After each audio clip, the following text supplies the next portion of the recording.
This is not just another ghost story. It is the terrifying account of a foreign student who rented a small apartment in Prague only to discover that she was not living alone. Every night, a shadow appeared in her bedroom. Not a trick of the light, not a dream, but something darker, something that followed her even after she escaped. She thought leaving the apartment would end it. She was wrong. This is the story of Anna Muller and the shadow in room 17 that haunted her for the rest of her life. If this story chills you, don't forget to like, share, and comment. And stay with me for more terrifying tales every day. The cobblestone streets of Prague glistened under the dim light of the street lamps, the air thick with the scent of old stone and autumn rain. Anna Muller pulled her suitcase behind her, its small wheels rattling unevenly against the ancient pavement of Nerudova Street. She had always dreamed of studying in this city, a place where history clung to every wall, where the past whispered in every corner. But tonight, under the looming silhouette of Prague Castle above, those whispers seemed heavier, darker. Dumper 17 stood out from the other buildings, not because of its beauty, but because of its neglect. The facade was cracked, the plaster crumbling, in thin flakes that revealed older, darker stone beneath. The paint on the shutters had long since peeled away, leaving the wood bare and grey. Yet, despite its worn exterior, something about it felt watchful, as if the house itself was waiting for her. Anna rang the brass bell by the door. It took several moments before she heard slow, deliberate footsteps echoing from inside. The door creaked open, revealing Mrs. Novak, the landlady.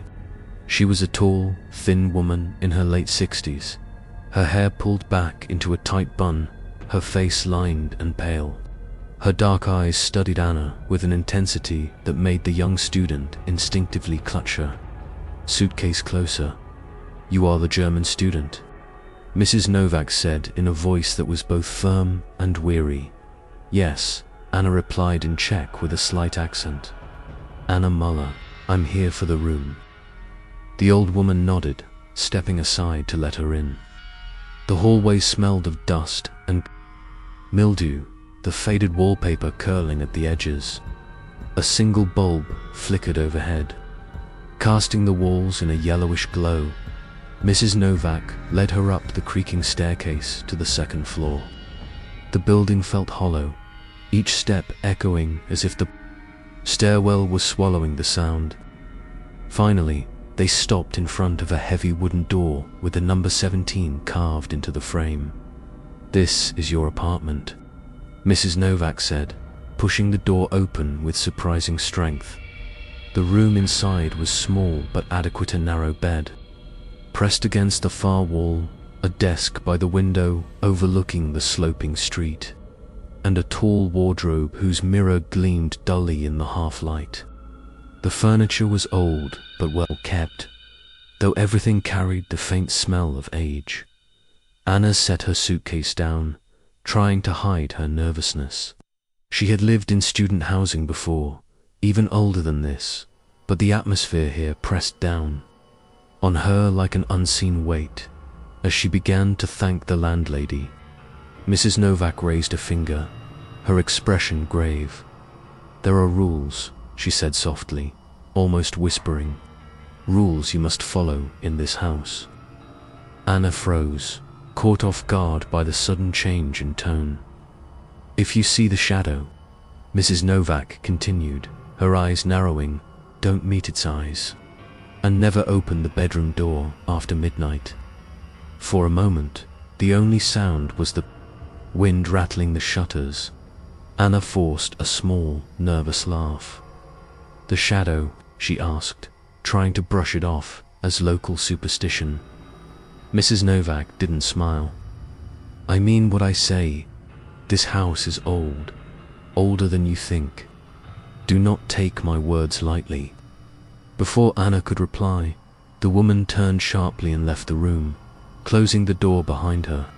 The sound of her footsteps receded down the stairs. Leaving Anna alone in the silence, she sat on the edge of the bed, exhaling slowly.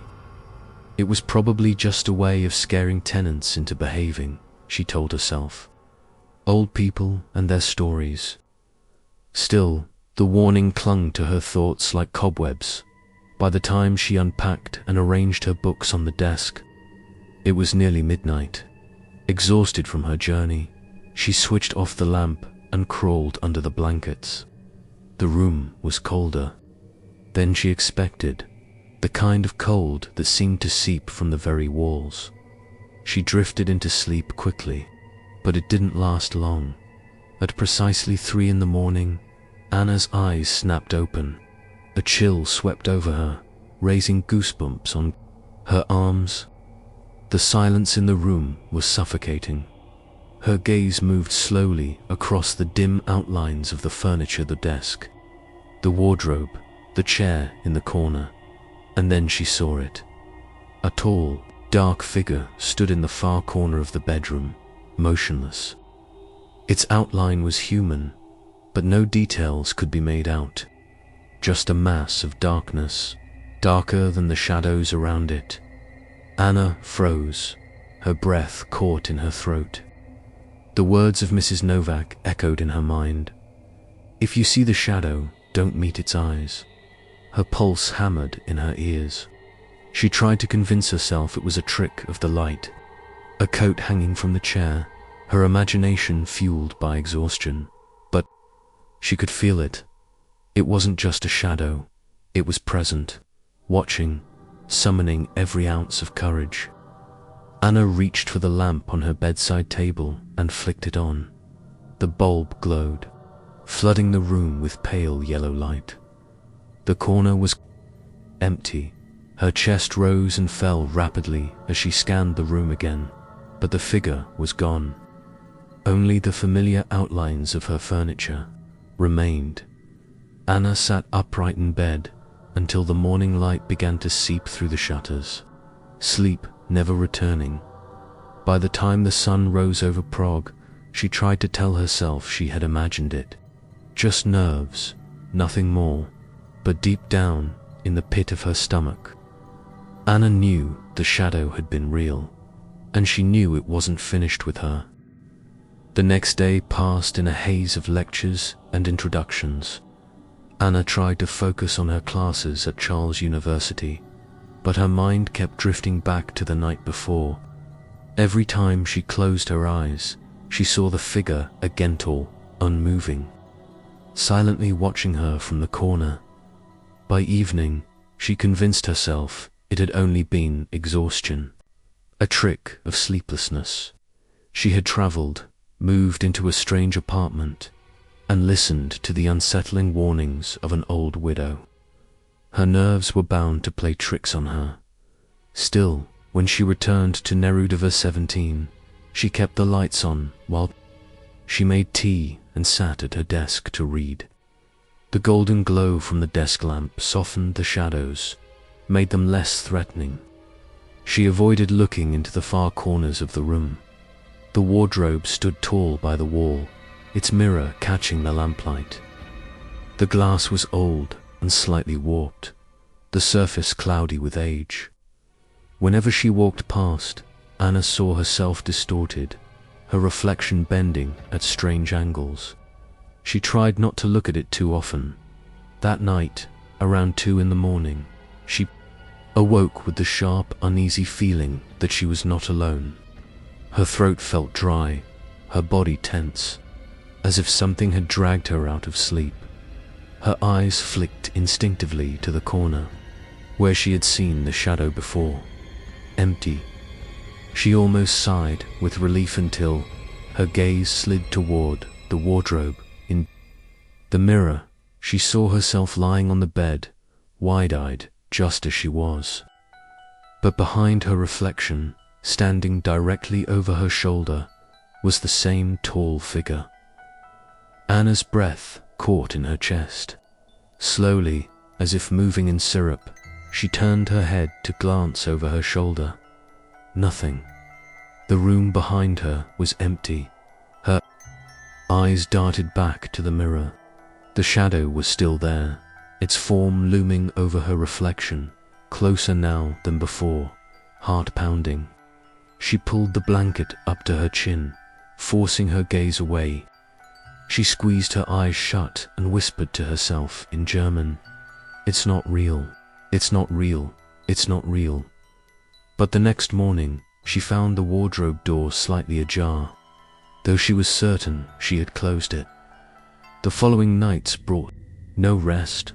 The figure returned again and again, always in the mirror, always nearer. Sometimes it hovered at the edge of the bed, its shape indistinct but massive. Other times it stood just behind her shoulder, its formless head tilted as if studying her. Once, she swore she felt a breath against her neck, hot and damp, even though the air in the room was cold. Anna grew pale, her eyes ringed with dark circles.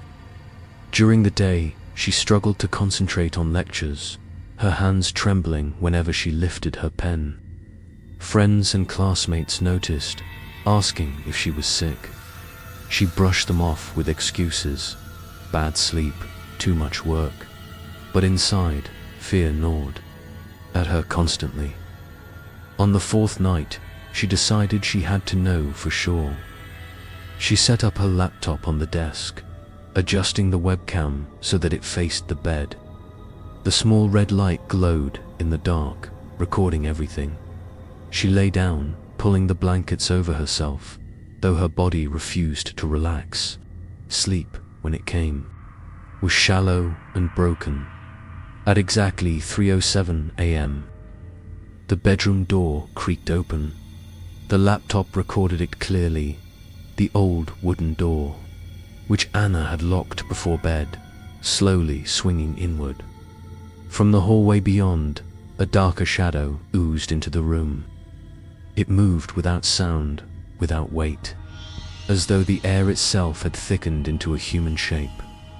The figure crossed the floor, step by step, until it stood right beside the bed. Anna stirred, twisting under the blanket, her breath quickening, though she did not fully wake. The shadow bent lower, its head hovering inches above her face.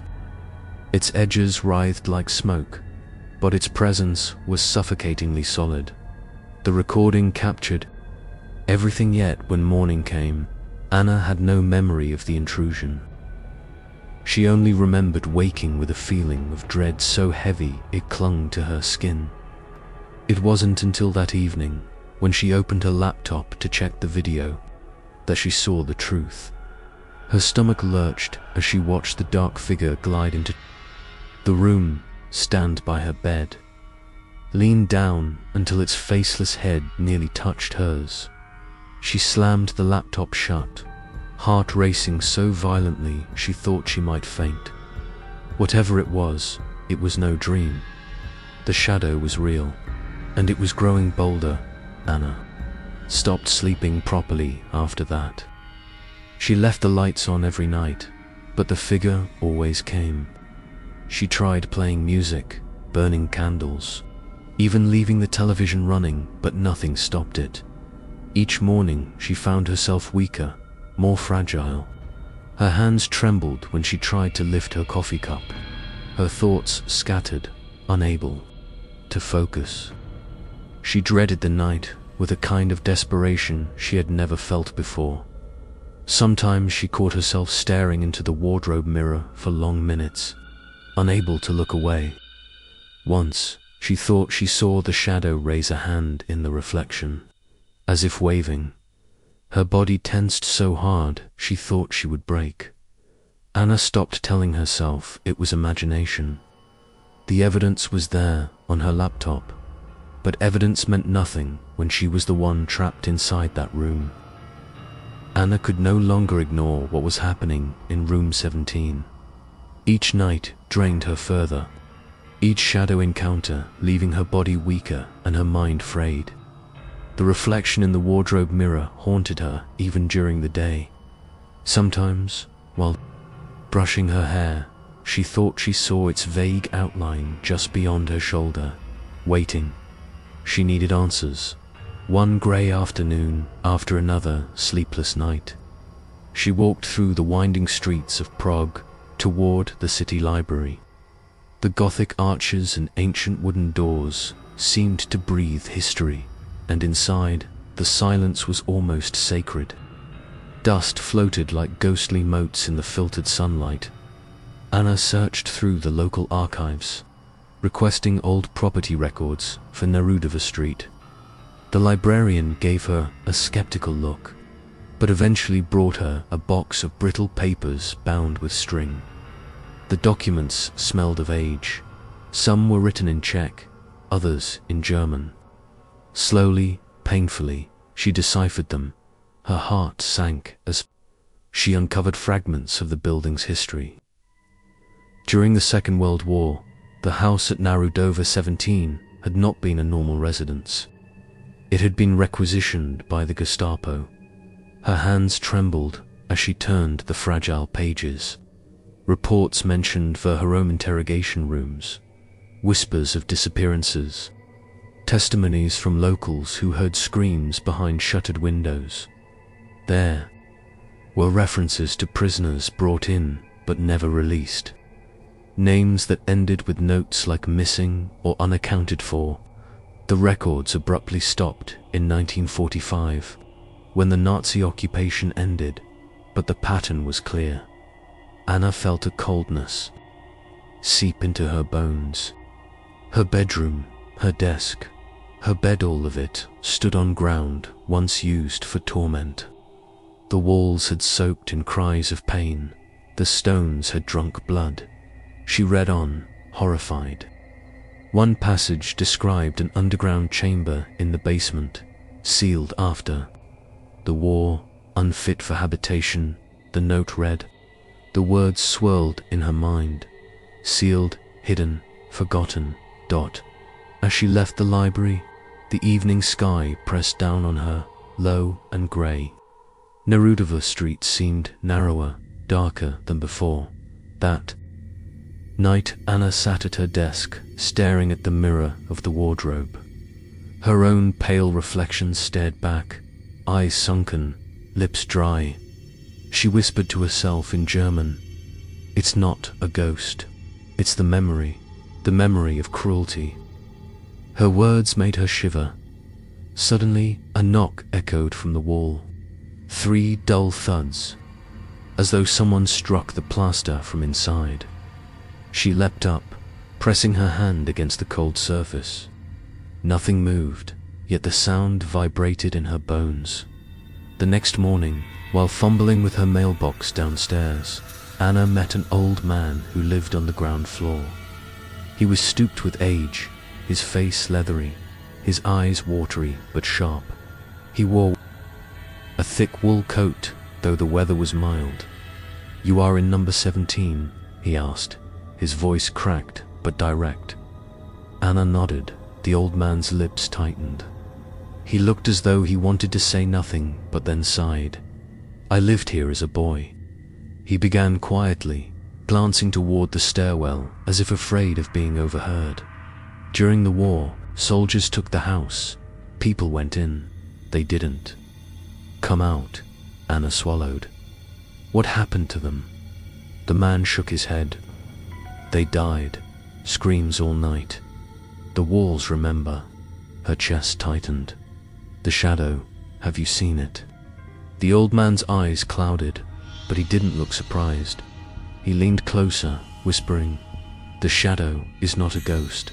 It's the memory of cruelty itself. Once it chooses you, it follows. You can't run. You can't pray it away. It clings." Anna's throat went dry. "Then what am I supposed to do?" The man's expression hardened. "Leave, if you can, before it takes more than your sleep." He turned abruptly and shuffled down the hallway, leaving her trembling in silence. That night, Anna tried to leave. She packed her suitcase hastily, throwing clothes and books inside. But as she reached for the door handle, a sudden pain shot through her wrist, sharp and hot. She gasped, dropping her bag. On her skin bloomed a dark mark, almost like a bruise in the shape of a chain clasp. Her breath quickened. She tried the door again, but the lock jammed, immovable. Panic surged. She banged on the wood, shouting for help, but no one came. Finally, she slumped against the door, sobbing. When she looked up, the wardrobe mirror caught her eye. In its reflection, she saw herself collapsed on the floor, tears streaming. And behind her, the shadow leaned over, its faceless head turned down as if savoring her despair. The next days blurred together. Anna stopped eating properly. She barely left the room except for classes, dragging herself through lectures like a ghost. Her professors noticed her decline. One of them asked if she needed medical help. She muttered something about insomnia, but the truth was darker. Each night, the shadow came closer. It no longer lingered only in mirrors. Sometimes she heard it breathing beside her bed. Sometimes she woke with her blanket pulled taut against her chest, as though something pressed down. She could still hear the old man's words, "Once it chooses you, it follows." And Anna knew now, with a clarity that made her blood run cold, she had been chosen. The nights in room 17 grew longer, heavier, more suffocating. Sleep was no longer rest, but a descent into something darker, where Anna could no longer separate dream from reality. It began with whispers. One night, as she lay in bed with her laptop, still glowing faintly on the desk, she woke to a sound like breath brushing against her ear. At first, she thought it was the wind pushing through the cracks of the old windows.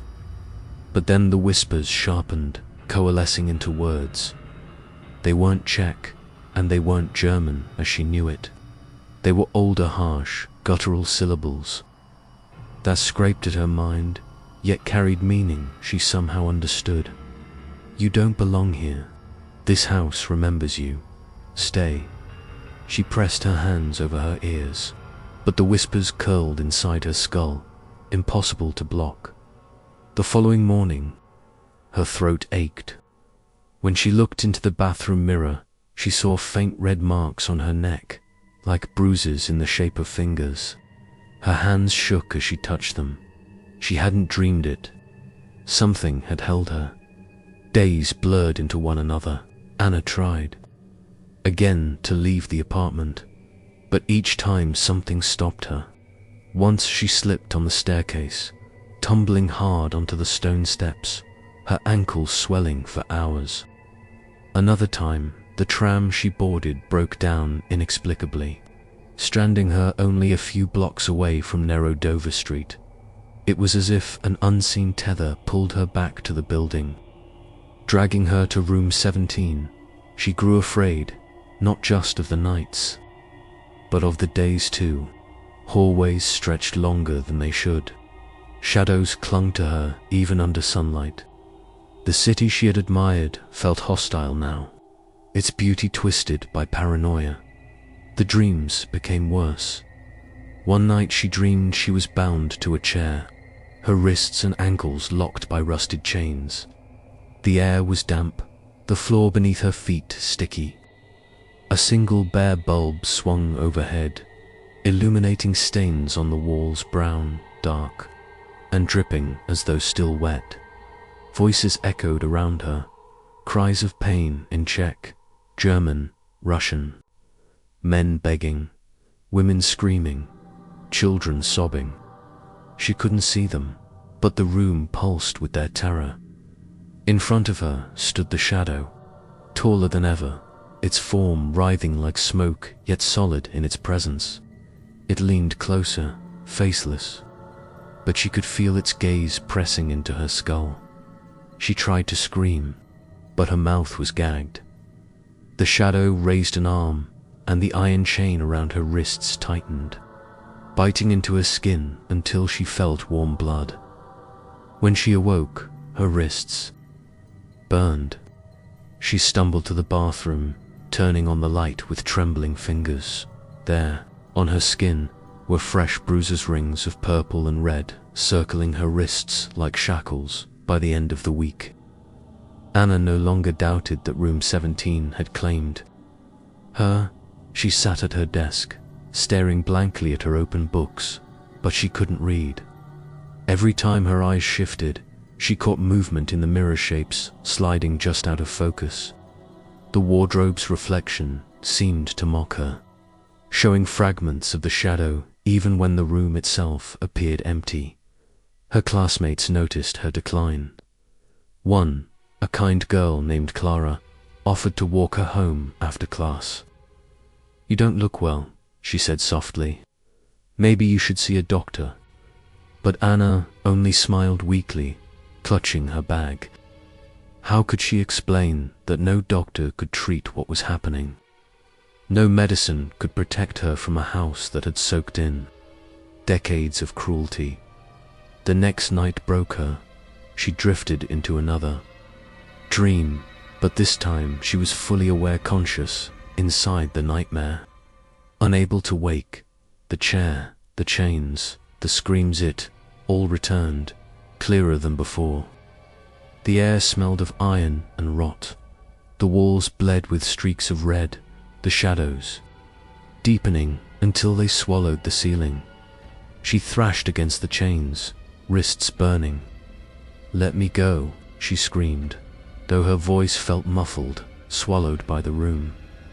The shadow leaned close again, and for the first time she heard it speak, not in whispers, but in a guttural growl that filled the air like thunder.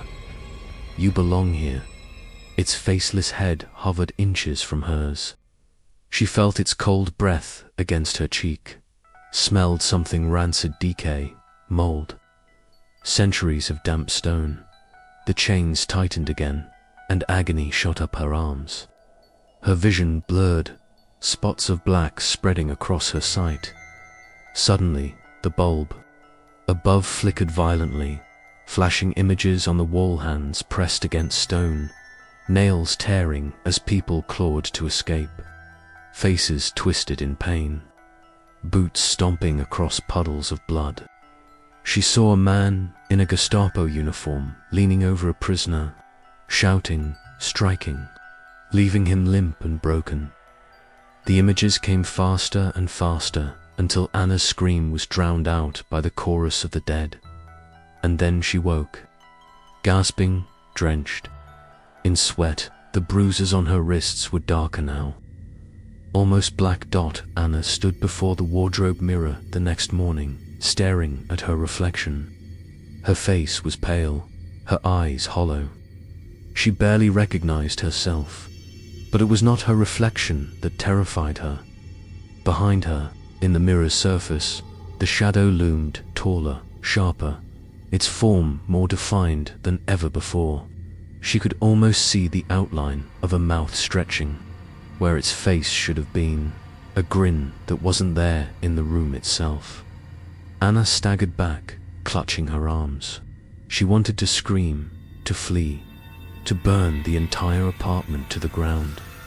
But the old man's words echoed in her skull, inescapable, once. "It chooses you, it follows." Anna understood now. There was no escape, and room 17 wasn't finished with her. Anna could feel it building toward something. Each night, the shadow had drawn closer. Each dream had cut deeper. Each mark on her body had grown darker. Now, every time she entered room 17, she felt the walls contract, the air press in, as if the apartment itself anticipated the end. She decided she needed proof. If no one would believe her, if the shadow was truly real and not the disintegration of her mind, then she would capture it. She borrowed 2 cameras from a fellow student, pretending she was working on a documentary project. That evening, as the sun set over Prague Castle and the street outside her window fell into silence, she placed the devices around the room. One pointed directly at the bed, another angled toward the wardrobe mirror. Her laptop faced the doorway. She tested each until the small red lights blinked steadily in the dark dot, as midnight crept closer. Anna sat on the bed, hugging her knees. She whispered the words Mrs. Novak had told her weeks ago. If you see the shadow, don't meet its eyes. And never open the bedroom door after midnight. Her chest tightened. She hadn't opened the door at night, but the shadow had found its way in all the same. When the clock struck 12, silence descended on the room like a shroud. Even the noises of the city, the late footsteps on the cobblestones, the distant hum of a tram faded into nothing.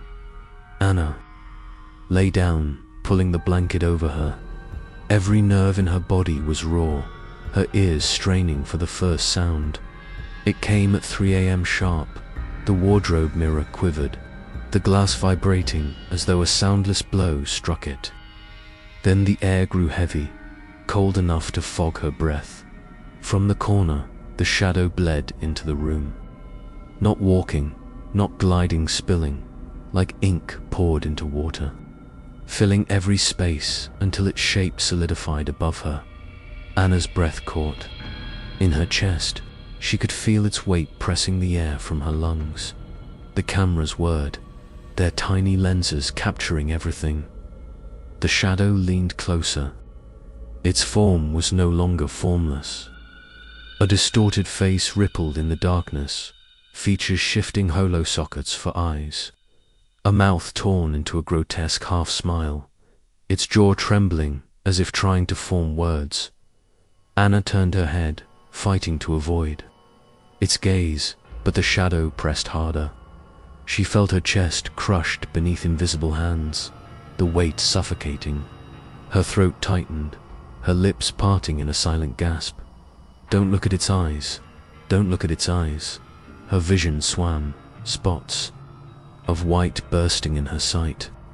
She thrashed weakly, trying to push it away, but her arms were pinned by nothing she could see. The shadow bent closer still until its hollow sockets hovered inches from hers. The air filled with a guttural sound, low and resonant, a vibration that shook her bones. Her body convulsed. She tried to scream, but only a strangled wheeze escaped. Her fingernails dug into the sheets, clawing for release, and then dash blackness. When light touched her eyes again, it wasn't the pale glow of dawn, but the sterile white of fluorescent bulbs. Voices murmured around her. The faint beeping of a monitor pulsed in her ears. Anna turned her head weakly and saw a nurse adjusting an IV line, her expression tight with concern. "You're safe," the nurse said softly. "You had trouble breathing, but you're safe now." Anna blinked, her throat sore, every muscle aching. Her memory flickered in fragments. The shadow above her, the crushing weight, the suffocation. No, she wasn't safe. She knew that later that day, a doctor entered her room, his voice calm but clinical. "You experienced acute respiratory failure, most likely from severe sleep paralysis combined with stress. You're very fortunate your neighbors called for help when they heard you collapse. Neighbors, they must have broken into her room." But the explanation meant nothing. Anna knew the truth. Sleep paralysis didn't leave bruises shaped like shackles on her wrists. Stress didn't record shadows on a camera. When she was discharged 2 days later, she returned to the apartment only briefly. She couldn't bring herself to stay. Instead, she gathered her belongings quickly, her body trembling, her eyes darting to every dark corner. On the desk, her laptop still sat open. She hesitated before touching it. Part of her wanted to leave it behind, to abandon every reminder of Room 17. But another part of her, the rational student, the historian needed to see, needed to know. She opened the files. The footage was clear. She watched herself lying in bed, eyes closed, chest rising and falling. At first, nothing moved. Then, at exactly 3:02 a.m., The bedroom door opened on its own. The shadow entered, spilling across the floor, climbing the walls until it loomed directly above her. Anna's hands shook violently as she watched the black shape bend over her sleeping body, pressing down on her chest, its faceless head hovering inches from hers. One of the cameras captured its distorted face in detail, the stretched features, the hollow eyes, the jaw unhinging as if screaming silently into her. Her own body went limp on the screen, chest convulsing, eyes rolling back, and then the video ended. Anna slammed the laptop shut, her heart hammering. The proof was undeniable. The shadow was real, but proof did nothing to keep her safe. She left Prague soon after, boarding a train back to Germany, her suitcase heavier with fear than belongings. As the city receded behind her, she vowed never to return to Nerudova Street. Yet, even as the train rolled past the countryside, Anna felt it, the same heavy gaze, the same invisible weight pressing against her back. She tried to convince herself it was only paranoia, but in the depth of her mind, she knew the shadow was not bound to room 17. It was bound to her. People say that in Prague, hidden among the twisting streets and old student boarding houses, there is a room that no one dares to rent for long. It is not an abandoned ruin, nor is it marked with any obvious curse. To a passing glance, the place seems ordinary enough. Cracked plaster walls, a narrow window that looks out onto a crooked street, a creaky wooden floor that smells faintly of damp. Yet what unsettles those who enter is not the peeling paint or the shadows at dusk. It is the persistent story, whispered from one generation of students to the next, that inside that room stands the shadow of a man, always in the corner, always watching. For decades, this tale has spread like a hushed warning, repeated with nervous laughter in late-night dormitories, retold by those who once lived there, but never stayed long. The legend has outlasted the names of its storytellers, passing from Czech students in the 1920s to foreigners who came to Prague after the wars. From local families forced by poverty to rent cheap rooms to modern-day international students searching for affordable housing in a historic city, the story is always the same. Whoever sleeps in that particular room will eventually see him. The man does not move at first. He does not speak, nor does he make himself known with sound. He simply appears, as if the shadows had been given flesh. A tall figure with indistinct features, more silhouette than man, standing perfectly still in the corner by the window. Those who have claimed to see him swear that his presence is not like that of a living person. The air becomes heavy, thick with a pressure that sits in the chest and makes the lungs work harder. Sometimes the light seems to bend around him, refusing to fall upon his outline, as if he absorbs it into himself. The bravest say they tried to look directly at him, to focus on details, but the longer they looked, the less human he seemed. The edges of his body wavered like smoke. His face was blurred, though some insist they glimpsed hollow eyes. Others describe a faint outline of a suit, as though he had once dressed like a man of the early 20th century, but no one agrees on the specifics. What is certain is that every witness recalls the same detail. He always stands in the exact same corner, unmoving, staring, waiting. Many who lived in that room stayed only a few nights before fleeing. Some swore they heard faint footsteps at night, though when they opened their eyes, the figure remained motionless in the corner. Others claimed they dreamt of him walking toward them, only to wake and see him still standing by the window.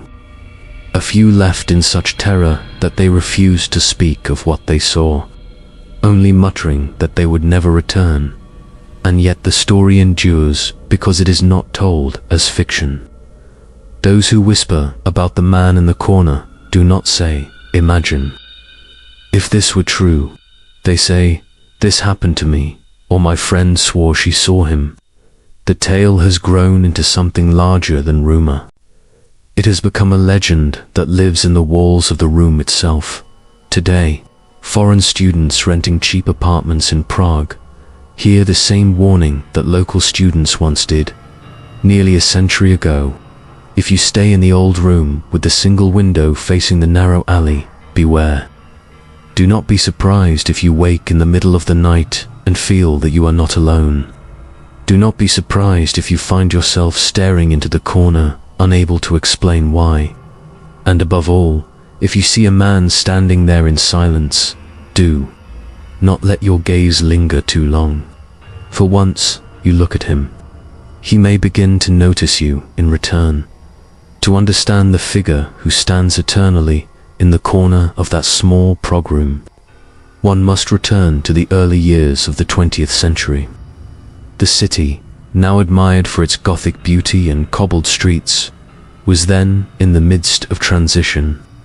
The Great War had ended, empires had collapsed, and Czechoslovakia had been declared a new nation. Beneath the surface, however, lay an atmosphere of uncertainty, fear, and unhealed wounds. It was during these restless years of the 1920s that the story of the man in the corner first took shape. The room in question belonged originally to a man named Viktor Novak. He was not wealthy, nor particularly well liked, but his presence was known in the neighborhood. Viktor had been a clerk at a law office near Old Town Square, where he spent most of his adult life copying documents, drafting letters, and carrying out the menial but necessary tasks that kept the practice alive. His superiors considered him diligent but unremarkable. His co-workers described him as quiet, solitary, the kind of man who blended into the background so completely that he seemed like another piece of the furniture. Yet Viktor carried within him a deep well of bitterness. He had once dreamed of becoming a lawyer himself, but his studies had been interrupted by the war. When he returned to Prague in 1919, discharged and penniless, he found his opportunities gone. Younger, better connected men had already taken the positions he longed for. Instead of rising, he remained stuck at the bottom, watching others succeed while he remained invisible. The boarding house where he lived was modest, a narrow building with small, dimly lit rooms. His was the corner room on the second floor, facing a crooked alley where little sunlight ever reached. To his neighbors, he was a man who lived without joy. They seldom heard laughter or music from within his walls. At night, a faint glow from his lamp could be seen through the thin curtains. Long past midnight, he spent those hours hunched over books and papers, writing letters no one would ever read, and rehearsing arguments he would never make in court. The bitterness festered. Some whispered that he had grown obsessed with a woman, the daughter of his former employer. Her name was Alina, a striking young woman who often visited the office to deliver errands. Whether she truly returned his interest, or whether the entire affair lived only in Viktor's imagination, is unclear. But gossip spread quickly. People claimed Viktor believed she had been promised to him, or at least that she admired his quiet devotion. When she announced her engagement to another man, a rising lawyer with charm and status, Viktor's disappointment turned into fury. On a winter night in 1924, something in him finally broke. The details of what happened are still debated, but the official story tells of Viktor returning home in a drunken rage after seeing Alina and her fiancé together at a cafe. He locked himself in his small room, muttering loud enough for neighbors to hear, cursing his life, cursing the world, cursing the injustice that had denied him love and recognition. The shouting stopped suddenly, hours later, when no lamp glowed. From his window, the landlady entered to find him hanging from the wooden beam in the corner of the room. His face was twisted, not in peace, but in a grimace of rage. On the table beneath him lay a scattering of torn letters, half-written declarations of love and half-written threats, as though he could not decide whether to beg or to condemn. The landlady ordered the body removed quickly, fearing scandal. But though the corpse left, something remained. Those who entered afterward swore they felt a suffocating heaviness in the air. The room grew inexplicably colder, even when the stove was lit. Tenants complained of seeing shadows where none should be, or of waking in the night with the sense of being watched. The first reports of a figure standing in the corner began only weeks later. A student renting the room for cheap claimed he awoke to see Victor's form still hanging from the beam, swaying as though in an invisible wind. Another insisted she saw a man staring at her silently from the corner by the window. Each account varied in detail, but one element remained constant: the presence of a man who should not have been there, always in the same corner where Victor had died. Superstition grew quickly in the neighborhood. Some whispered that Victor's rage had chained him to the room, that he refused to leave the place of his humiliation. Others believed his obsession with Alina had twisted his spirit, leaving him restless and unquiet. A few even claimed that his death had been more than suicide, that he had cursed his own soul with his final breath, vowing to linger until someone acknowledged the injustice of his life. In the years that followed, landlords struggled to keep tenants in that particular room. Some stayed only a night or two before leaving, pale and shaken. Others endured longer, but were never the same afterward. The legend spread beyond the neighborhood, carried by students, workers, and drifters who all had their turn in the corner room. By the 1930s, people no longer spoke of Victor Novak as a man. He had become a presence, a shadow that belonged not to the living but to the walls of the boarding house. He was no longer Victor, the failed clerk, the rejected suitor. He was simply the man in the corner, a figure frozen in eternal silence, condemned to watch those who dared to take his place. Even now, a century later, his story clings to the city like damp air. Guides sometimes whisper about him on ghost tours through Prague, though most treat it as entertainment, a tale to make visitors shiver before they return to their warm hotels. But for those who have seen him with their own eyes, there is nothing entertaining about it. They swear that Victor's hatred never faded. His eyes, if he has eyes at all, follow them still. And once you meet his gaze, they say, it is never truly over. The legend of the man in the corner would have withered away if only one or two people had claimed to see him.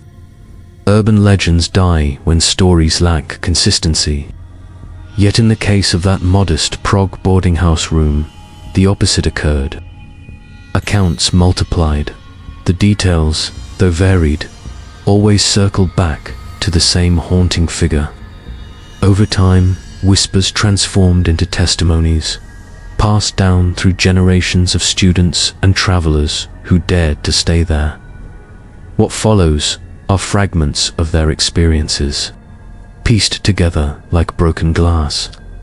No single shard tells the whole story, but together they reflect something impossible to dismiss. The student, 1932, in the years following Victor Novak's death, students from Charles University often rented the small room. Cheap lodging was rare, and desperation made them braver than caution advised. One such student, a young man studying philosophy, described his stay in letters to a friend. On his very first night, he noticed the air was unusually cold, even though the stove burned bright. He dismissed it as poor insulation. But at 3 in the morning, he awoke suddenly, heart racing, without knowing why. In the faint glow of moonlight from the window, he saw a figure standing perfectly still in the corner by the stove. The student claimed he could make out the outline of a man in an old-fashioned coat, taller than any he had known. The figure did not move, did not breathe. Terrified, the young man buried himself under the covers, praying for dawn. The next morning, he convinced himself it had been a dream. But the following night, the same thing occurred. Again, the figure stood silently, closer than before, though still in the corner. He left the room before the week was over, abandoning his deposit. His letters ended with a warning: if anyone offers you the corner room, do not take it. The dead do not rest there. The seamstress, 1947, after the war. Housing shortages forced even more people into the old boarding house. A seamstress named Clara rented the room, claiming she did not fear superstition. Her confidence did not last. She told neighbors that on several occasions she awoke to find herself paralyzed, unable to move or cry out. In that helpless state, she saw a man step out of the shadow and drift toward her bed. His face remained blurred, but she swore she felt his gaze pierce her skin. One night, she claimed, he reached out a hand and touched her shoulder. It was not the warmth of human touch, but a cold so deep it burned. After that, she suffered fevers and delirium for weeks, muttering incoherently about the man who would not leave. When she finally fled, she left all her belongings behind, refusing to cross the threshold again. Neighbors found her possessions neatly folded, as if she had vanished in haste. Her sewing machine remained in the room for years, until another tenant finally removed it, whispering a prayer as they did. The American Soldier, 1968, during the turbulent years of the Prague Spring. Foreigners found their way into the city, some out of curiosity, others out of duty. An American soldier stationed briefly in Europe later confessed to having rented the infamous room, unaware of its reputation. He wrote in his journal that he laughed at local ghost stories, but his laughter ended after one night. He described waking to find the entire room drowned in shadows, even though the moon should have lit the alley outside. In that suffocating darkness, he heard the creak of the floorboards, followed by the sensation that someone was standing inches from his bed. He reached for the lamp, but the bulb exploded the moment his hand touched it. He swore he felt icy breath against his cheek, though no one was there. When he told his fellow soldiers, they mocked him. Yet he avoided the room afterward, preferring to sleep in the hallway. His journal entry ended cryptically: "They warned me not to look too long into the corner. I think now I understand why. When you look, it looks back." The exchange student, 1989. In the waning days of communism, an exchange program brought new life to Prague's universities. One French student, Sophie, took the corner room because it was all she could afford. Her friends later recalled how she became withdrawn, pale, and easily startled. She confessed to them that she often woke in the middle of the night to see a man watching her. At first, she thought it was a hallucination brought on by stress. But then the dreams began. In her dreams, she would sit at her desk while the man stood silently in the corner. Each night, he came a little closer, his face still hidden in shadow. By the final dream, he stood directly beside her, leaning down as if to whisper. She woke, screaming, though no sound had escaped her throat in the dream. Sophie left the city before her studies ended. When her friends asked why, she refused to explain in detail, only saying, "He followed me out of my sleep. I cannot stay. Where he is, the landlady's account of those who never slept in the room had stories. One landlady who managed the building in the 1990s admitted that she sometimes heard footsteps pacing inside, though no one was renting the space. At times, the door handle rattled violently in the night. She claimed to have entered once during daylight to check the condition. As she stood in the room, she suddenly felt the weight of someone standing just behind her. The air grew so heavy that she could not breathe. Though she turned quickly, the room was empty. After that, she refused to step inside again, sending cleaners in her place. The rumor among students today by the early 2000s, the tale had become folklore among international students. They traded the story late at night in pubs or whispered it during study sessions. Do not take the corner room near the alley. That is where he waits. Some claimed to have tested the legend by spending a night there.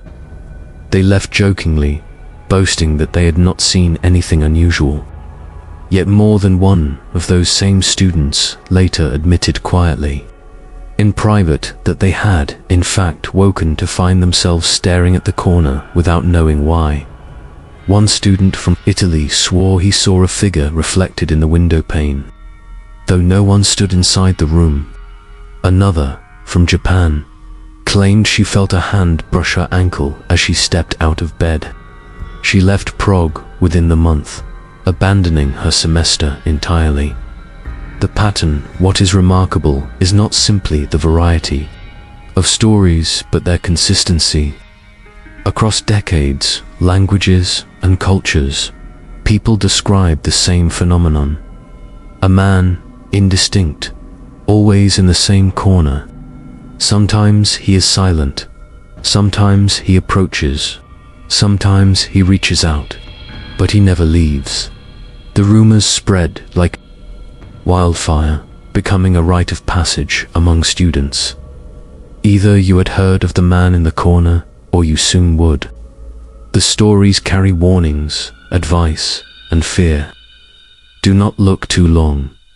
Do not let him get close. Do not stay in the room alone for more than 3 nights.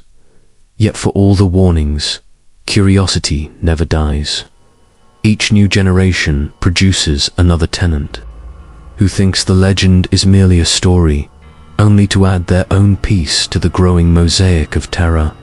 And so the man in the corner endures, not a ghost bound to a single decade, but a shadow that transcends time, claiming witness after witness, ensuring his story is never forgotten.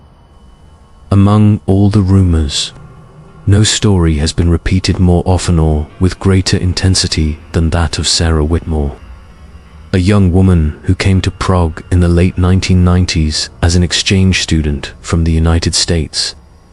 Her story is told and retold, not as a vague whisper, but as a complete narrative, a cautionary tale that spread far beyond Prague's borders.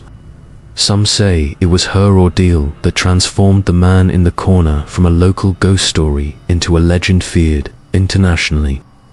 Was 21, ambitious, and deeply curious about European history. She had been accepted into a semester abroad program at Charles University, one of the oldest institutions in Europe.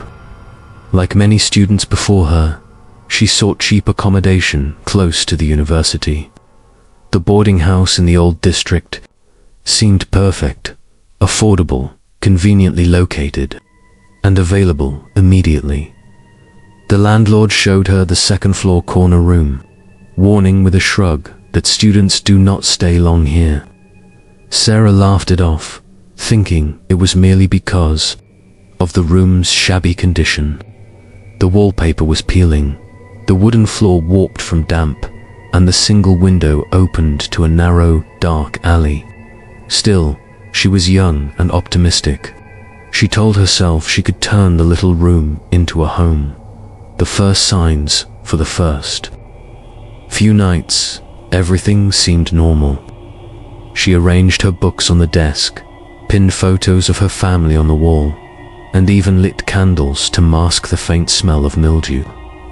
Yet on the fourth night, she woke suddenly at 3 in the morning, her chest heavy as if someone had pressed down on it. The room was silent, but she felt a prickling sensation on her skin. The undeniable awareness of being watched. Turning her head toward the window, she saw nothing unusual, but in the opposite corner, the shadows seemed thicker, darker than they should have been. She stared, half asleep, convinced she was imagining things. Then, just as she was about to close her eyes again, the shape of a man became visible, tall, indistinct, standing perfectly still. Sarah's heart slammed in her chest. She blinked, rubbed her eyes, whispered to herself that she was dreaming. But when she looked again, the figure remained. He did not move, did not breathe, only stood in silence as though carved from darkness.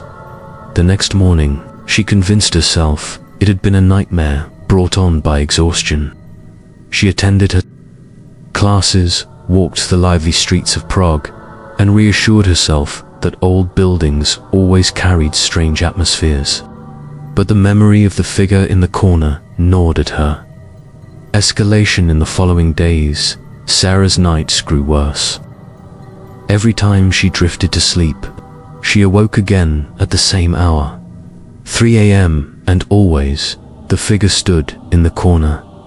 Sometimes he seemed farther away, sometimes nearer, but always in the same place by the window. She tried leaving the lamp on, but the bulb flickered violently, buzzing until it burst in a shower of sparks. She tried music, but the cassette player jammed each time she pressed play. She tried prayer, though she admitted later she was not a religious woman. But even whispered prayers seemed to fall dead in the heavy air of the room. Her friends noticed the change. Sarah became pale, distracted, her hands trembling when she tried to drink coffee in the student cafe. She told one close friend, "There's a man in my room. He doesn't move, he just stands there. I know it sounds insane, but I see him every night." Her friend suggested she move out immediately, but Sarah resisted. Pride kept her from giving in to superstition. She told herself she would endure, that she would prove it was only her imagination.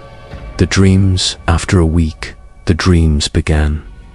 In them, Sarah found herself sitting at her desk, books open, candles burning low. Behind her, in the corner, the man watched silently. Each night, he came a little closer. The dreams felt vivid, too vivid. She would wake drenched in sweat, her heart pounding, only to find herself staring into the real corner of her room. And sometimes, just before waking, she swore she felt his breath on the back of her neck. One night, she dreamt that he finally moved. He stepped out of the corner and leaned over her bed. His face was no longer blurred but twisted in rage, his eyes empty hollows, his mouth stretched in a silent scream. She woke with a jolt to find herself gasping for air, unable to scream, her throat locked tight. In the faint moonlight, she saw the figure still standing by the window, just as before, unmoving. But she no longer felt safe. The night of the storm, the climax of Sarah's ordeal, came on a stormy October night. Rain hammered the alley outside, thunder rattled the glass, and the wind howled through the gaps in the window frame. Sarah lay awake, too afraid to sleep, every muscle tense. At exactly 3 o'clock, the air shifted, the room grew colder, the shadows deeper. And then, for the first time, the figure moved. He stepped away from the corner. His movements were slow, deliberate, as though the weight of decades clung to him. But with each step, the pressure in the room intensified, crushing the air from Sarah's lungs. She tried to scream, but no sound emerged. She scrambled backward against the wall, eyes locked on the figure as he drew nearer. Lightning flashed through the window, illuminating his face for the briefest instant. What she saw burned into her memory forever. A gaunt face, twisted with hatred, lips curled into a silent snarl, eyes black as voids. It was Victor Novak, or what remained of him, the bitterness of his final moments etched into every line of his spectral form. The storm raged, thunder shaking the walls, but the only sound in the room was Sarah's panicked breathing. The man reached the side of her bed. He leaned down, inches from her face. His presence radiated such cold that her breath crystallized in the air. And then, in the midst of her terror, she did the only thing she could. She shut her eyes and whispered over and over, "You are not real. You are not real. You cannot have me." For several agonizing minutes, she felt him there, hovering above her, as though deciding whether to claim her. Finally, the weight lifted. The room grew lighter. When she opened her eyes, the figure was gone. Aftermath. Sarah left the boarding house the very next morning. She packed her belongings in silence, refusing to glance once more at the corner of the room. She moved into a dormitory on the other side of the city, surrounded by other students. But though she never returned, the experience marked her forever. She told her story to friends, to professors, to anyone who would listen. At first, many laughed, but the intensity in her eyes silenced mockery. She spoke with such conviction, such terror, that those who heard her never forgot. Over the years, Sarah's account spread far beyond Prague. It appeared in student newsletters, in travel blogs, even in paranormal documentaries. She herself gave an interview once, years later, saying, "I left that room, but the fear never left me. I still wake at 3 in the morning sometimes, feeling like someone is standing in the corner. I don't look. I never look." Her story became the centerpiece of the legend. Unlike vague rumors or forgotten testimonies, Sarah's ordeal was detailed, modern, and personal. It gave the man in the corner a face, a moment, and a victim people could imagine.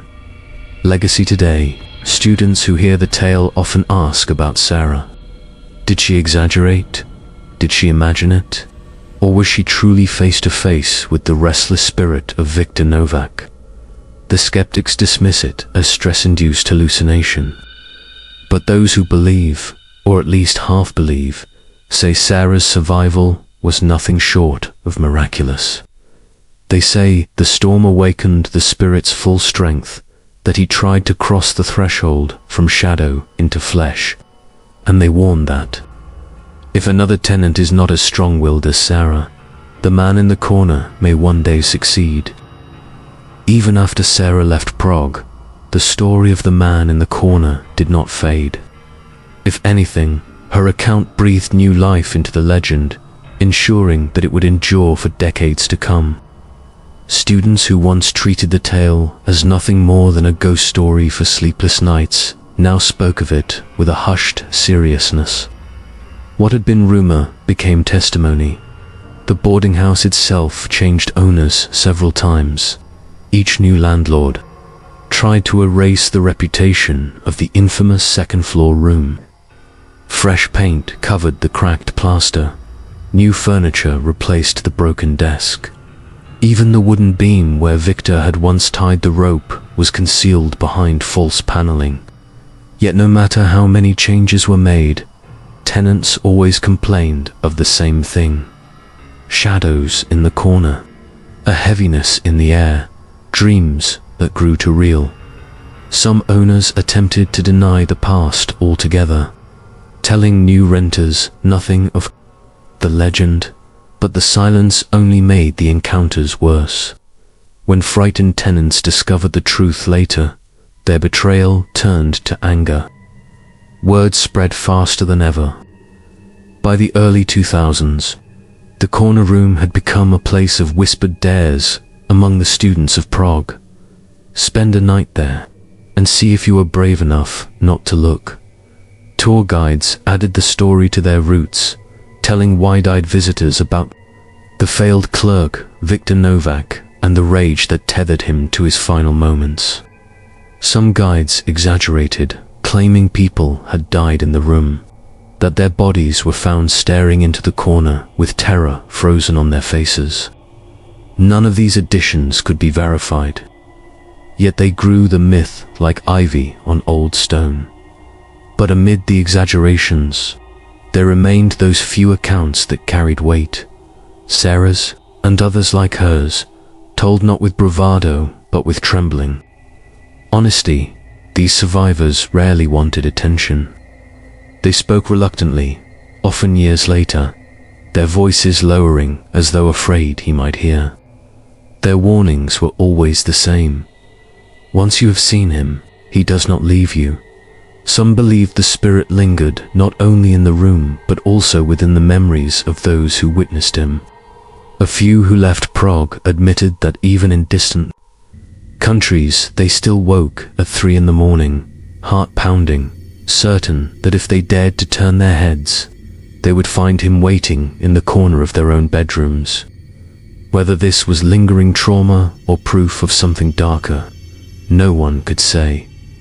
The boarding house still stands, its facade unremarkable among the winding streets of Prague. The alley outside remains narrow and damp, a place where sunlight seldom falls. Travelers pass by every day, unaware that behind one particular window lies a century of dread. And those who do know seldom stop. What is left now is not merely a ghost story, but a warning. It is whispered in bars, scribbled in student forums, murmured by landlords who cannot bring themselves to rent the room anymore. The words change from teller to teller, but the message is always clear. They say, if you ever find yourself in a strange room, unable to sleep, and you feel the cold weight of eyes upon you, do not turn your head too quickly. Do not stare into the shadows. And if you see him, if the man in the corner is truly there, whatever you do, do not look directly at his face, because those who looked too long were never the same again. And so the legend lives, carried by fear itself. People still debate whether Viktor Novak was simply a bitter man consumed by failure, or whether his final act truly chained him to this world. Perhaps it does not matter. What matters is the persistence of the story, retold across languages and generations, warning all who hear it. Even after Sarah left Prague, the story of the man in the corner did not fade. If anything, her account breathed new life into the legend, ensuring that it would endure for decades to come. Students who once treated the tale as nothing more than a ghost story for sleepless nights now spoke of it with a hushed seriousness. What had been rumor became testimony. The boarding house itself changed owners several times. Each new landlord tried to erase the reputation of the infamous second-floor room. Fresh paint covered the cracked plaster, new furniture replaced the broken desk, even the wooden beam where Victor had once tied the rope was concealed behind false paneling. Yet no matter how many changes were made, tenants always complained of the same thing. Shadows in the corner, a heaviness in the air, dreams that grew to real. Some owners attempted to deny the past altogether, telling new renters nothing of the legend, but the silence only made the encounters worse. When frightened tenants discovered the truth later, their betrayal turned to anger. Word spread faster than ever. By the early 2000s, the corner room had become a place of whispered dares among the students of Prague. Spend a night there, and see if you are brave enough not to look. Tour guides added the story to their routes, telling wide-eyed visitors about the failed clerk, Viktor Novak, and the rage that tethered him to his final moments. Some guides exaggerated, claiming people had died in the room, that their bodies were found staring into the corner with terror frozen on their faces. None of these additions could be verified, yet they grew the myth like ivy on old stone. But amid the exaggerations, there remained those few accounts that carried weight. Sarah's, and others like hers, told not with bravado, but with trembling honesty. These survivors rarely wanted attention. They spoke reluctantly, often years later, their voices lowering as though afraid he might hear. Their warnings were always the same. Once you have seen him, he does not leave you. Some believed the spirit lingered not only in the room but also within the memories of those who witnessed him.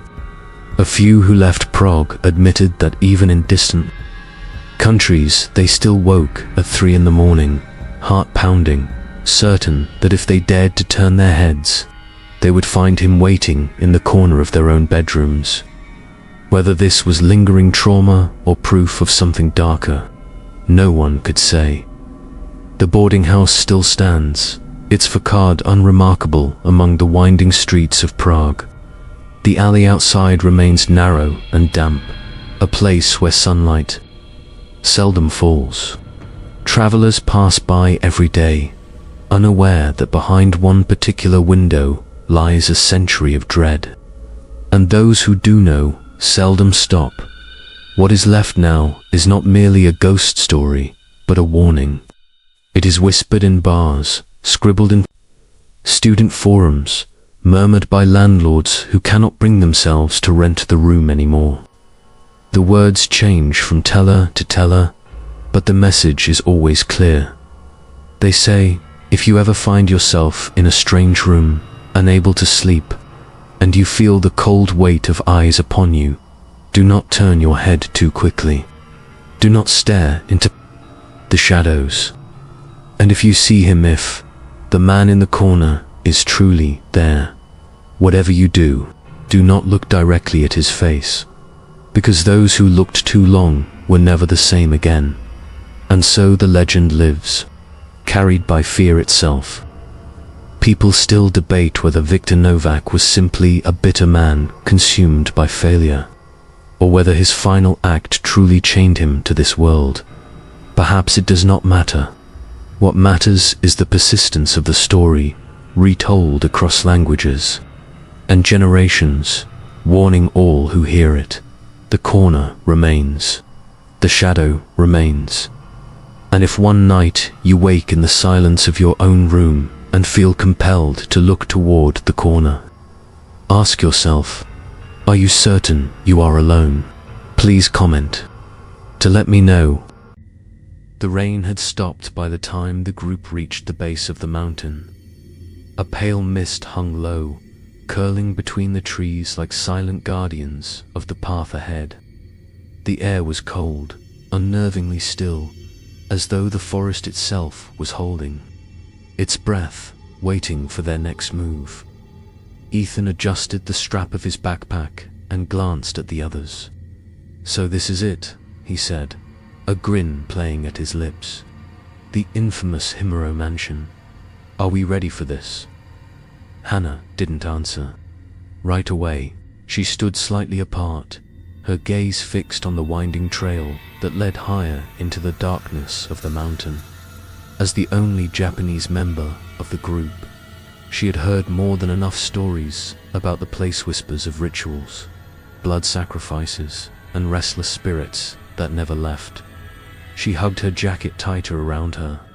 We should remember, she finally said, her voice quiet, that this place is not just a ruin. It's cursed. Bella, ever the skeptic, let out a sharp laugh. Cursed. Come on, Hannah. Every abandoned house in the world comes with ghost stories. That's what makes them interesting. Her British accent carried a note of mockery, though her eyes flickered uneasily toward the trees. David, the Canadian, adjusted his camera, the red light blinking. Well, cursed or not, Tonight's footage will make a killer video. Urban legends. Haunted mansions. This is exactly what people want to see. Exactly, Liam chimed in with his thick Australian drawl, slapping David on the shoulder. We're not here to run away from scary stories. We're here to prove them wrong. Right, Ethan? Ethan grinned. He thrived on adrenaline, on pushing boundaries. Right. Let's make history. The five of them began their climb, boots crunching against damp leaves and stones. The forest thickened as they ascended, branches clawing overhead, blotting out the last of the evening light. The deeper they went, the colder the air became, until their breath rose in pale clouds before them. It was Hannah who noticed it first, the silence. No birds, no rustling of nocturnal animals, nothing. Only the sound of their own steps and the occasional snap of twigs beneath their feet. She slowed her pace, her pulse quickening. The story spoke of this, the stillness that warned travelers they had crossed into Himero's domain. By the time they reached the clearing, night had already settled across the mountain. Before them stood the mansion. Its silhouette loomed like a corpse against the moonlight. The wooden beams were rotted, the roof sagged under years of decay, and the gate, once grand and imposing, now leaned to one side, half buried under vines. Yet even in ruin, there was a strange authority to it, as if the house itself still guarded its secrets fiercely. No one spoke for a long moment. The camera hummed softly in David's hands, capturing every detail: the warped timbers, the blackened windows, the faint etching of kanji on the half-collapsed gate. Finally, Ethan broke the silence. "Well," he said, his voice lighter than he felt, "shall we?" They crossed the threshold together, stepping into the shadow of Himero Mansion. As the gate creaked shut behind them, Hannah whispered something under her breath. Words none of the others understood, a prayer half forgotten.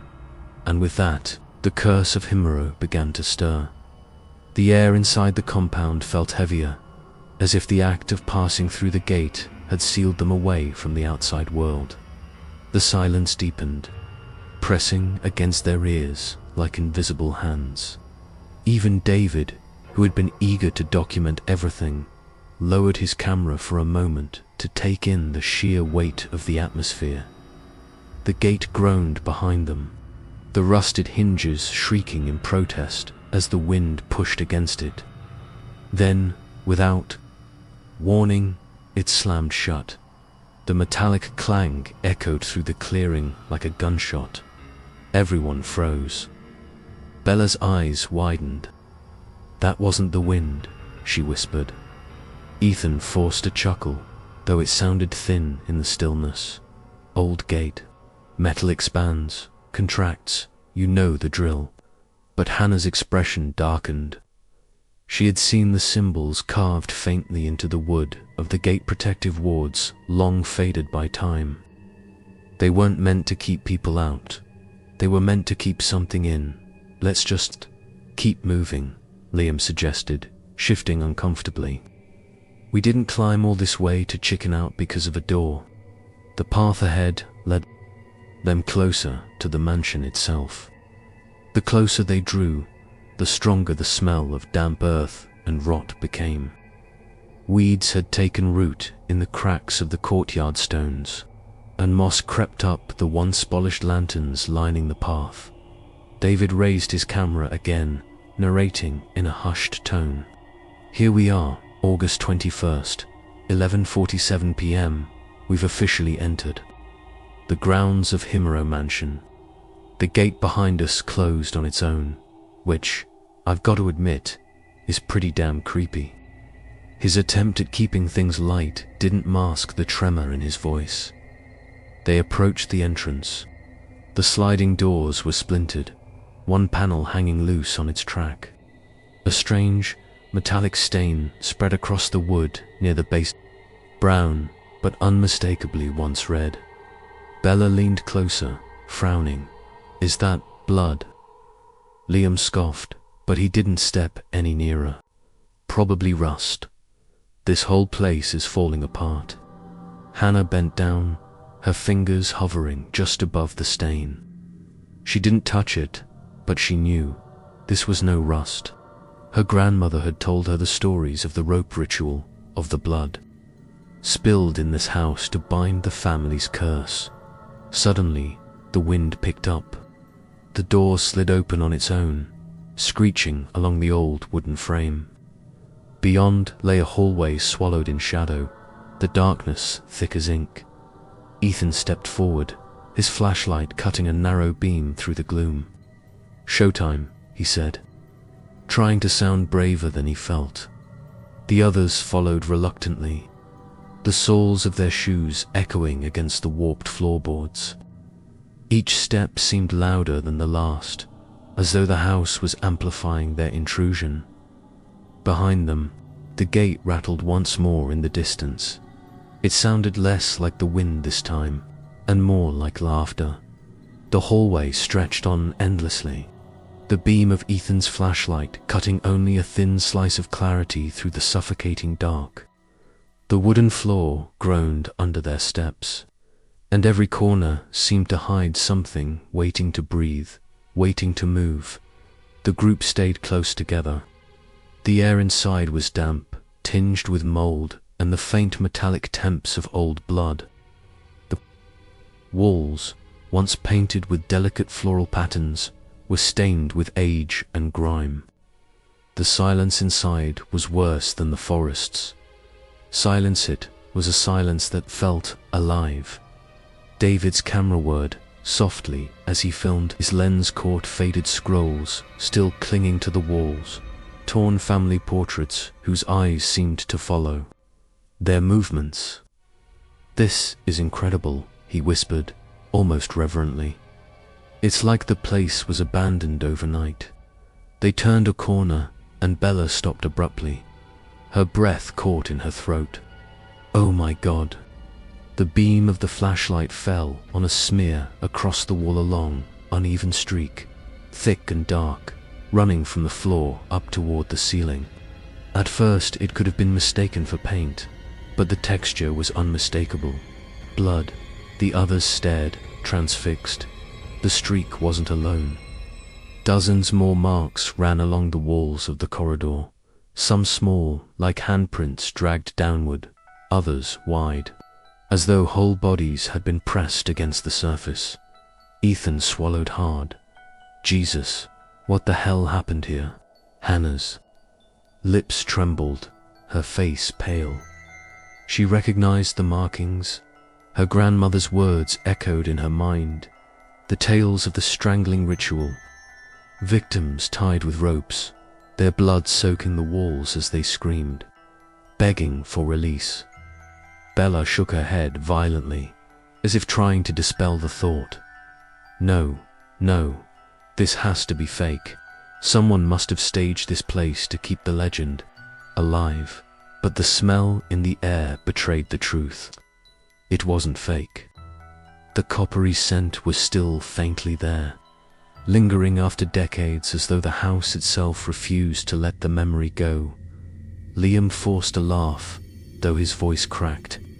"Blood doesn't stay on walls for 50 years, Bella. This doesn't make sense." The corridor seemed to narrow around them, the walls leaning in. David's camera flickered, static bleeding across the screen. He slapped the side of it, but the image remained distorted, faces of his friends warping in the glow of the LCD screen. For a brief second, a pale figure appeared in the background of the footage, tall, head bowed, ropes dangling from its arms. But when he lowered the camera to look with his own eyes, the hallway was empty. "Guys," David's voice shook. "We need to keep moving." They pressed forward, the blood-stained walls watching silently as they passed. Every mark, every handprint seemed fresher than the last, as if the house was feeding on their fear, painting its story anew with their presence. At the end of the hall, a set of stairs descended into darkness. The wood was slick, damp, almost breathing. Ethan raised his light, his jaw tight. "Downstairs," he said. "That's where we'll find the real answers." No one answered. The only sound was the soft drip, drip, drip of something, unseen, hitting the floor behind them. When they turned to look, the wall they had just passed bore a new handprint, fresh, wet, red. The stairs groaned beneath their weight as the group descended. Each step seemed to drag them deeper, not just into the mansion, but into something older, something that had been waiting. The flashlight beams danced across the warped wood and damp stone, shadows twisting unnaturally along the walls. The air grew colder, sharper. Hannah shivered and clutched her arms.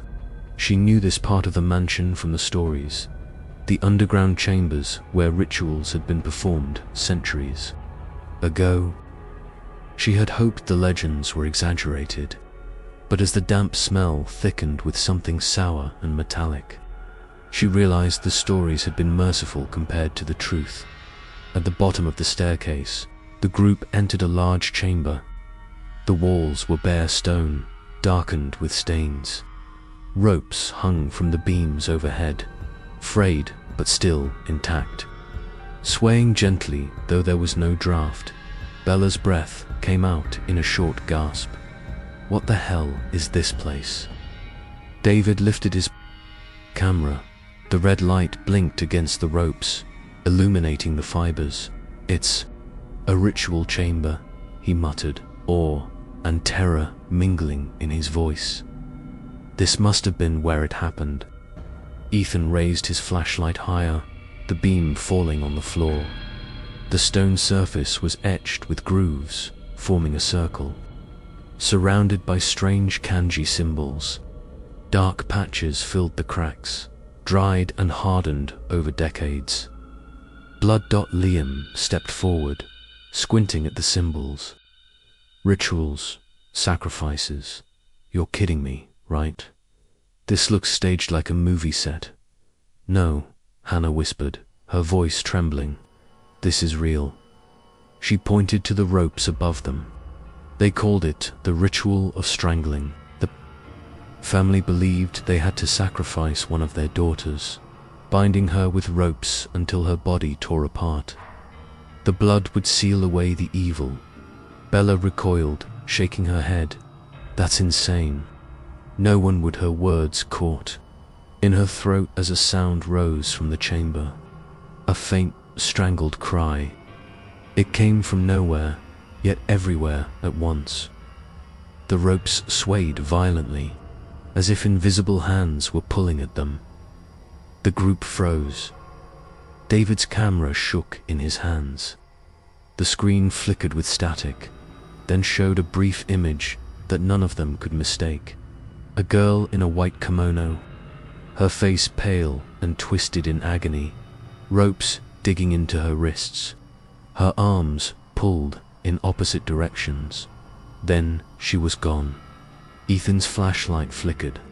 For a moment, darkness swallowed them whole. When the beam returned, the ropes were no longer empty. They hung heavy with fresh stains, dark and glistening.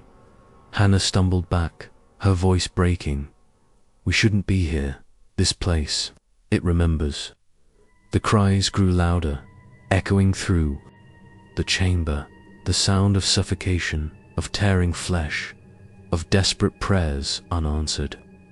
The floor beneath them seemed to pulse, as though the blood carved into its stones still lived, still beat like a heart. Ethan clenched his jaw. "We came here to find the truth," he said, though his own voice trembled. "Now we know, the legends, they're real." But as the ropes twisted overhead, coiling like serpents hungry for new victims, the group realized that the truth was not what they had come to find. It was what had found them. The chamber was alive with sound now, low whispers slithering through the air, the ropes swaying in unnatural rhythm, the walls seeming to pulse with every flicker of their flashlights. Bella clutched Ethan's arm. "We need to leave, now. This isn't fun anymore." Before Ethan could answer, David's camera jerked violently in his hands. The screen erupted with static, but beneath the noise, an image flickered, a pale woman's face, hollow eyes staring directly into the lens. Her mouth opened in a silent scream, and then the feed went black. David gasped, lowering the camera. "Did you see that? Did any of you?" He stopped mid-sentence. A drip of liquid fell onto his shoulder. Slowly, he reached up, his fingers brushing something warm. He pulled his hand away, staring at the crimson smear on his skin. Blood. The others lifted their eyes to the ceiling. One of the ropes above them was no longer empty. A body hung suspended, swaying gently in the darkness. Its features were hidden by matted hair, its arms bound tightly by thick ropes that cut into the flesh. Bella screamed. Liam cursed, stumbling backward, but David couldn't move. The camera trembled in his hands, the lens locked on the figure. No, this isn't real," he whispered. "It's a trick of the light." The head of the body twitched. Slowly, unnaturally, it lifted. The face was his own. David stumbled back, his voice breaking into a strangled cry. No. The ropes above snapped forward like whips, lashing.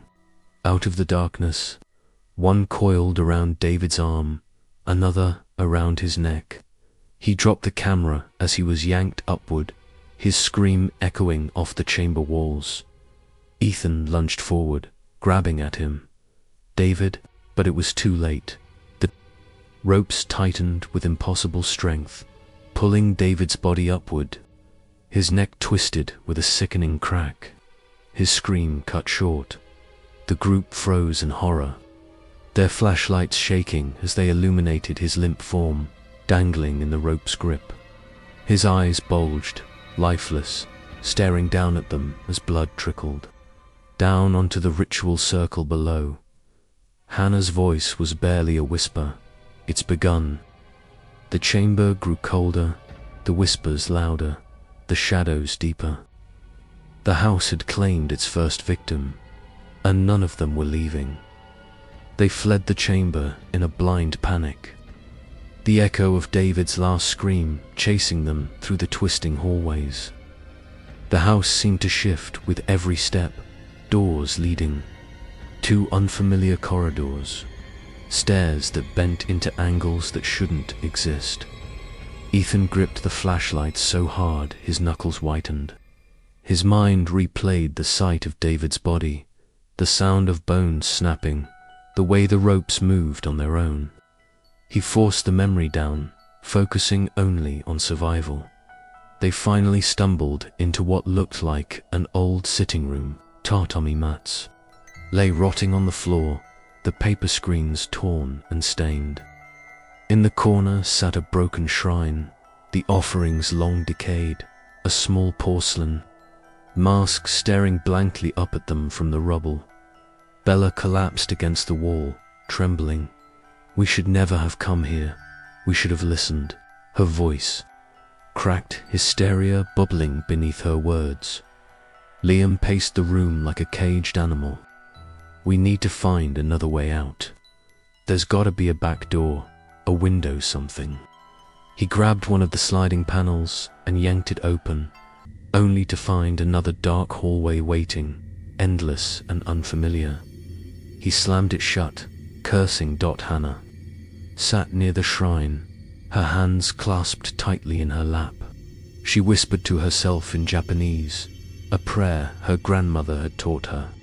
But even as she prayed, she knew the house had already chosen them. The ritual had begun again. That night, they didn't dare move further. Exhaustion forced them to stay in the sitting room, though none of them truly slept. They sat in silence, the weight of David's absence crushing them, each jumpy at the slightest creak of the old mansion. Then, as the hours crawled by, the sound began, soft at first, faint, almost mistaken for the wind. A low, muffled sobbing. Bella sat upright, her eyes wide. "Do you hear that?" The sound grew louder, filling the room. It was the weeping of a woman, broken and endless, echoing through the wooden beams of the house. It seemed to seep from the walls themselves, surrounding them. Ethan raised his flashlight, scanning the corners. Where is it coming from? The sobbing shifted suddenly, sharp as a blade. It became a scream, a long, piercing wail that cut through the night, vibrating in their bones. The paper screens shook, dust falling from the ceiling. Liam covered his ears, shouting, "Make it stop! Make it stop!" And then, just as suddenly, silence. The room fell deathly quiet. Hannah's face was pale, her lips trembling. "It's her," she whispered. "The woman sacrificed in the strangling ritual. They say her spirit never rests. Every night, she cries for the life that was stolen." Bella shook her head, her voice breaking. "I can't do this. I can't." A single sob echoed right behind her ear. Bella screamed, jerking away from the wall. The others shone their flashlights in her direction, but nothing was there. Only the mask from the broken shrine, lying on the floor, now cracked straight down the middle. The mansion was awake, and it was watching. The sobbing had stopped, but its echo lingered in their minds. No one dared to speak of it as they left the sitting room, their flashlights trembling in unsteady hands. The mansion seemed darker now, heavier, as though it had drawn strength from their fear. Hannah walked at the front, her expression tense. She knew where the sound had been leading them, though she had hoped they would never reach it. The path twisted through corridors until they found themselves before another staircase, steep and narrow, descending into the earth. No one wanted to go down, but silence pressed at their backs, and the memory of David's death told them that staying still would be worse. Ethan nodded once, and they descended. The air grew colder with every step. When their lights touched the bottom, they saw stone, walls lined with rusted iron bars. It was not another hallway of the mansion. It was a dungeon. Cells stretched into the shadows, their doors half broken, their insides filled with decay. Scratches marred the stone marks of desperate fingernails, dragged across the surface long ago. Ropes lay scattered on the ground, stiff and darkened with stains that needed no explanation. Bella's hand shook as she covered her mouth. "This is where they kept them." Hannah nodded, her voice a whisper. "The chosen, locked away until the ritual." They moved slowly, their footsteps echoing in the oppressive silence. Their lights passed over skeletal remains, bound in ropes even in death, their faces twisted in permanent screams. The deeper they went, the more suffocating the air became. A low sound stirred in the darkness, chains rattling, faint and distant. None of them could tell whether it was real or only memory lingering in the stones. At the far end of the dungeon, they found a heavy wooden door. The beams were warped, splintered with age, but the marks of blood-stained ropes hung from the frame like a warning. No one wanted to open it, yet they knew the house was guiding them here. Ethan reached for the handle, his flashlight trembling. In his other hand, the cold would bit into his palm as he pushed. The door creaked open, revealing a chamber beyond vast, black and waiting. And with that, they stepped into the heart of Himuro Mansion. The heavy door groaned shut behind them, sealing the 4 survivors inside. Their flashlights swept across the chamber, beams trembling in the dark. It was vast, larger than any room they had seen. The floor bore the remnants of ritual markings, carved deep into the stone, still stained with blackened blood. Ropes hung from the ceiling in tangled clusters, swaying gently as though stirred by a breath they could not feel. Bella's voice cracked as she whispered, "This is it. This is where it happened." Hannah's face was pale. She could barely breathe. She had heard the stories all her life, but seeing the ritual chamber with her own eyes was like staring into a nightmare carved out of reality. The air thickened, cold, suffocating. Then, from the darkness, the sobbing returned. Louder now, closer. The sound of a woman weeping, her sorrow twisting into rage. The ropes stirred, slowly at first, then violently. They lashed downward, striking the floor, coiling like serpents searching for prey. The survivors backed away, but the chamber seemed to close in on them, shadows bending to trap them inside. Ethan tried to steady his voice. "Stay together. Don't let it." He never finished. The ropes struck him, wrapping tight around his arms and chest. He fought, pulling desperately, but they tightened with unnatural force, dragging him toward the center of the ritual circle. His flashlight clattered to the floor, spinning beams of light across the walls. "Ethan!" Bella screamed, rushing forward, but another rope lashed out, coiling around her wrist. She shrieked as it yanked her back, slamming her against the wall. Liam swung a broken piece of wood at the ropes, striking wildly, but it was useless. The house wasn't just wood and stone anymore. It was alive, and it wanted them. Hannah fell to her knees, her voice trembling as she prayed. Her words were drowned by the cries in the chamber, the sound of a woman strangling, a chorus of victims screaming in unison. Then Ethan's body went still. His eyes opened wide, glassy and unblinking. His lips moved, but it was not his voice that came out. "You cannot break the ritual." The voice hissed, low and inhuman. "The blood must flow, the ropes must bind, the curse must live." Bella sobbed, shaking her head violently. "No, no, please." The ropes tightened around her, silencing her pleas. Liam's screams echoed as he was dragged into the shadows. Hannah stared at Ethan's possessed body, tears streaming down her face. She knew then that there was no escape, no breaking the curse. The mansion had chosen its vessels. The last thing she heard was the sound of the ropes pulling taut, the final cry of a woman echoing through the chamber, and then silence. When the police came days later, they found the mansion empty. No bodies, no cameras, no trace of the missing group. Only the house remained waiting, watching, hungering for the next to enter.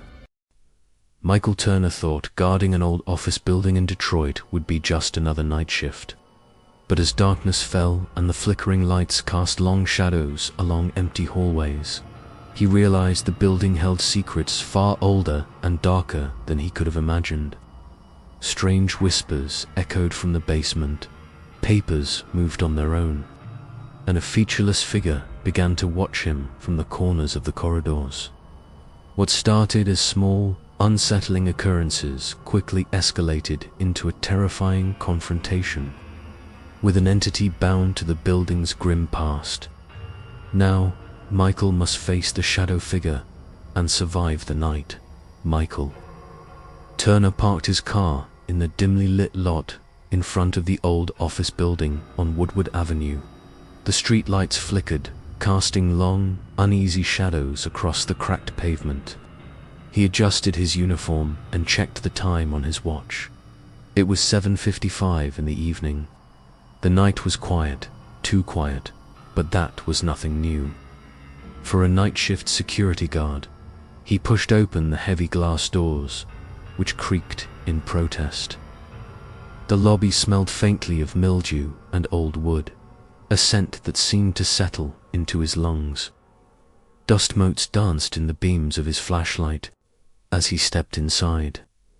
The elevators were out of order, their metal doors slightly ajar, revealing dark, silent shafts.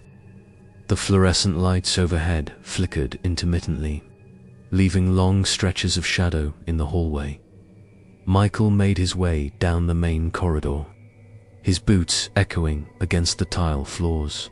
Every sound seemed amplified in the empty building. The hum of the HVAC system, the distant drip of water from a broken pipe, the faint scuffing of his own shoes. At first, he told himself it was just the building settling, old pipes and old wiring. But when he heard the faintest click behind him, he froze. He spun around. Nothing. The hallway stretched empty in both directions. His pulse quickened slightly. Though he tried to steady his breathing, he reminded himself that he had served in the military. He had faced worse than shadows and strange noises. Still, the feeling of being watched lingered. Michael reached the stairwell and tried the door. Locked. He jotted a note in his notebook. Stairwell door locked. Elevators out of order. Monitor via camera. Back at the security desk, he powered up the surveillance system. The screens flickered to life, showing grainy black and white images of the empty floors. He scanned them methodically, eyes trained for movement, for anything out of place. For a while, everything remained normal. But then, on the camera covering the fifth-floor hallway, he thought he saw a shadow move against the wall. It was quick, fleeting, almost imperceptible. He leaned closer, heart beginning to pound. The figure was gone by the time he blinked. Michael rubbed his face and muttered under his breath, "Just nerves. First night, old building, nothing more." Yet the feeling would not leave him. As he continued his rounds, he noticed small signs, a loose paper fluttering across the floor, a cold draft from nowhere, the faintest whisper of a footstep behind him. Each anomaly seemed insignificant alone, but together, they stirred a creeping unease in his chest. By the time he finished his first hour, he was alert, cautious, every nerve on edge. He made one final check of the cameras. Before settling at the desk, flashlight in hand, the building was silent once more, but the shadows seemed thicker, more alive. Michael couldn't shake the sensation that somewhere, just beyond the edge of the light, something was watching him. The first night shift had begun, and Michael Turner knew, deep in his gut, that this building held secrets far darker than peeling. Paint and flickering lights. The second night arrived with a storm brewing over Detroit. Rain pelted the streets, and wind rattled the old windows of the office building. Michael Turner arrived early, his backpack heavy with the notebook, flashlight, and a portable camera he decided to bring after the fleeting shadow he saw the night before. He checked in with the front desk staff briefly, though they offered nothing beyond tired smiles and vague warnings about weird noises at night. As he began his rounds, Michael noticed the first unusual sign. A door he was certain had been closed and locked the previous evening now hung slightly open. He approached cautiously, flashlight cutting a narrow beam through the darkness. There was nothing inside the small storage room but shelves of dusty folders. Still, a shiver ran down his spine. He returned to the surveillance monitors. Reviewing the recordings from the first night, he saw it clearly now. A shadow had moved in the fifth-floor hallway, slower than the fleeting glimpse he had caught, almost deliberate. It lingered near a doorway, then vanished as if it had been swallowed by the walls. Michael paused the footage and zoomed in. The shape was humanoid, but featureless. No face, no clear limbs, only a dark silhouette that seemed to absorb the light. Around it, the building itself seemed to react to the presence. Lights flickered along corridors where no wiring issues were recorded. Papers scattered across desks, lifted briefly into the air as if caught in a gentle wind, though the air conditioning was off. The subtle sounds of shifting floors echoed like whispers. Michael decided to document everything. He opened his notebook and began to log each anomaly in detail. The cold draft in the main stairwell, the faint footsteps that followed him from one floor to the next, the irregular clicking from the elevators. Each incident increased his unease, but also his determination to understand what he was dealing with. By midnight, the phenomena escalated. The hallway leading to the old supply closet grew darker, shadows pooling unnaturally beneath the flickering fluorescent bulbs. A sudden gust of wind slammed a door shut somewhere down the hall, making him jump. He moved to check the security. Camera feed in real time. On one screen, the dark figure appeared again. This time it lingered at the far end of the hall, unmoving, watching. Michael felt a knot tighten in his stomach. He picked up his phone and called Alina, his colleague who worked day shifts. "Hey, Alina, can you see if anything unusual has been reported in the building?" Michael asked, trying to keep his voice steady. Static answered him first, a faint hiss, then her voice came through, but distorted, layered with a strange echo, almost as if someone else was speaking behind her. "Michael, what are you?" The line cut abruptly. He tried again, nothing but static. Shaken, he left the desk to investigate. As he walked the corridors, he felt eyes on him, a presence that did not belong. The hairs on the back of his neck stood straight up. Every creak of the floorboards sounded like a step following him. Each flicker of light seemed to elongate the shadows, making them pulse and shift. By the end of his shift, Michael was exhausted. His journal filled with sketches of the shadow, notes on the sounds, and observations about the odd behavior of the building. He locked the doors as best he could and left, rain soaking his coat, wind whipping through the empty streets. He knew one thing for certain: whatever haunted this building was no ordinary trespasser. The events of the night had crossed the boundary between the natural and the unexplainable, and it was only the beginning. Michael returned for his third night shift, feeling a growing sense of dread. The storm had passed, but the building retained a heavy, oppressive stillness. The wind outside whispered through broken window seals, carrying an eerie hum that seemed to echo from the hallways themselves. He tightened the strap of his backpack and stepped into the lobby. Flashlight in hand, camera ready, heart already racing. From the very first floor, he sensed it. A subtle shift in the air, a pressure that seemed to press against his chest. He paused, scanning the long corridor ahead. Shadows pooled unnaturally beneath the flickering lights, darker than any shadow he had seen before. His instincts screamed that something was there, waiting. Then he saw it. At the far end of the fifth-floor hallway, just beyond the reach of the dim light, a figure appeared. Humanoid, taller than a man, but featureless. No face, no discernible features, just an inky darkness that seemed to swallow the surrounding light. Michael froze, every muscle in his body taut. His mouth opened, but no sound came. The shadow figure moved with deliberate slowness. Each step it took made the lights overhead flicker violently, plunging the corridor into brief stabs of complete darkness. Michael's flashlight trembled in his hand, illuminating only the edges of the figure, revealing nothing but its shifting dark form. Fear gripped him, but his training kicked in. He reached for his phone to call Alina, his voice shaking as he whispered her name. The line picked up.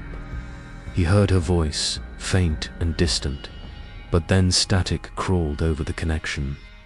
Her words were distorted, almost as if she was speaking. Through a wall of some unseen barrier, Michael backed toward the stairwell. The shadow figure advanced, gliding rather than walking, its movements unnatural and fluid. Each time the lights flickered, it seemed to inch closer, closer, until he could feel its presence pressing on him, an unbearable weight that made it hard to breathe. He turned and ran down the hallway, heart pounding, feet echoing against the tiles. The building seemed alive, doors creaking open and slamming shut behind him. Papers swirled in the air like caught in a sudden wind. He reached the security desk, fumbling with the camera as if capturing the figure on tape could somehow protect him. The shadow figure paused just at the edge of the hallway, motionless, watching him. Michael held his breath, realizing that whatever it was intelligent, aware, and patient. It was not just haunting the building, it was hunting. Then, as suddenly as it had appeared, the figure vanished. The hallway fell silent, the light steadied, and the oppressive weight lifted. Michael sank into the chair at the security desk, shaking, sweat clinging to his skin. He stared at the monitor, reviewing the footage. There was no clear image of the figure, only a dark blur that seemed to pulse in the corner of the frame. He wrote in his journal with a trembling hand, saw it. First direct encounter, featureless, unnatural, watching. By the end of the night, Michael felt both terrified and determined. The shadow figure was real, and it was tied to the building. He knew he could no longer treat this as a routine night shift. The phenomenon was escalating, and he had no idea what would happen next. The following night, Michael returned to the building with a sense of unease, heavier than the previous evenings. He arrived early, rain had returned, drumming softly against the windows, and a thick fog clung to the streets of Detroit. Even before stepping inside, he could feel the building's presence pressing against him, an invisible weight that seemed to seep through the walls. Inside, the lobby was silent, but not normal silent. It was the kind of silence that made every creak of a floorboard sound amplified, every drip of water echo like a footstep. Michael's flashlight cut through the darkness as he began his rounds, each step measured, cautious. He moved past the stairwells, checking doors, noting the flickering lights above, the peeling paint on the walls, and the stale, musty air. It started subtly, a faint whisper from the basement, so soft that he almost dismissed it. He paused, holding his breath. Nothing. He continued, but the whispers returned, growing clearer, though still unintelligible. They seemed to move, following him, echoing from the dark corners of the hallways. Michael set up a small audio recorder near the basement door, hoping to capture the sounds. As he reviewed the monitors, he noticed something strange. The figure from the previous night did not appear visually, yet the cameras recorded an odd distortion, shadows that bent and shifted unnaturally, like the building itself was breathing. He ventured closer to the basement, drawn by a mixture of fear and determination. Each step down the staircase made his boots echo like thunder. At the bottom, the air was colder, thicker, almost suffocating. The whispering intensified. Michael strained to listen, but the words made no sense. It was as if someone or something was speaking in a language beyond comprehension. A sudden noise made him jump, a heavy thud from somewhere deep within the basement. He swung his flashlight toward it. Nothing, another thud. Then, a dragging sound, slow and deliberate, echoing against the concrete walls. Michael's heart pounded. He realized he had no way to understand what was real and what was in his mind. Sleep had become a distant memory. His nights were filled with restless thoughts, the feeling of being watched, and the persistent echo of unseen footsteps. Each night shift left him more drained, more paranoid, and yet more obsessed with understanding the building's secrets. He tried to call Alina again. The phone line buzzed with static before her voice came through, distant and distorted, almost as if she were miles away. "Michael, you need to." The line went dead. Michael sank into the chair at the security desk, the audio recorder running. He listened to the faint whispers captured from the basement, the static-filled hum of the building, the creaks and thuds that had no explanation. The recordings were chilling. Even played back on speakers, the whispers seemed to move. Across the room, circling him, impossible to locate. By the end of his shift, Michael was exhausted and shaken. He had begun to doubt his own senses. Was he imagining the whispers, the footsteps, the pressure in the air? Or was the building truly alive with something otherworldly? As he left, the hallway lights flickered violently one last time, and he felt a cold presence brush past him, like a shadow moving just out of reach. He shivered and muttered to himself, "This isn't just a building. It's something else, something alive." He knew one thing with certainty. The shadow figure was no longer the only manifestation. The building itself had begun to speak, in its own haunting language, and Michael Turner was trapped in the middle of its voice. Michael could no longer ignore the growing terror that seemed to dwell within the old office building. The strange sounds, the shadows, the feeling of being watched, everything pointed to something far older and darker than he had imagined. He decided it was time to dig deeper.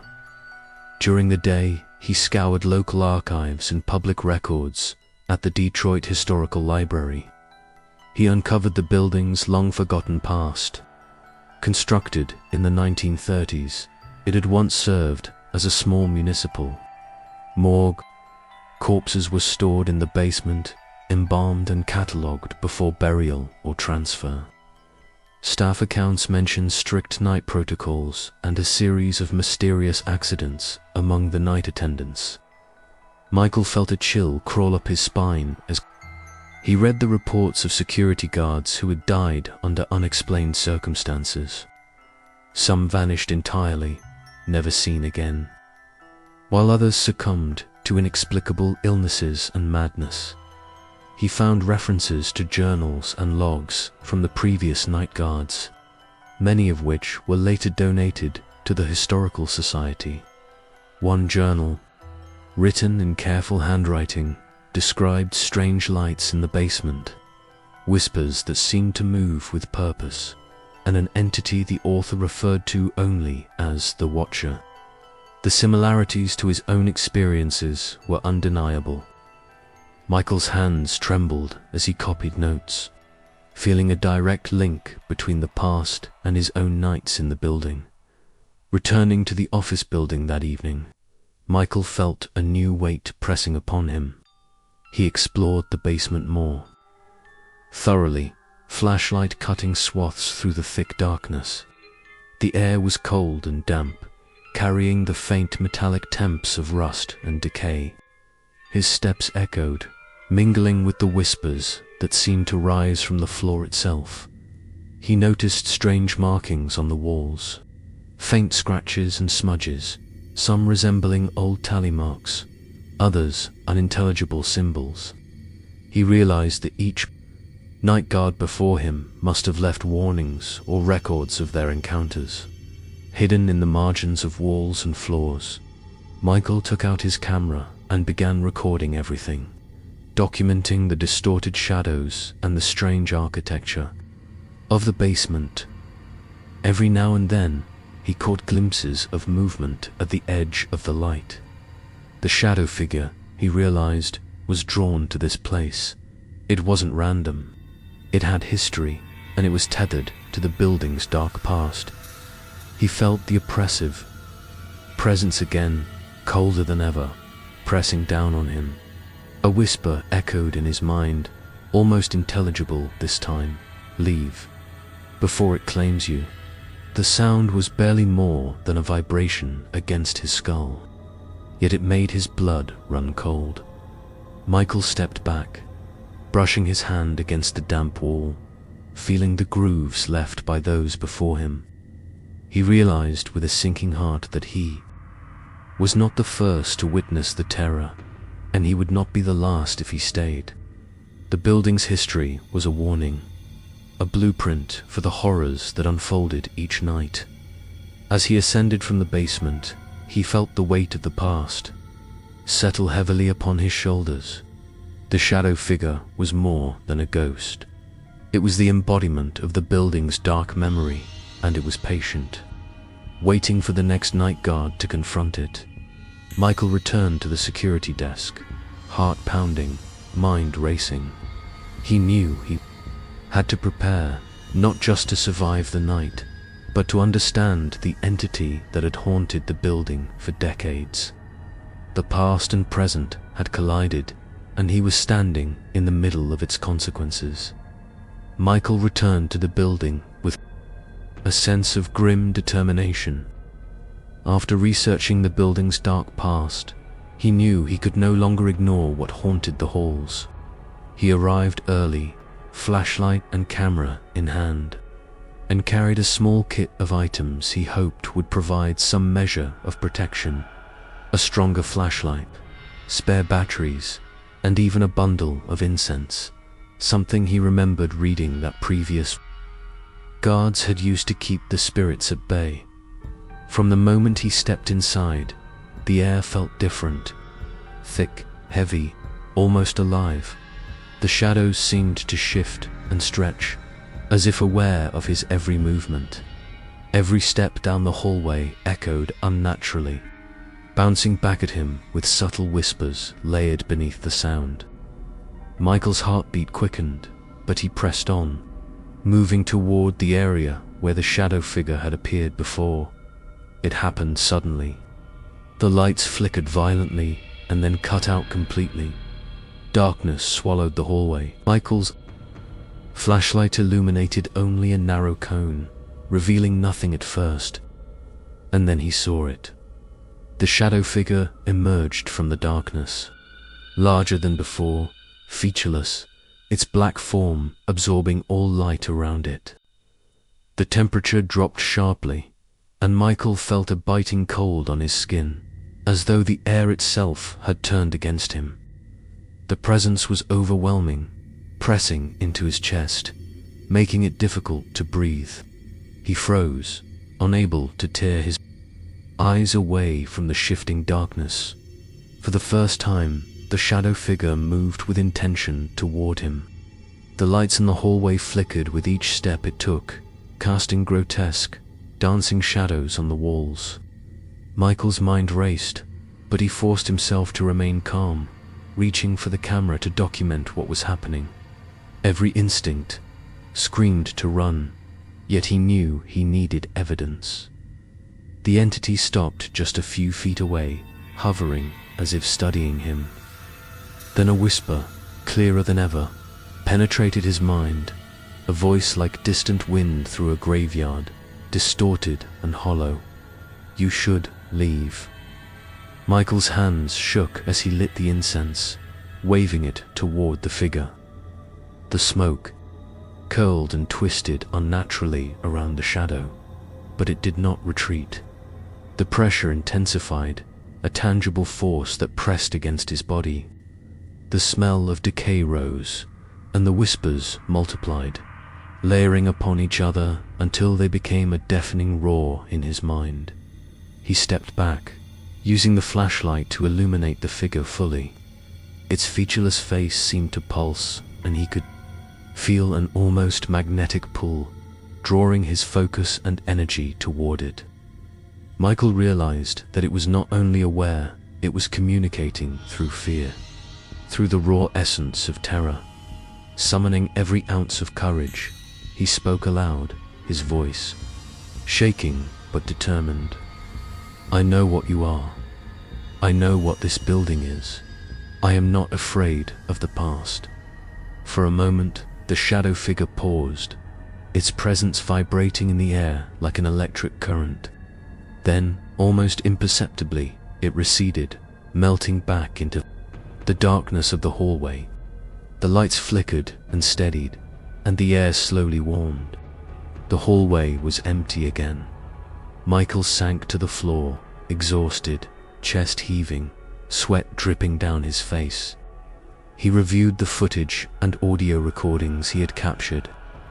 The shadow figure appeared as a dark blur, but the intensity of its presence, the force pressing on him, and the clear whispering could not be denied. He knew this encounter was only the beginning. The shadow figure was no longer a distant threat. It had made its presence unmistakable, and Michael Turner understood that. The nights ahead would test every limit of his courage and sanity. Michael Turner arrived at the building earlier than usual, fully aware that tonight would not be like any other. He carried an arsenal of equipment, a high-powered flashlight, extra batteries, his camera, the notebook filled with observations, and a small bundle of incense meant to act as a protective measure. He had mentally rehearsed every step, preparing for the encounter he knew was inevitable. From the moment he stepped into the lobby, the air was thick and oppressive. Shadows pooled unnaturally beneath the flickering lights, stretching along the walls like dark fingers. Michael felt the familiar, heavy presence pressing against him. It was as if the building itself was aware that he had returned. Anticipating his actions, he moved carefully toward the basement. Every creak of the floorboards sounded amplified, echoing like distant footsteps following him. He set up the camera on a tripod, pointing toward the hall where the shadow figure had appeared before. Michael switched on the recorder, making sure every sound, every flicker of light, and every movement would be captured. The shadows shifted again. A cold wind swept through the hallway, rustling loose papers and lifting the smoke from the incense. Michael held his flashlight steady, scanning the area. Then, without warning, the shadow figure emerged.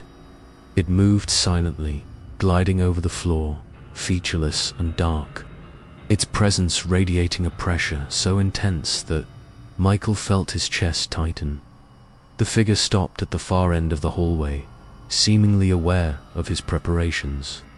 Michael spoke, a loud voice steady despite the adrenaline racing through him.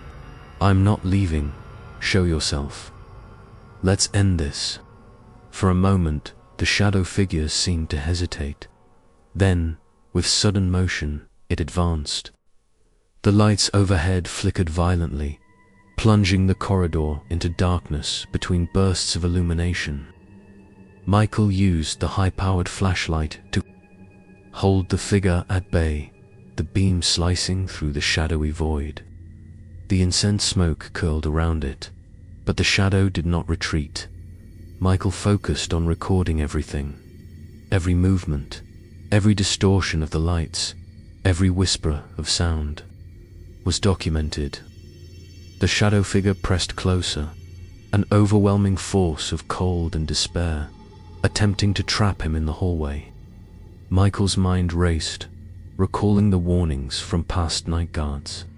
He could feel the entity testing him, probing for fear, trying to force him into submission. Summoning his courage, he stepped forward, voice commanding, "You are bound to this building. I will not let you take another life. I am leaving only when I have evidence, and you will not stop me." The shadow figure recoiled slightly, a ripple of darkness pulsing through its form. For a tense moment, it hovered, as if considering him. Then it surged forward one last time, filling the hallway with its cold presence. Michael held the flashlight and incense forward, the smoke swirling unnaturally around the figure, creating a barrier of light and haze. Suddenly, the shadow figure vanished, dissolving into the shadows of the hallway. The air warmed slightly, the light steadied, and an eerie silence settled over the building. Michael stood panting, sweat streaming down his face, body trembling from exhaustion and fear. He checked the camera. The shadow figure appeared as a dark blur in the footage, its movements captured in fleeting moments. But the intensity of its presence, the weight of its gaze, was undeniable. Michael gathered his equipment and retreated from the basement, moving cautiously through the hallways. As he exited the building into the early hours of the morning, he felt the oppressive presence linger behind him, aware and patient. Tonight, he had survived. Tonight, he had confronted the shadow figure and lived to tell the tale. But Michael knew the entity was still there, waiting for the next night guard. His recordings and journal were proof, but the building remained a house of shadows and whispers, its dark history alive and ever watchful. Michael Turner never returned to the night shifts after that final encounter. The darkness, the whispers, and the oppressive presence of the shadow figure had left an indelible mark on him.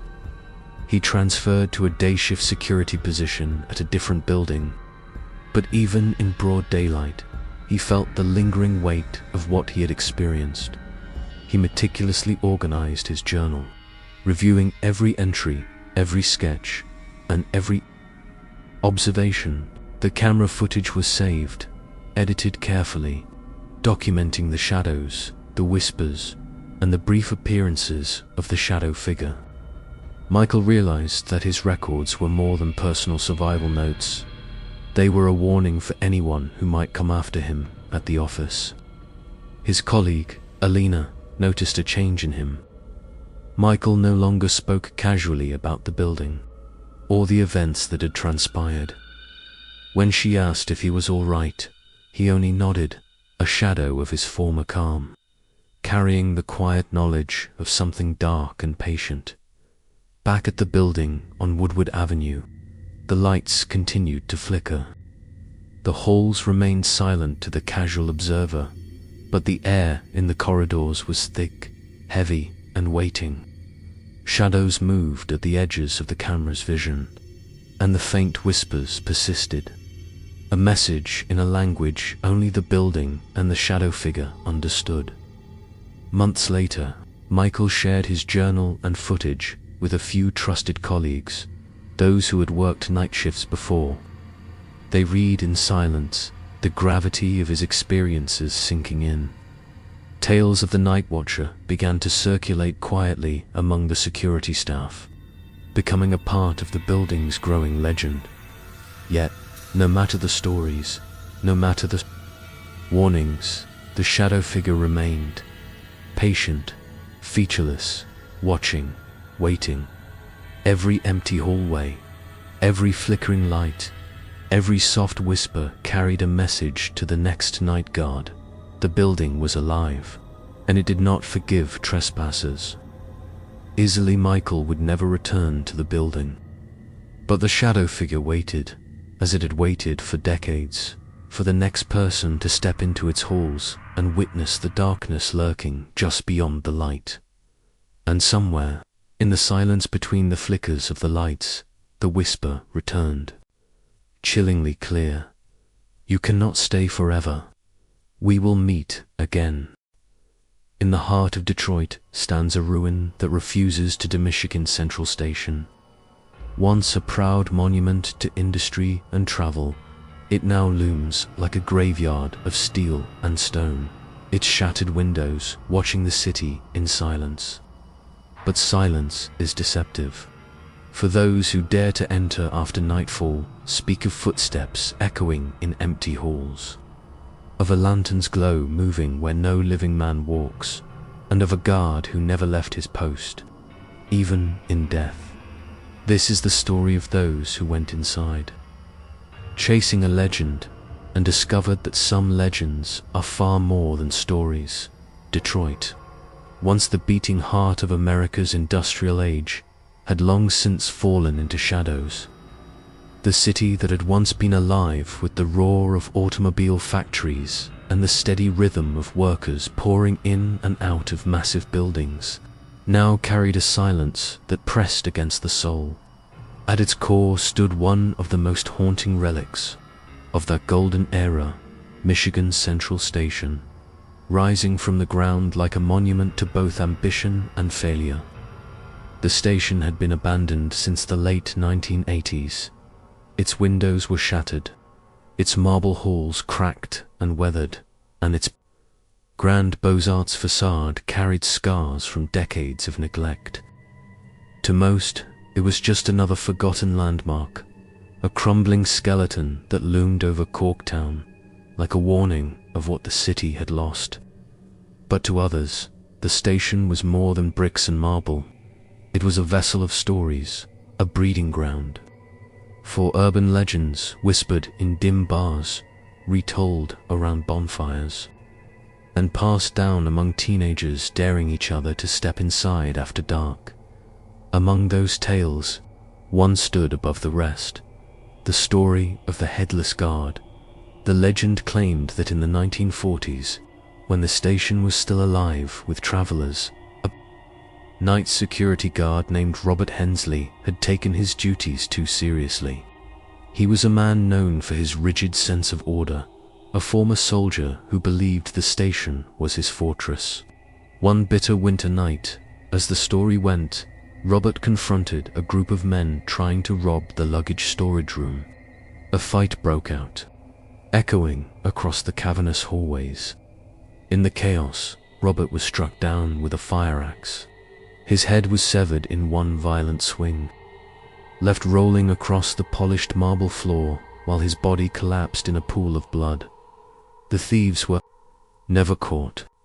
The newspapers barely reported the incident, buried beneath the daily churn of war news from overseas. Yet, in hushed voices, workers swore that Robert never left the station. Passengers claimed to hear the echo of boots pacing in empty corridors long after midnight. Janitors whispered of a figure in a guard's uniform, lantern in hand, wandering the tracks without a head. Over the decades, the legend twisted into something darker. It was said that anyone who mocked the story or disrespected the station would encounter him. Witnesses spoke of a suffocating chill, of shadows that stretched unnaturally across the walls, and of a faceless figure standing at the end of the platform. Some swore they saw the guard's lantern glowing like a small wandering fire, bobbing between pillars where no one else walked by. The 1990s. Michigan Central Station had become a place of dares. Teenagers broke through fences to drink and spray. Graffiti inside, explorers wandered the collapsing staircases and cracked tile floors, searching for proof of the paranormal. And almost every one of them, when pressed, admitted they felt they were being watched. Few stayed past midnight. Fewer still returned more than once. The story persisted because of the atmosphere. The station at night was unlike any other place. In Detroit, the silence was heavy, broken only by the occasional scurrying of rats or the groan of shifting metal. The moonlight filtering through shattered windows painted eerie patterns across the marble floor. The building seemed alive, breathing with memories, holding tightly to the footsteps of thousands who once passed through. And at the heart of that silence was the fear that Robert Hensley still patrolled, guarding the station he had died for. No one knew if the story was true. There were no official records of his death, no documented proof of murder, yet legends have a way of facts. By the early 2000s, the Headless Guard had become part of Detroit's folklore, mentioned in ghost tours and late-night radio shows. Some dismissed it as a tale to scare trespassers away from a dangerous building. Others swore that it was real, too real, and that the guard's restless spirit lingered in search of justice he would never have. And it was into this darkness, into this fragile line between myth and reality, that a new chapter of the legend was about to be written. The October air in Detroit was sharp, carrying with it the smell of rain-soaked concrete and rust. The city had grown quieter as the sun sank behind the skyline, leaving streets in Corktown painted with the fading glow of street lamps. For most, Michigan Central Station was a landmark to be avoided. Its towering, skeletal frame loomed above the neighborhood like a watchman long forgotten, its windows gaping like broken teeth. But for four friends standing at the edge of its chained fence, the ruin was a challenge they had come to conquer. Their leader was Marcus, a tall, confident 23-year-old film student who had developed an obsession with urban legends. He carried his camera bag slung over one shoulder, adjusting the strap as he studied the station's massive silhouette. "This is it," he whispered, excitement flickering in his eyes. "This is where the story lives." Behind him, Sarah shivered beneath her denim jacket. She was less enthusiastic about trespassing into one of Detroit's most dangerous ruins, but she wasn't about to be the one to back down. "It doesn't feel right," she muttered, staring at the darkened windows. "It looks like something's waiting inside." James, the skeptic of the group, laughed under his breath as he pulled a crowbar from his backpack. "Waiting inside. Sarah, it's a building. You've been listening to too many ghost stories." With a few quick tugs, he worked at the gap in the fence until the chain link groaned open wide enough for them to slip through. The last of the group, Alina, lingered for a moment. She was the quiet one, always watching, always listening, carrying a small notebook where she scribbled thoughts and sketches. Her grandmother had once told her never to disrespect the dead. Tonight, she felt the weight of those words pressing, heavier than ever. She crossed herself quickly before stepping through the fence, trailing the others. Inside the grounds, the air felt colder, as though the very shadow of the station carried its own chill. The towering facade seemed even larger up close, every carved detail worn by decades of wind and rain. Above them, the shattered windows reflected faint moonlight, creating the illusion of pale eyes watching their every step. Marcus lifted his camera, the red light blinking to life. "Okay," he said, his voice low but steady. "Tonight, we prove whether the headless guard is just a story or if he's still here." The massive doors at the front of the station had long since been sealed, but there were other ways inside. James led them toward a side entrance where bricks had crumbled away, leaving a jagged gap just wide enough for a person to squeeze through. One by one, they ducked into the darkness. The inside of Michigan Central Station was worse than any of them had imagined. What had once been a grand concourse now resembled the hollowed remains of a cathedral. Tall pillars rose into the gloom, their marble chipped and blackened with soot. Rain dripped through the broken ceiling, pooling on the cracked tile floor.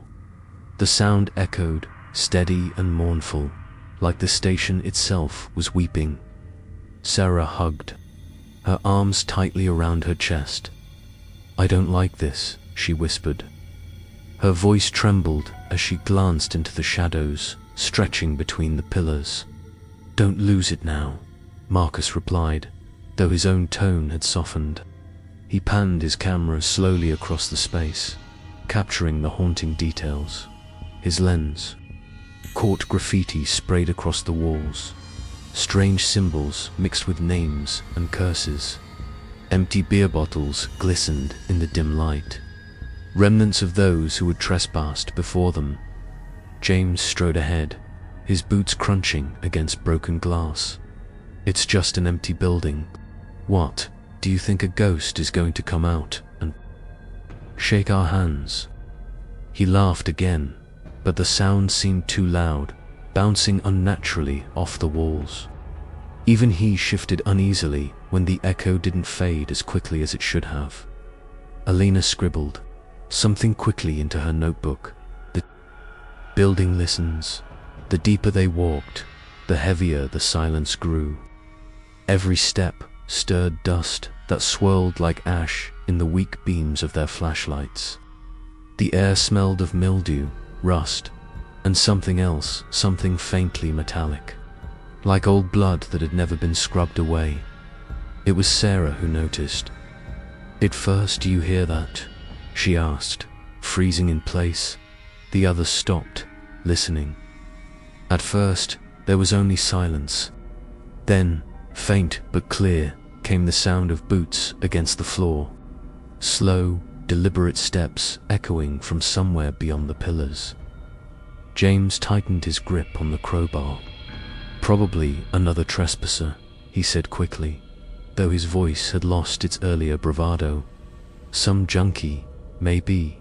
Marcus raised his camera, recording as he whispered, "No, that doesn't sound like wandering. That sounds like a patrol." The footsteps continued, steady, unhurried, as though whoever or whatever was walking had all the time in the world. And then, just as suddenly as they began, they stopped. The four friends stood in silence, holding their breath. The station seemed to exhale around them, the faint draft stirring the dust at their feet. Sarah whispered the words none of them wanted to hear. "We're not alone in here." The group froze where they stood, the last echoes of phantom footsteps still hanging in the cavernous hall. The silence that followed was suffocating, so heavy it seemed to press against their lungs. Marcus kept his camera raised, recording the empty shadows that sprawled between the pillars. "Is someone there?" James finally called out, his voice sharp and echoing off the walls. The sound bounced back to them, distorted, as though another voice had spoken in unison. No answer came. Sarah tugged at Marcus's sleeve. "We need to leave, right now." Whatever that was, it wasn't her words died in her throat. From the far end of the concourse, near the broken arches that once opened to the platforms, a faint glow appeared. At first it was only a flicker, like the reflection of moonlight on glass, but then it steadied, growing into the unmistakable shape of a lantern's flame. The light swayed gently from side to side, bobbing with the rhythm of footsteps that none of them could hear. Elena's pencil scratched across her notebook, her hand trembling as she wrote, "The lantern comes first." Marcus's breath quickened. "Oh my God," he whispered, the camera trembling in his grip. "It's real. The story is real." The lantern light drew closer, illuminating the crumbling tiles beneath it. But there was no hand, no arm, no visible body holding it. The glow seemed suspended in midair, floating with steady purpose. And then, as the friends strained their eyes against the darkness, the rest of the figure emerged. A man's form in an old security guard uniform, shoulders squared, chest broad beneath. A weathered jacket. His posture was rigid, military, as though he still marched his nightly patrol. But where his head should have been, there was nothing. The lantern swung from one invisible hand, its glow spilling over the empty space above the figure's collar. Sarah's scream tore through the silence before she clapped both hands over her mouth. James cursed under his breath and stumbled back a step, the crowbar shaking in his grip. Alina simply stared, her face pale, her eyes wide as though she were watching the inevitable. The guard kept walking, slow, steady, deliberate. The lantern's Glow shifted across the pillars, throwing long shadows that seemed to writhe on the walls. He did not look at them, he couldn't, yet each of them felt the weight of his presence pressing against their chests, as though invisible eyes bored into their souls. Marcus lowered the camera slightly, his face pale but transfixed. This is impossible," he muttered. "It's impossible, but it's happening." The headless guard stopped at the center of the concourse. For a moment, he stood perfectly still, the lantern's flame flickering but never going out. The silence stretched again, unbearable, until the figure slowly turned not toward the exits, but toward the four intruders. The lantern lifted higher, casting a sickly glow across their faces. Sarah whimpered, "He sees us." Elena's hand tightened around her notebook. "No," she whispered. "He doesn't need eyes." The guard began to move again, each step deliberate, closing the distance between himself and the group. The sound of his boots rang out now, loud and undeniable, echoing in a rhythm that quickened with every heartbeat. Panic broke the spell. James raised the crowbar, though his hands shook violently. "Stay back," he shouted, his voice cracking. The figure did not falter. Marcus grabbed Sarah's arm. "Run," he hissed. Now, they bolted, their footsteps clattering across the broken tiles as they darted between the pillars. The lantern's glow followed, unwavering, chasing them through the cavernous hall. The air grew colder with every step, their breaths visible in the darkness as if the station itself had turned into a frozen tomb. Behind them, the boots thundered. Closer, louder, relentless. They burst into a side corridor, their flashlights jerking wildly across peeling paint and shattered glass.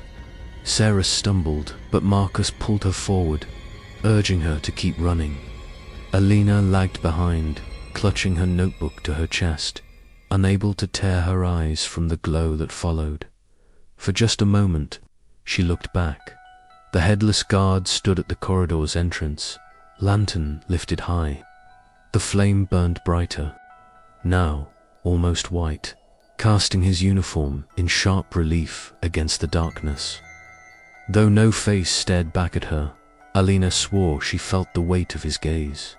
She tore her eyes away and sprinted after the others. When they finally burst into a smaller chamber, waiting room littered with debris, they collapsed in a huddle, gasping for breath. The glow had vanished. The footsteps had stopped. The silence returned, but it was no longer empty. It was charged, as though the building itself now pulsed with the spirit of the thing they had seen. Sarah pressed her back to the wall, tears streaking her face. "That wasn't a story," she whispered. "That wasn't a legend. He's here." James dropped the crowbar, his hands trembling uncontrollably. I don't believe it. I don't believe what I just saw." Marcus checked his camera with shaking fingers. The recording light was still on. He looked at the others with wide eyes. "It doesn't matter if you believe it. I've got it on film." Alina slowly opened her notebook. On the page she had, scrawled in frantic handwriting, "The lantern comes first, then the silence, then the guard." She shut it quickly and whispered, "And he's not done with us yet." The silence inside the waiting room was unbearable. Dust floated in the shafts of moonlight that cut through broken glass, glittering like ash suspended in the stale air. The four of them sat pressed against the walls, hearts still hammering. From their desperate flight, Marcus checked the camera again, his hands shaking. The small screen glowed in the darkness, showing the last few seconds of what he had recorded. The floating lantern, the outline of the headless guard, the impossible figure walking toward them. His throat went dry. Proof it was there, undeniable. And yet he wished more than anything that it wasn. Sarah was curled up with her knees to her chest, rocking slightly. Her voice was raw when she spoke. "We shouldn't have come. I told you this place wasn't right. We've woken something." James raked a hand through his hair, his skin pale with sweat. It wasn't real. It couldn't have been real. Just a trick of the light. Someone messing with us. But the tremor in his voice betrayed him. He didn't believe his own words. Alina hadn't spoken since they'd stopped. She sat with her notebook open on her lap, staring at a blank page.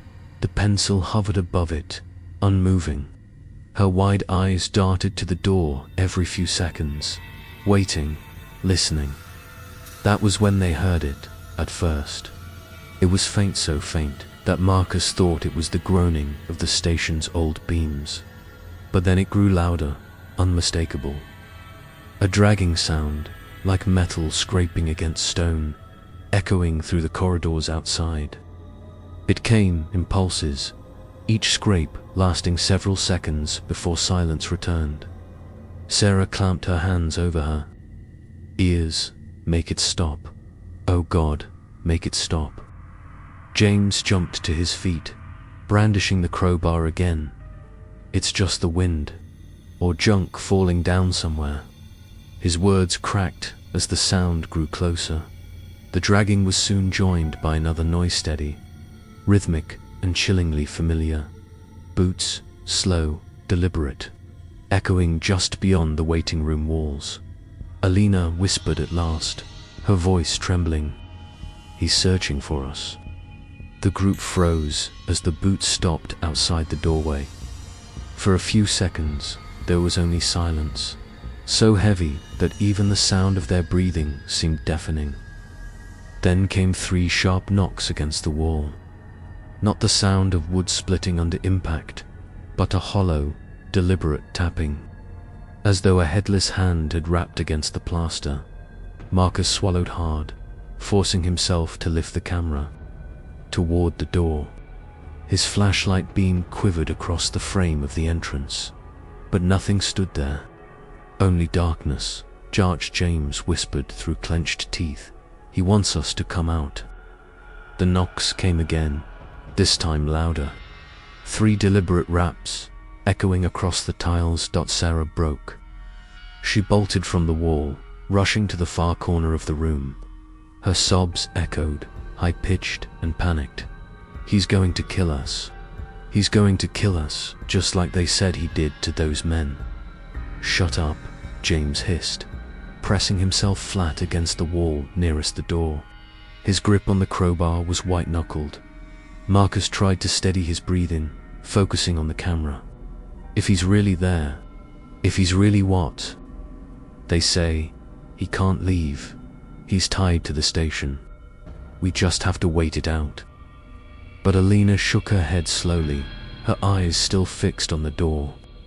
"You don't understand. He doesn't need to come in.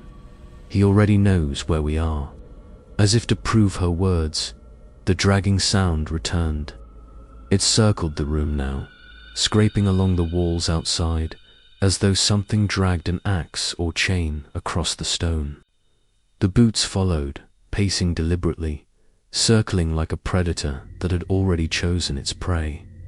The 4 of them huddled together, their flashlights jerking wildly as the noises grew louder.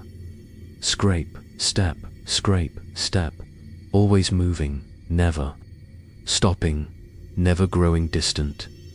Then, without warning, the sounds ceased. The silence crashed back down like a weight. James whispered, "Is he gone?" A new sound answered him, a low, hollow whistle, rising from the darkness beyond the door.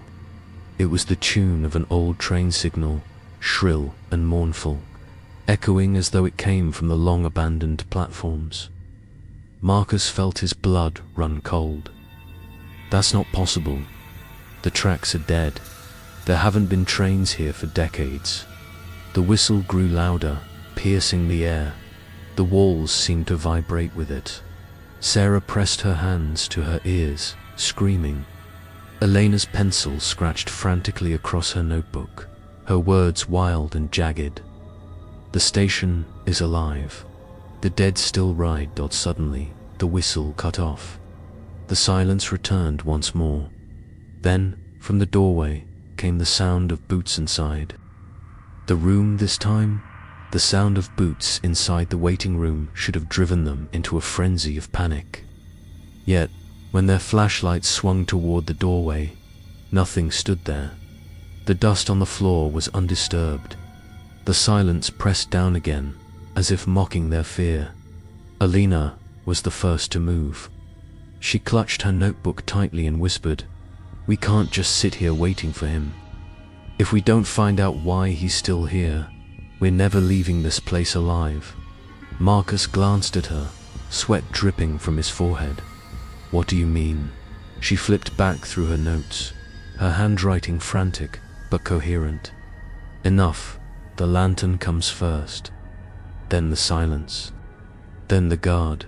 Her next page held new words. "He doesn't leave because he can't. He's bound to what happened here." Sarah sobbed quietly. "We don't need to know why.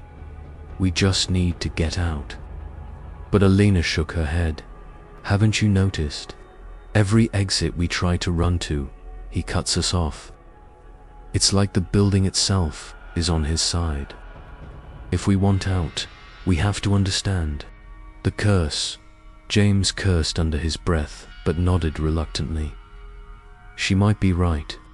The whole damn place feels like a trap." Marcus exhaled shakily, then adjusted the camera strap around his shoulder. "Fine. If there's history to this, we'll find it. Places like this, they always leave behind records." They crept deeper into the station, flashlights sweeping, over broken benches and decaying walls. The air grew colder, heavy with mildew and the faint stench of rusting metal. Every sound they made seemed amplified, the crunch of glass under their boots, the shallow rasp of their breathing. Eventually, they stumbled into what must have once been the station's administrative wing. Filing cabinets lay overturned, papers rotted into yellow piles across the floor. The smell of mold and dust was suffocating. Marcus crouched by one of the cabinets, rifling through the brittle remnants.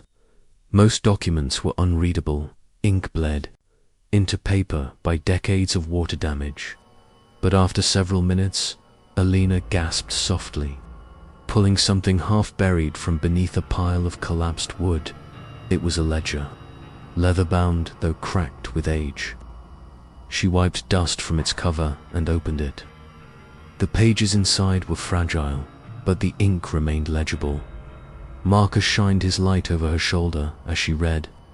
The entries listed shifts, wages, names of security staff.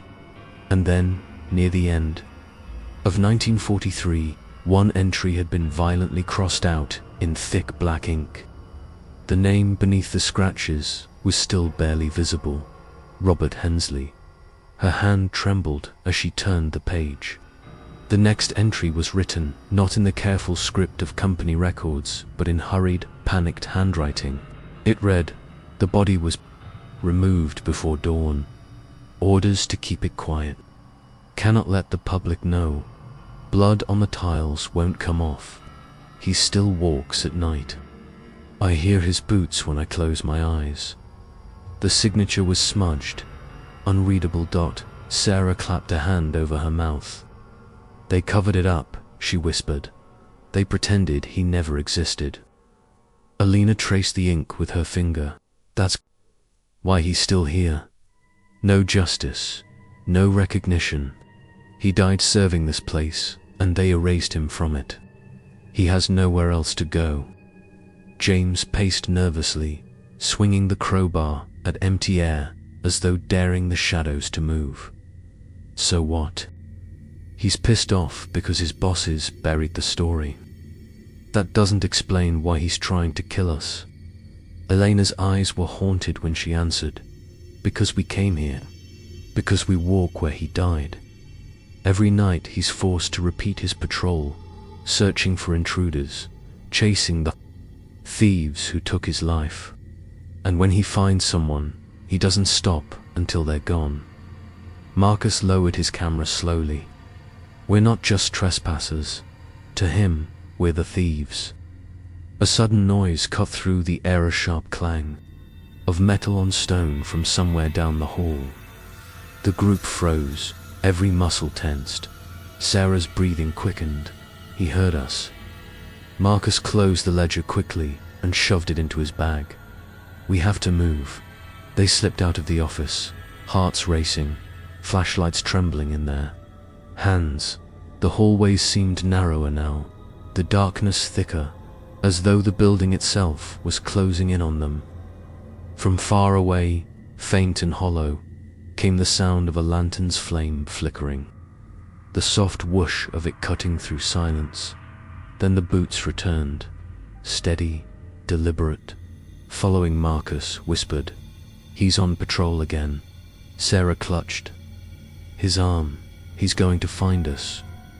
Elena's voice was quiet, distant, as though she was already elsewhere. "He doesn't need to find us. We're already inside his shift, and the shift never ends." The corridors of Michigan Central Station seemed endless, a maze of broken plaster and echoing steps that dragged the group deeper and deeper into the belly of the building. Their flashlights cut narrow cones of light through the black, illuminating fragments of old posters and rusted railings.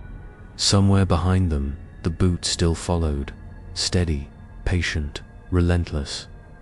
Sarah clung to Marcus's arm, her breath coming in shallow gasps. "He's not going to stop, is he?" "No," Elena whispered, her eyes wide and glassy. "Not until he finishes his patrol." James swore under his breath. "Then we finish it for him. If he wants a fight, I'll give him one." He gripped the crowbar like a sword, though his hands trembled. They pushed into a wide concourse that opened like a black cavern before them. Moonlight spilled through shattered windows, throwing long silver beams across the cracked tile. In the center of the room, a collapsed chandelier lay like the bones of some long-dead creature, glass shards glittering across the floor. For a moment, there was silence. Then the lantern appeared. It flickered into view at the far end of the hall, its flame steady and impossibly bright, swaying gently as it moved forward. The figure followed the rigid body in a faded guard's uniform, the headless shoulders squared, boots striking the floor in a rhythm that echoed like a heartbeat. Sarah let out a strangled cry and backed against the wall. James stepped forward, crowbar raised, his flashlight trembling as it illuminated the impossible form. "Stay back," he shouted, though his voice cracked with terror. "I swear to God," the lantern lifted higher, as though the guard acknowledged the challenge. The boots quickened. James swung the crowbar wildly as the figure advanced. The metal struck nothing but air. The guard did not falter. Instead, the temperature in the room plummeted, frost creeping along the broken tiles. James's breath came. Out in white clouds, Marcus raised the camera, his voice shaking. "It's real. Every second of this is real." The guard lunged. The lantern's flame flared, blindingly bright, and the air exploded with the sound of a train, whistle shrill, deafening, echoing from every wall. James screamed as the crowbar was ripped from his hands by some unseen force and hurled across the room. He was thrown back against the wall, chest heaving, eyes wide with terror. The guard loomed over him now, the lantern hovering inches from his face. Though there were no eyes above the collar, James froze as though under its gaze. His mouth opened in a silent scream. "James," Sarah cried, rushing forward. But Elena grabbed her arm and yanked her back. "Don't," Elena hissed. "He's choosing The words sent a chill through Marcus's veins. Choosing, the guard stood perfectly still, lantern burning between himself and James. Then, slowly, the flame dimmed and the figure turned. Without a sound, it shifted its attention to the others. Sarah collapsed to her knees, sobbing. James crawled away, gasping, clutching his chest as if his very soul had been scraped raw. The boot struck again. Step by step, the guard advanced. On Marcus, Sarah, and Alina. Marcus's hands shook violently as he kept filming. "We need to move, now." But Elena's voice was calm, almost hypnotic. "No. If we run, he'll chase us until we can't breathe. If we face him, maybe he'll listen. Listen." Sarah spat through her tears. "He doesn't have a head, Alina. He can't listen." The lantern lifted once more, the flame burning with unnatural intensity. The guard loomed close enough now that Marcus could see the stitching on the uniform, dark with stains that would never wash out. The cold radiating from him was unbearable, stabbing into their bones. Alina stepped forward. "Alina, no."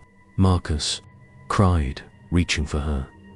She shrugged off his hand and stood tall before the figure. Her notebook trembled in her grip.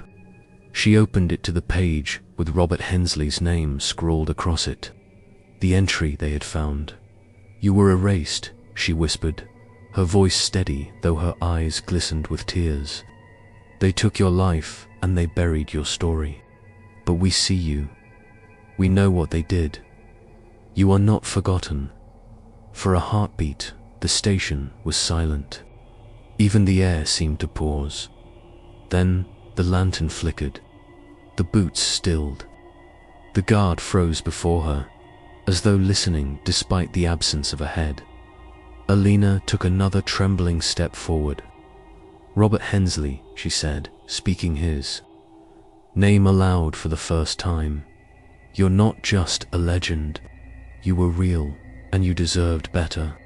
The lantern's flame sputtered, then flared violently. The shrill train whistle blasted again, shaking the walls. Sarah screamed, covering her ears. James cowered behind the collapsed chandelier. Marcus's camera shook as he tried to capture it all. The guard raised the lantern higher, the flame spilling over Alina like a spotlight. The rest of the room drowned in shadow. For one terrible moment, Marcus thought the spirit would strike her down, then, just as suddenly, the flame extinguished. The lantern fell to the ground with a clang, its glass shattering into pieces. The guard's figure dissolved into darkness, fading like smoke caught in the wind. The boots echoed one last time, then fell silent. The station was still. Alina collapsed to her knees, clutching her notebook, sobbing with relief and terror. Marcus dropped beside her, grabbing her shoulders. "You did it. You, oh my God, Alina, you did it." Sarah remained huddled against the wall, trembling uncontrollably. James crawled from the shadows, his face pale and hollow.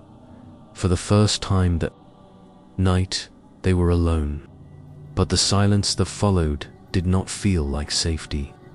It felt like the eye of a storm. The silence that followed the guard's disappearance was deafening. Dust swirled in the faint beams of moonlight, and the shattered lantern lay in jagged pieces across the tile floor.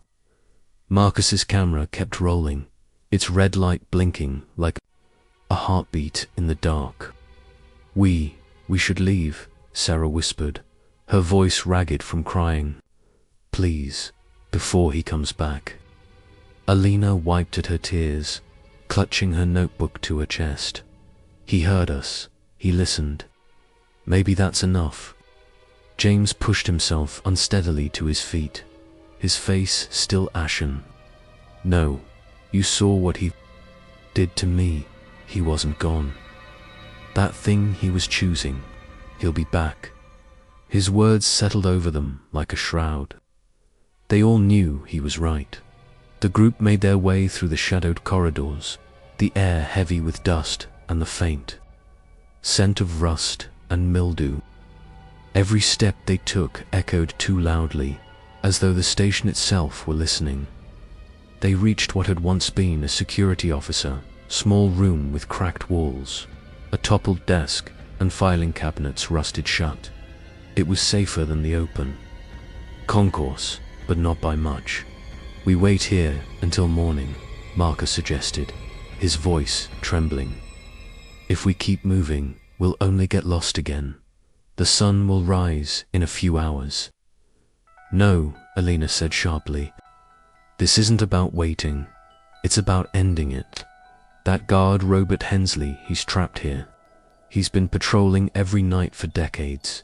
He won't let us go unless we break the cycle." Sarah shook her head violently. "No, I'm not staying here another second. We have to find a way out." "There is no way out," James muttered, rubbing at his chest. "He's part of the building now. If we leave without facing him, he'll follow us. He'll never stop." The words hung in the air, cold and final, outside the broken office. Windows, the station groaned as though alive. The sound of distant boots began again, steady and unhurried, echoing through the cavernous halls. The guard was back. The lantern's glow flickered faintly at the far end of the corridor, weaving between broken pillars. The flame was dimmer than before, but steadier, as if fueled by something more than fire. Marcus's hands shook violently as he adjusted the camera. "He's coming straight for us." The group huddled close. Every instinct screamed at them to run, but something deeper kept them rooted to the floor, unspoken. Understanding that there was no outrunning him, Elena's gaze hardened. She opened her notebook again, flipping past her notes until she found the old, faded photograph they had taken from the records. Robert Hensley, standing in his guard's uniform, his eyes weary but determined. "This is his final shift," she whispered. "If we don't finish it, he'll never rest, and neither will we." The boots grew louder. The lantern's glow filled the corridor.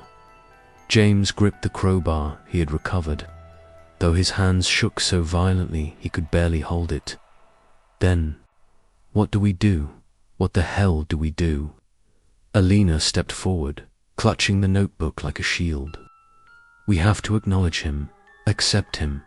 He isn't just a ghost. He's a guard, still doing his duty.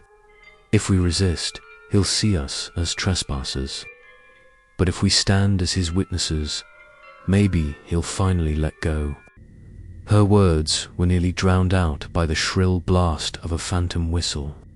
The lantern flared, filling the office doorway with blinding light. The guard entered. His uniform was clearer now, every stitch visible, every button gleaming as though polished for inspection. His boots struck the tile with crisp precision, but where his head should have been, there was only shadow, a void darker than the night itself. Sarah screamed and bolted for the corner, curling into herself. James raised the crowbar with a desperate cry, but the moment he swung, it was torn from his hands again. Clattering uselessly across the floor, the guard's lantern swept across the room, its light freezing each of them in place like prisoners under a spotlight. Marcus kept filming, though his breath came in frantic gasps. "This is it," he whispered into the camera. "This is the end." The guard moved toward Alina. She stood tall, though her knees trembled. She lifted the notebook high, showing the photograph. "Robert Hensley," she said, her voice shaking, but firm, "your duty is done. You protected this place until there was nothing left to protect, but you are remembered. We remember you." For a moment, the lantern flickered uncertainly. The boots paused, Then the guard lifted the lantern higher, and the flame roared so bright it scorched the walls with phantom heat. The whistle screamed louder than ever, rattling the very foundations of the building. Alina closed her eyes and held the notebook against her chest. "If you need someone to take your place," she whispered, "then take me." "No." Marcus lunged forward, grabbing her arm. "Don't you dare. We'll find another way." But the guard's shadow swept over them both. The lantern blazed, and Marcus was thrown back as though struck by a train. He crashed into the wall, his camera skidding across the floor. Alina remained. Standing in the guard's light, the notebook slipped from her hands and fell open on the ground, the photograph catching the lantern's glow. The guard froze. Slowly, he lowered the lantern, the flame shrinking. His boots stilled. For the first time, there was silence. Then, the shadow dissolved. The lantern clattered to the floor and rolled to a stop, unbroken this time, its flame extinguished. Alina collapsed to her knees, sobbing uncontrollably. Sarah rushed to her side, clutching her tightly. James stared in shock, his face pale, his hands trembling. Marcus staggered up, blood on his forehead, and retrieved the camera. "It's over," he whispered hoarsely. "It has to be." But deep in the silence of the station, faintly, barely audible, came the echo of boots. One final patrol. The sun rose slowly over Detroit, casting pale light across the skeletal frame of Michigan Central Station. Broken windows glinted weakly. The vast concourse bathed in a dull golden haze that did nothing to dispel the chill lingering in the air. Marcus, Alina, Sarah, and James staggered out through the shattered main entrance, their faces hollow, their eyes red-rimmed. They looked less like survivors than like refugees, retreating from a war they had barely escaped. For the first time all night, the building was silent. No boots, no lanterns, no phantom whistle, only the creak of pigeons roosting in broken rafters, and the whisper of morning wind. They collapsed onto the cracked pavement outside. Marcus clutched his camera like a lifeline, though the red recording light had finally gone dark, its battery drained. Sarah buried her face in her hands, rocking back and forth, whispering prayers under her breath. James stared back at the station, his knuckles white as he gripped the bent crowbar he had retrieved. "It's not gone," he muttered. "I heard him at the end. He's still in there." Alina, pale and trembling, shook her head. "No, he let us go. He didn't take me." "That means something. Or it means he chose to wait," James said bitterly. His voice cracked, the words heavy with fear. "Until the next trespassers. Until the next night shift." They sat in silence for a long time, the weight of the night pressing on them, like a coffin lid. Finally, Marcus pulled the camera close to his chest. "We have to tell people. Someone has to know the truth about this place. Not just rumors, not just whispers, proof." Sarah looked at him with wide, desperate eyes. "No, no one will believe us. And even if they did, it'll only bring more people here, more deaths, more nights like this." Marcus hesitated. His instincts screamed at him to publish everything, to show the world the horrors they had witnessed. But Sarah was right. The station wasn't a story, it was a warning. Elena's voice broke the silence. "The guard isn't evil. He's bound. He's doing his job, even after death. He'll never stop unless the station itself is gone. Until then, he'll always patrol, always watch, always wait." Her words sent a fresh shiver through the group. They knew she was right. They made a pact that morning, sitting together in the shadow of the station. The footage would remain locked away. The notebook would be hidden. They would never speak of what truly happened inside. Not to the press, not to friends, not to anyone. But secrets have a way of slipping free. Weeks later, Marcus sat alone in his apartment, the camera in front of him. He had replayed the footage dozens of times. He had seen the lantern flare, the faceless guard, the moment Alina nearly gave herself away. Each time, he felt the same icy certainty. The world needed to know. He uploaded a fragment of the tape to an anonymous forumer, 30-second clip of boots echoing through the darkness, followed by the sudden glare of a lantern. No figure appeared, only the light. But the sound alone was enough to send shivers down viewers' spines. The video spread quietly, whispered about in late-night threads, debated by skeptics and believers. Most dismissed it as clever editing, but some recognized the station instantly. Some claimed they had heard the same sounds when exploring. A few swore they had seen the guard themselves. And then reports began to surface again. Tourists, thrill-seekers, urban explorers, they ventured into Michigan Central, chasing the legend. Some came back shaken. Others didn't come back at all. The police dismissed the disappearances as accidents. The city boarded up the entrances again, only for new holes to appear within weeks. The cycle continued. Alina tried to move on. She avoided Detroit entirely, taking work in another state. Sarah withdrew into herself, haunted by nightmares of lantern light cutting through the dark. James grew bitter and angry, drinking heavily, unable to let go of what they had seen. Marcus alone kept watching, waiting. Each time another disappearance was reported, he felt the guilt dig deeper. His small act of sharing had rekindled the fire, and yet, some nights, when the city was quiet and the wind rattled the windows of his apartment, Marcus swore he could hear the faint, steady sound of boots pacing back and forth just outside his door. The guard had followed him, or perhaps, Marcus thought with growing dread, the guard never left the station at all. Perhaps once you entered his patrol, you were marked forever.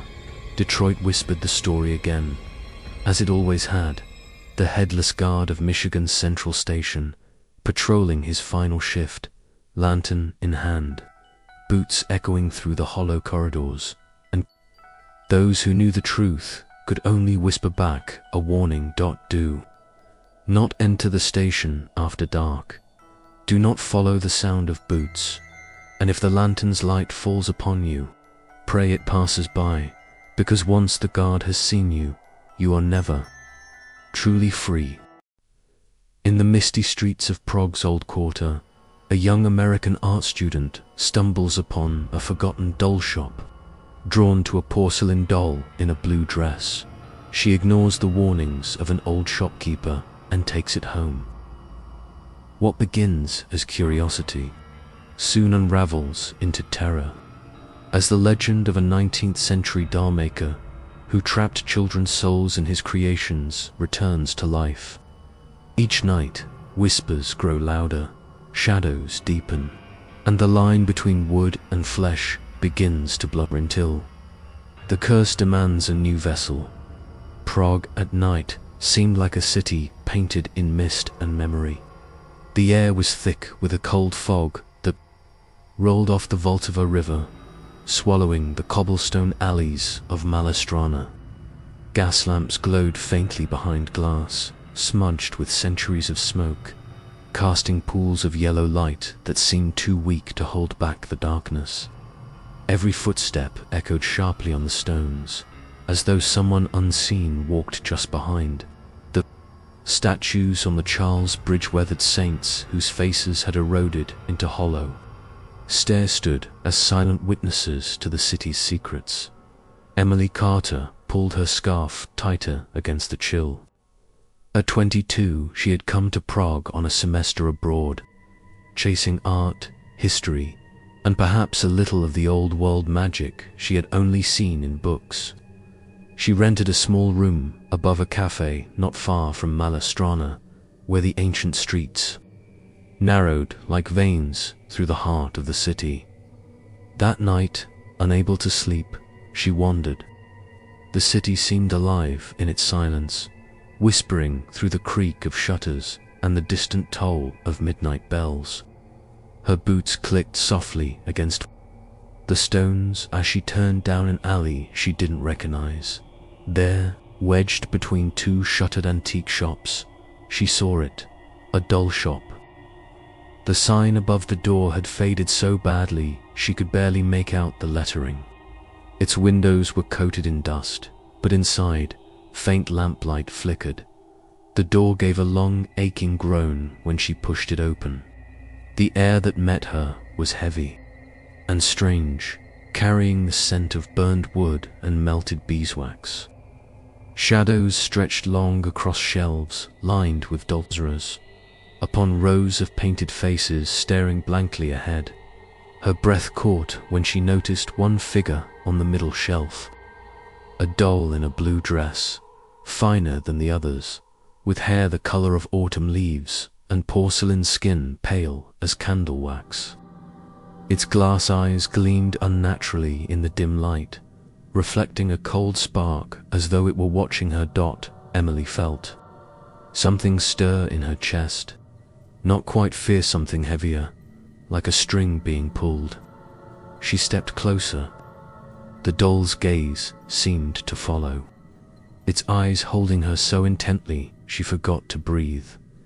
A floorboard creaked behind the counter. She startled, but when she looked, no one was there. Only the faint smell of smoke, lingering as though someone had stoked a fire long ago. For a moment, the shop felt utterly silent.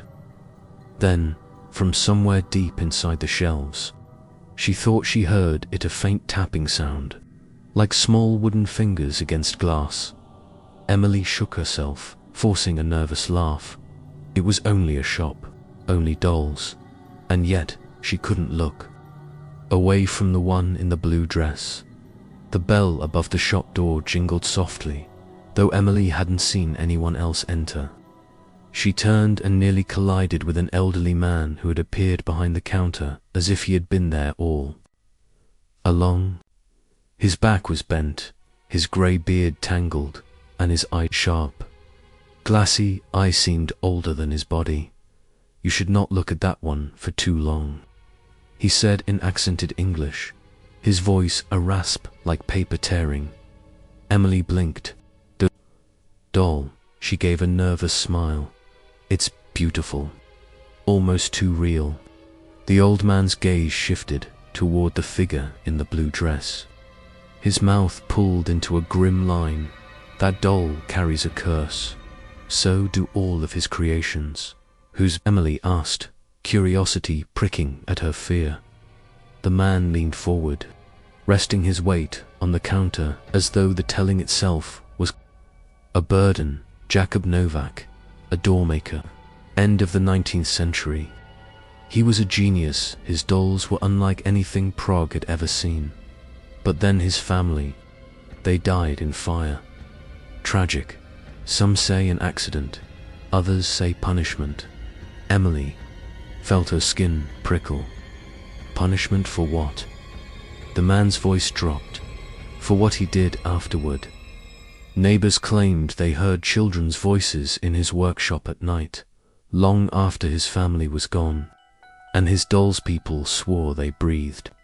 Some even claimed they heard the faint sound of lungs inside them. Emily laughed softly, though it came out too thin, betraying unease. "That's just folklore, right?" But the man did not laugh. He reached beneath the counter and pulled out a yellowed scrap of paper, sliding it toward her. The ink had faded, but she could still read the words scrawled across it. "Every doll holds a soul. Whoever owns it will one day be replaced." Emily frowned, the words sinking like stones into her chest. Replaced.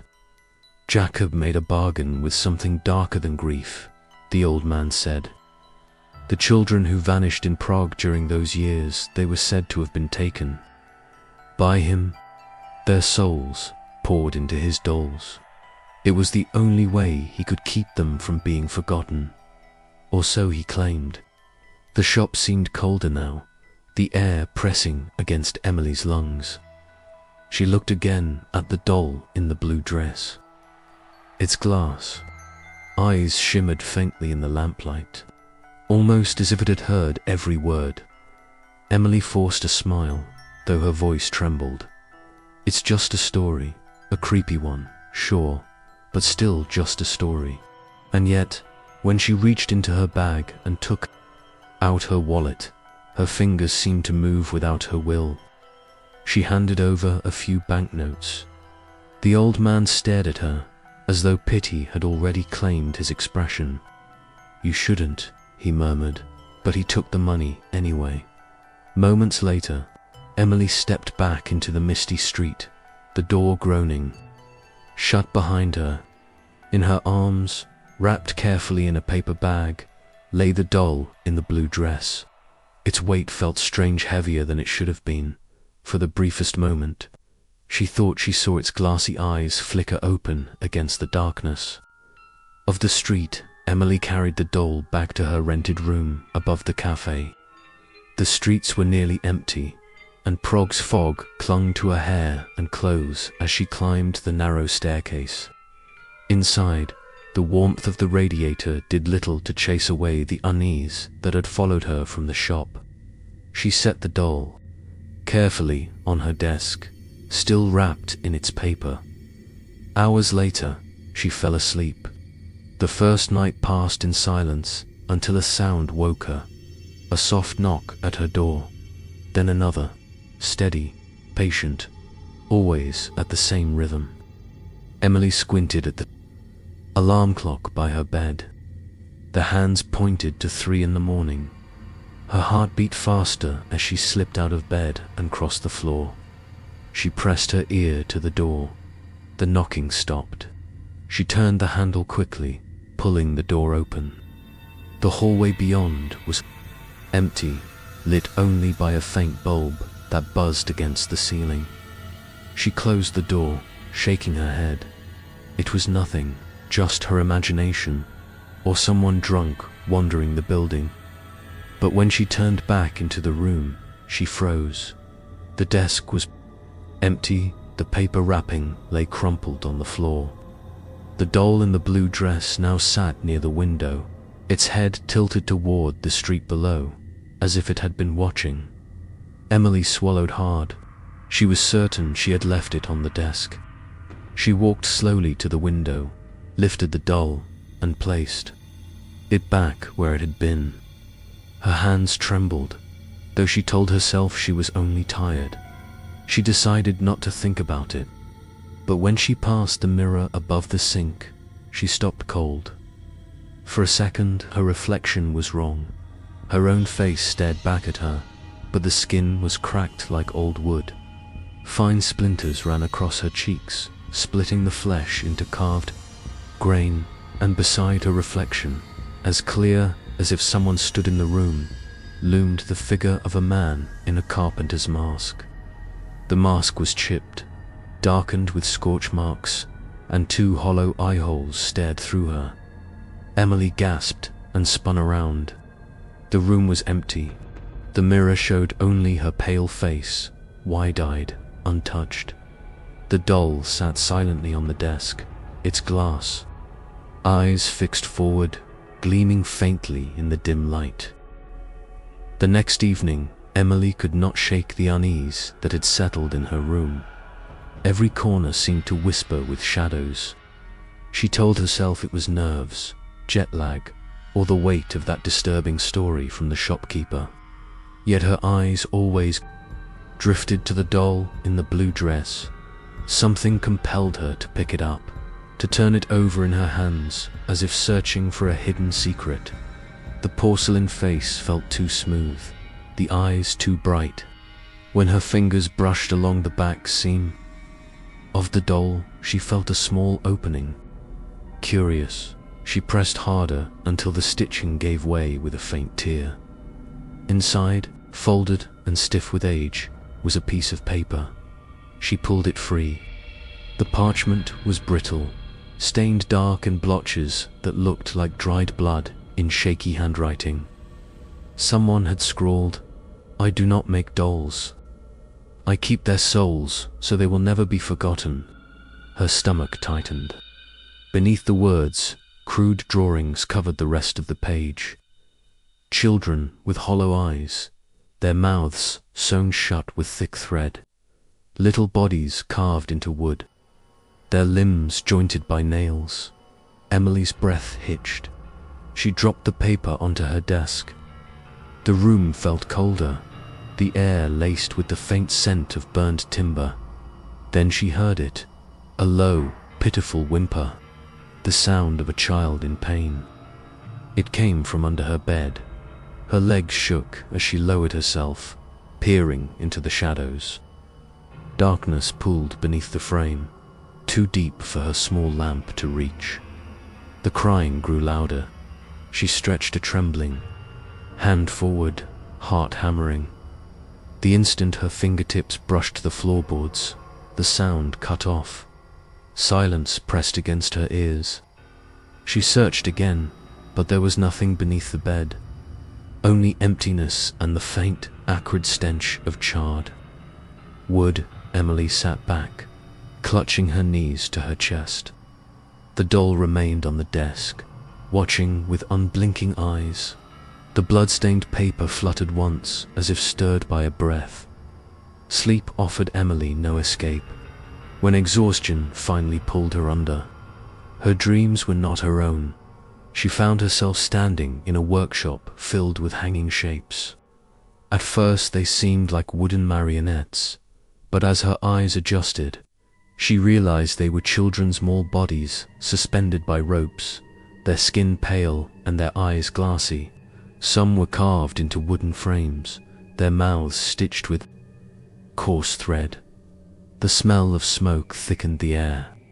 Flames licked at the corners of the room, climbing the walls and consuming the shelves of dolls. The fire grew brighter, yet the faces of the children remained in shadow. From the center of the inferno, a man emerged. His skin was blistered, his hands blackened as if charred. Over his face, he wore a cracked wooden mask, carved with the features of a craftsman. Emily wanted to run, but her body would not move. The man's head tilted, and when he spoke, the voice was not his own. It was dozens of voices at once, overlapping in a chorus of children's whispers and screams. "You will not escape." The fire surged higher. Emily felt heat scorch her skin. The ropes above her snapped one by one, and the children's bodies swung toward her as though reaching for help. She tried to scream, but smoke filled her lungs. The man stepped closer, his hollow eyes locked on hers. He raised a hand, burned and cracked like charcoal, and pointed directly at her. "You will take their place." Emily jolted awake, gasping. Her throat burned as if she had truly inhaled smoke. She pressed her hands against her chest, trying to steady her breath. Then she noticed the smell, a faint, acrid scent of burned cloth. She looked down. The hem of her nightgown was singed, blackened as though touched by fire. The doll sat on her desk, perfectly still in its blue dress, its glass eyes glimmering faintly in the dark. The next morning, Emily left her room determined to seek answers. The burned paper, the dreams, the strange presence. She needed something rational to hold on to. Before fear consumed her completely, she made her way through the mist-veiled streets to the National Library, a vast cathedral of knowledge whose arched ceilings and towering shelves seemed to hold centuries of secrets. Dust motes drifted in the shafts of pale light from the windows, and the silence inside was so deep it felt sacred. Among the rows of worn books, she found Professor Yannick, a folklorist known for his work on Prague's darker legends. His thin frame and sharp spectacles gave him an almost skeletal look, but his eyes burned with curiosity when Emily mentioned the name Jakub Novak. "You have heard of him?" she said cautiously. Yannick nodded. "Everyone in my field has. He was a gifted dollmaker, but his story is one of horror. The police of the time kept records, though most are buried under dust. Families reported children missing. Parents swore their sons and daughters had been lured by Novak with promises of toys. And always, before the child vanished, there was one of his dolls in the home." Emily's hands tightened around the strap of her bag.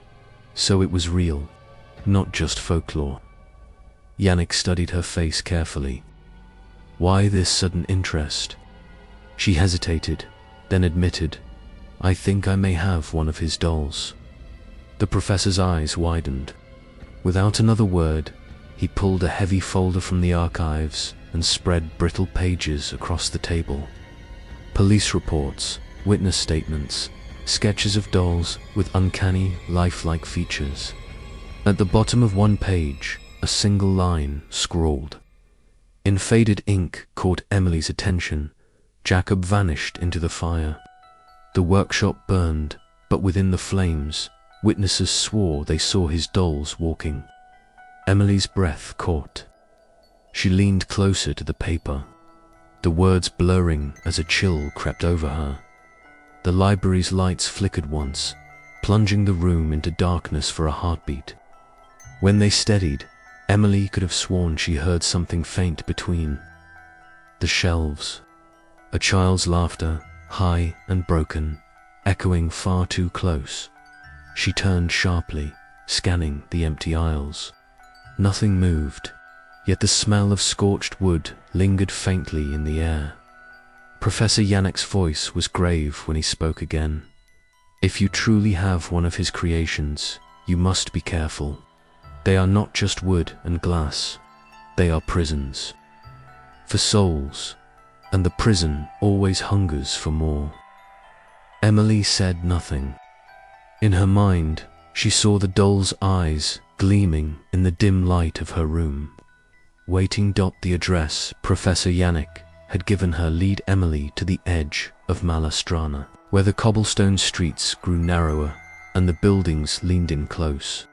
As if whispering to one another, she found herself standing before a building that looked forgotten by time. The wooden door sagged on rusted hinges, its surface blackened and scarred by old fire.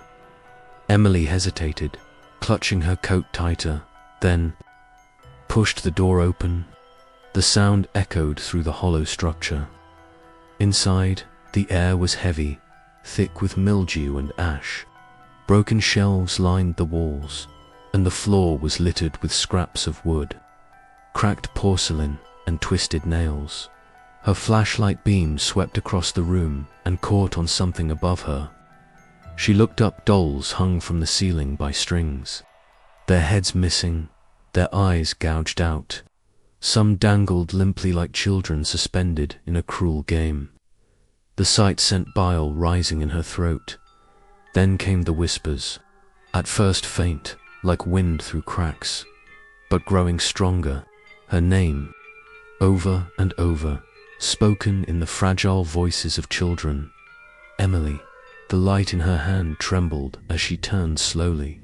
The shadows shifted. Something moved between the broken shelves, slipping just beyond her sight. She raised the beam again, sweeping it across the room. The darkness seemed to breathe. Then her flashlight caught them, dozens of eyes staring at her from the shadows.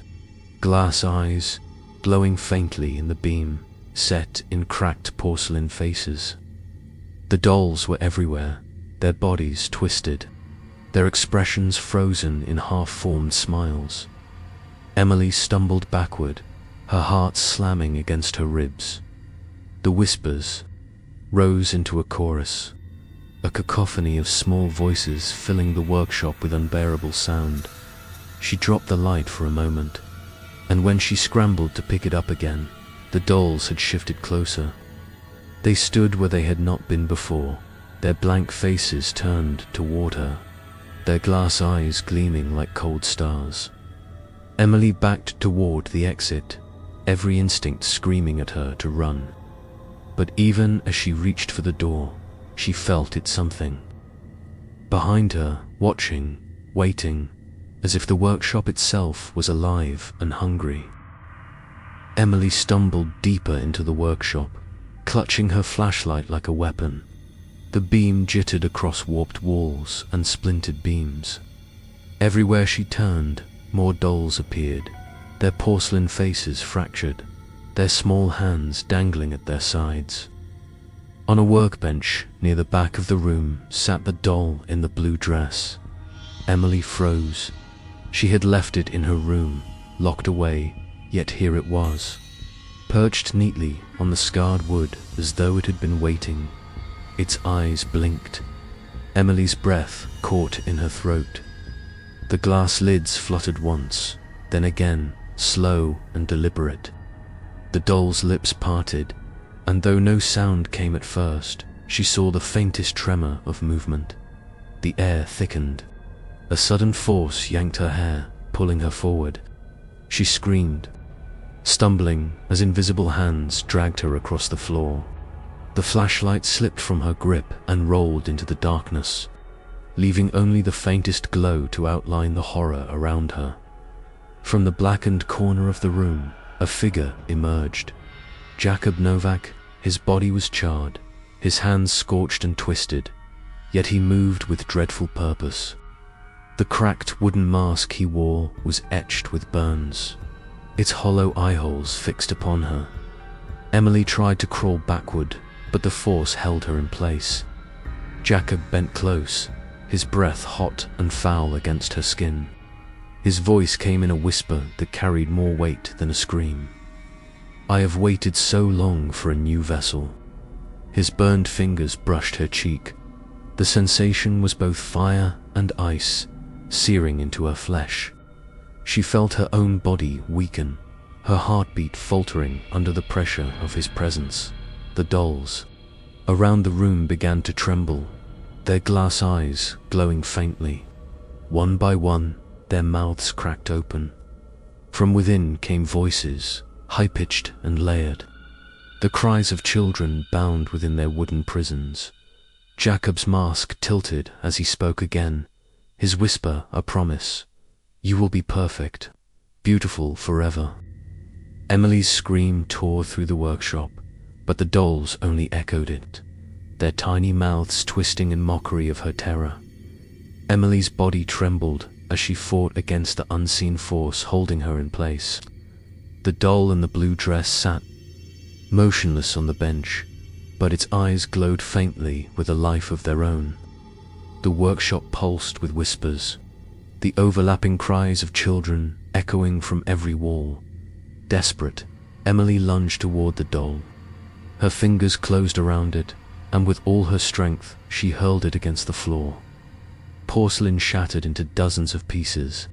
For a heartbeat, she thought it was over. Then she looked back at the workbench. The doll was there again, whole and perfect, its head tilted slightly as if mocking her. Emily's scream tore through the air. She grabbed a hammer from the bench and brought it down with savage force. The doll's body cracked under the blow, splintering apart. Yet, as soon as the fragments touched the ground, they reformed, the doll reappearing in pristine condition. Seated upright, with its blue dress unruffled, the walls began to bleed. Thick streaks of crimson oozed between the wooden beams, dripping down until the floor was slick with it. From above, the headless dolls swayed like bodies on nooses, their porcelain stumps groaning under invisible weight. Jakub appeared again, stepping from the shadows.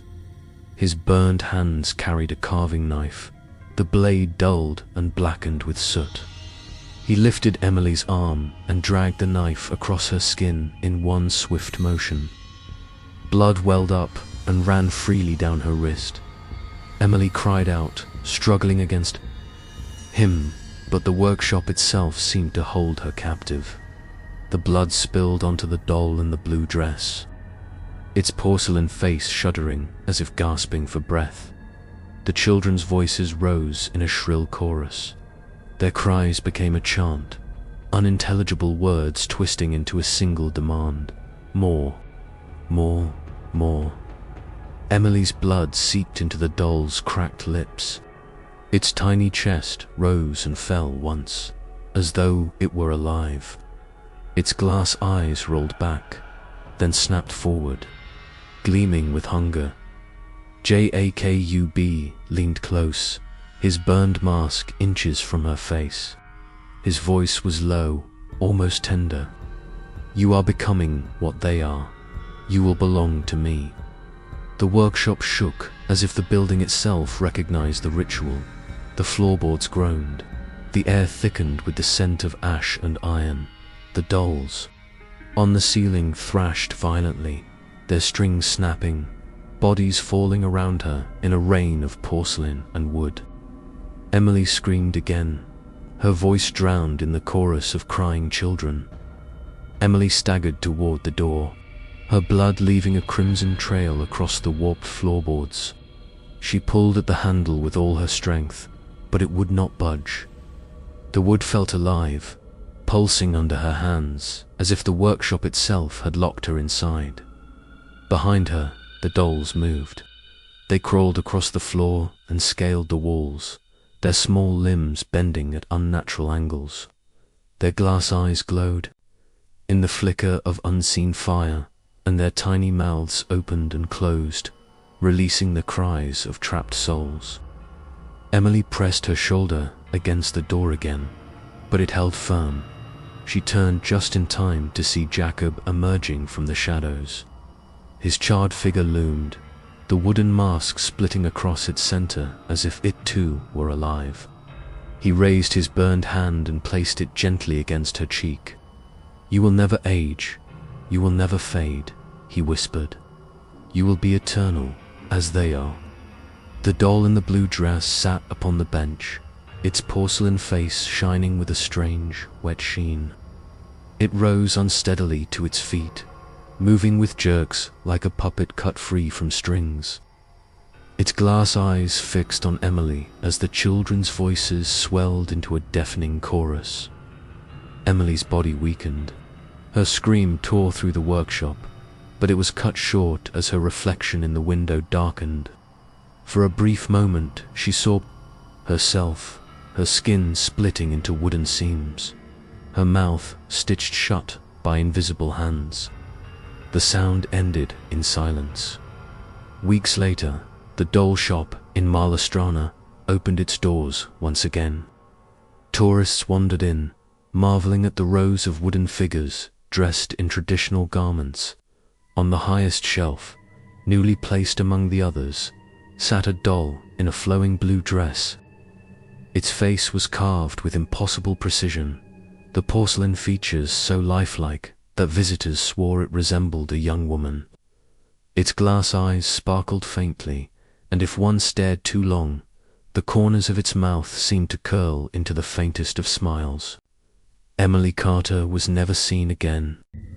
America is a land of contrasts. To many, it represents modern skylines that pierce the clouds, highways stretching endlessly into the horizon, and bustling cities that never seem to sleep. Yet, hidden beneath that surface of glass and steel lies another America, one steeped in shadows, whispered legends, and places where the restless dead seem to linger. These places are not amusement park attractions designed for cheap thrills. They are locations drenched in real history, in pain, in tragedy, and in stories passed down by generations of witnesses who swear they encountered something they could not explain. When the sun dips below the horizon and silence settles in, some corners of this country begin to change. The walls breathe with a presence. The floorboards creak, not under your feet, but under someone else's, someone you cannot see. The air grows colder, as if unseen fingers are brushing against your skin. To step into these places is to step into a world where the past refuses. To die in every state, locals can point you toward the haunted spot in town. Most are stories, urban legends, folklore meant to scare children. But some places go beyond legend. They have been investigated by ghost hunters, documented by historians, and feared even by skeptics who walked away shaken, unable to explain what they experienced. These are sites where the line between the living and the dead blurs into something uncanny. Tonight, we are venturing into 5 of America's most haunted places. They stretch from the towering Rockies of Colorado to the quiet coast of California. They include grand hotels, crumbling prisons, decaying hospitals, a retired ocean liner, and a sprawling labyrinth of a mansion. Different in purpose, but bound together by the same chilling truth: the people who once lived, suffered, or died within their walls have never truly left. The Stanley Hotel in Colorado, where elegant halls conceal echoes of laughter and ghostly apparitions. Eastern State Penitentiary in Pennsylvania, a fortress of misery where shadows still roam. Waverly Hills Sanatorium in Kentucky, a hospital of death where the air is thick with sorrow. The Queen Mary in California, a ship that carried both the wealthy and the doomed across the seas, now permanently anchored in haunted stillness. And the Winchester Mystery House, a sprawling architectural puzzle born of fear and superstition, where the design itself seems to trap the dead. This is not just a tour of architecture or history. It is an invitation to peer into the darker corners of America's soul. Each of these places is real. Each has witnesses, photographs, unexplained sounds, and chilling encounters documented over decades. And each continues to remind us that perhaps, just perhaps, death is not always the end. A warning before we begin: once you know these stories, you cannot unknow them. You may close this book, walk away, and convince yourself that ghosts are nothing but imagination. But later tonight, when you lie in bed and the room grows silent, you might hear the faint echo of a step in the hallway or a whisper near your ear. And you will remember this journey. Are you ready? Let us begin. The Stanley Hotel, Colorado High.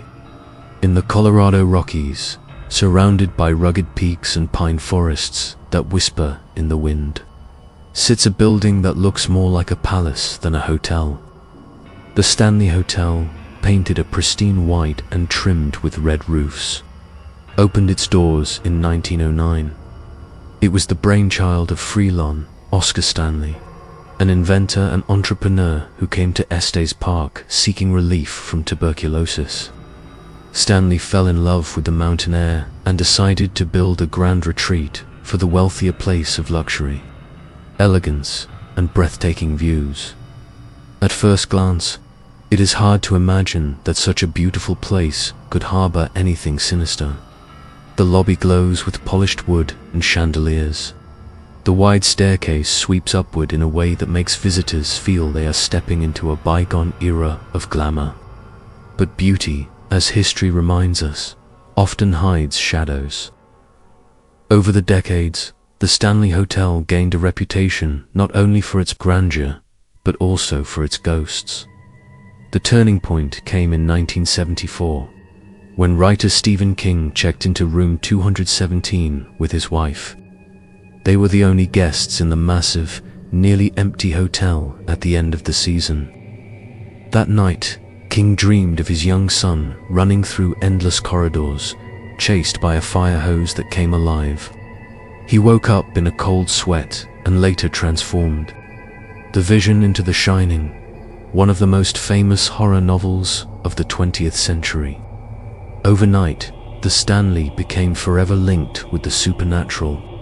Tourists, paranormal investigators, and skeptics began arriving in droves, each hoping to witness something inexplicable, and many of them did. Guests often describe hearing the soft notes of a piano playing in the grand hall, only to find the room completely empty when they investigate.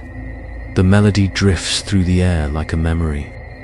Some believe it is the spirit of Flora Stanley, the founder's wife, who loved to play music for guests. The hallways are perhaps the most unsettling part of the hotel. Long, carpeted corridors stretch on with rows of identical doors. Many visitors report an overwhelming sensation of being watched as they walk through them.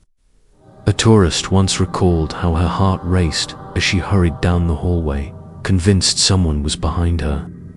She turned quickly, nothing. Yet when she later looked at her photographs, she froze. One image, taken in what she swore was an empty hallway, revealed a faint, transparent figure standing at the far end. Room 217, of course, remains the epicenter of the haunting. Guests describe strange phenomena that defy reason. Some wake in the middle of the night to find their belongings moved. Others hear footsteps pacing near their bed, though no one is there. The most famous apparition is a woman in white, often seen standing quietly beside the bed before dissolving into the air. Employees who spend long hours inside the building often have their own stories. A front desk clerk once reported seeing a grey figure glide silently across the lobby before vanishing through a closed door. Housekeepers say they sometimes enter rooms to find lights turning on and off by themselves. One maid recalled setting down a stack of fresh towels, leaving for just a moment, and returning to find them scattered across the floor as though someone had thrown them in anger. The encounters are not always subtle.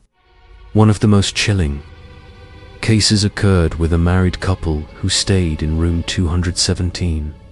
In the middle of the night, they were awakened by the sound of children laughing, a playful, high-pitched giggle that seemed to echo inside the room itself. At first, the couple thought another guest's children were running through the halls. But when they opened their eyes, they saw something far stranger across the room. Their suitcase began to slide across the carpet, slowly, steadily, as if being pushed by unseen hands. It moved toward the door. The husband leapt from the bed, shouting, but when he grabbed the handle, the suitcase stopped dead in its tracks. His wife swore she felt the mattress sink beside her, as if someone invisible had sat down. Shaken and terrified, they left the hotel before dawn, refusing to ever return. Paranormal investigators have attempted to capture evidence inside the Stanley. Recordings have picked up unexplained voices, whispers that say words like hello or stay. Photographs reveal orbs of light or shadowy forms where no one stood. Even skeptics, who arrive determined to debunk the stories, often leave unsettled. But perhaps what makes the Stanley Hotel most haunting is not a single ghost, but the overall feeling it leaves with visitors. The building itself seems alive, breathing with the weight of its past. The air feels heavy in certain rooms, charged with energy. Guests who come seeking luxury sometimes find themselves confronted with something far more unforgettably brush with the unknown. Today, the Stanley embraces its haunted reputation, offering ghost tours and late-night investigations. Tourists wander the halls, both thrilled and terrified by the possibility of an encounter. Some leave with nothing more than a good scare. Others leave with photographs, recordings, or memories they cannot explain. And then there are those who refuse to speak about what they saw at all for over a century. The Stanley Hotel has stood proudly against the backdrop of the Rockies, its white walls gleaming in the mountain sun. But when night falls and silence settles over its corridors, the echoes of the past rise again. Whether it is Flora at her piano, a woman in white in room 217, or the laughter of invisible children, the message is clear. The Stanley is not empty. It never has been. Eastern State Penitentiary, Pennsylvania, the heart of Philadelphia, stands a structure that resembles a medieval fortress. Its stone walls rise cold and grey against the skyline, its towers jutting upward like watchful eyes. This is Eastern State Penitentiary, once one of the most notorious prisons in the world. From the outside, it might seem like nothing more than a relic of the past, a ruin meant for tourists. But to those who step inside, the air still carries the weight of suffering, and the echoes of lives broken within its walls seem impossible to ignore. The penitentiary opened its gates in 1829, built on a revolutionary idea at the time, that solitude could reform criminals. Instead of being crammed together in crowded cells, each inmate was locked away alone in silence. No talking, no visitors, no work with other prisoners. Meals were slipped through a small slot in the door. Guards wore hoods over prisoners' heads when moving them through the corridors to prevent even fleeting eye contact. It was believed that this separate system would lead men to reflect, repent, and ultimately reform.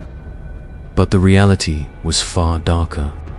The crushing isolation broke spirits instead of mending them. Inmates went mad in their cells, banging their heads against stone walls, screaming into the void, scratching their nails bloody against the iron doors. Some attempted suicide, others withered away in despair. Over the decades, Eastern State became less a place of rehabilitation and more a monument to human suffering. Among its most famous inmates was Al Capone, the notorious Chicago gangster.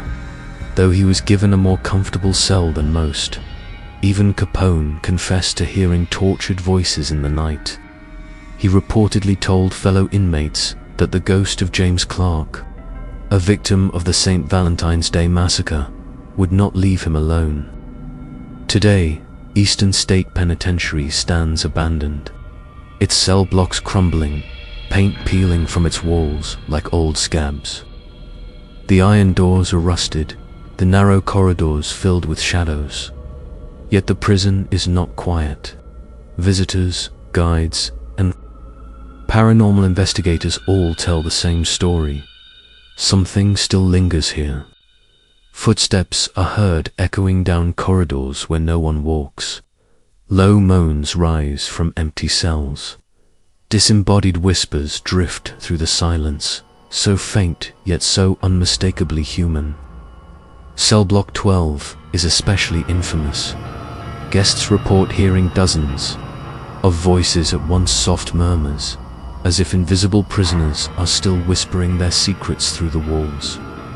A woman on a guided tour once stopped dead in her tracks. In the corner of a cell stood a shadowy figure, tall and motionless. She gasped, drawing the attention of others, but in the blink of an eye, the figure melted into the wall. It was like watching smoke disappear, she later said, her voice still shaking. Paranormal groups who have investigated the penitentiary have captured chilling evidence. EVP recordings, the kind where audio devices pick up voices unheard in the moment, have yielded terrifying results. One group left a recorder in Cell Block 12 overnight. When they played it back, a guttural voice snarled to words clearly. "Get out," one visitor. A man in his 30s recounted a harrowing experience. He had wandered into a solitary cell, fascinated by the peeling paint and rusting bed frame.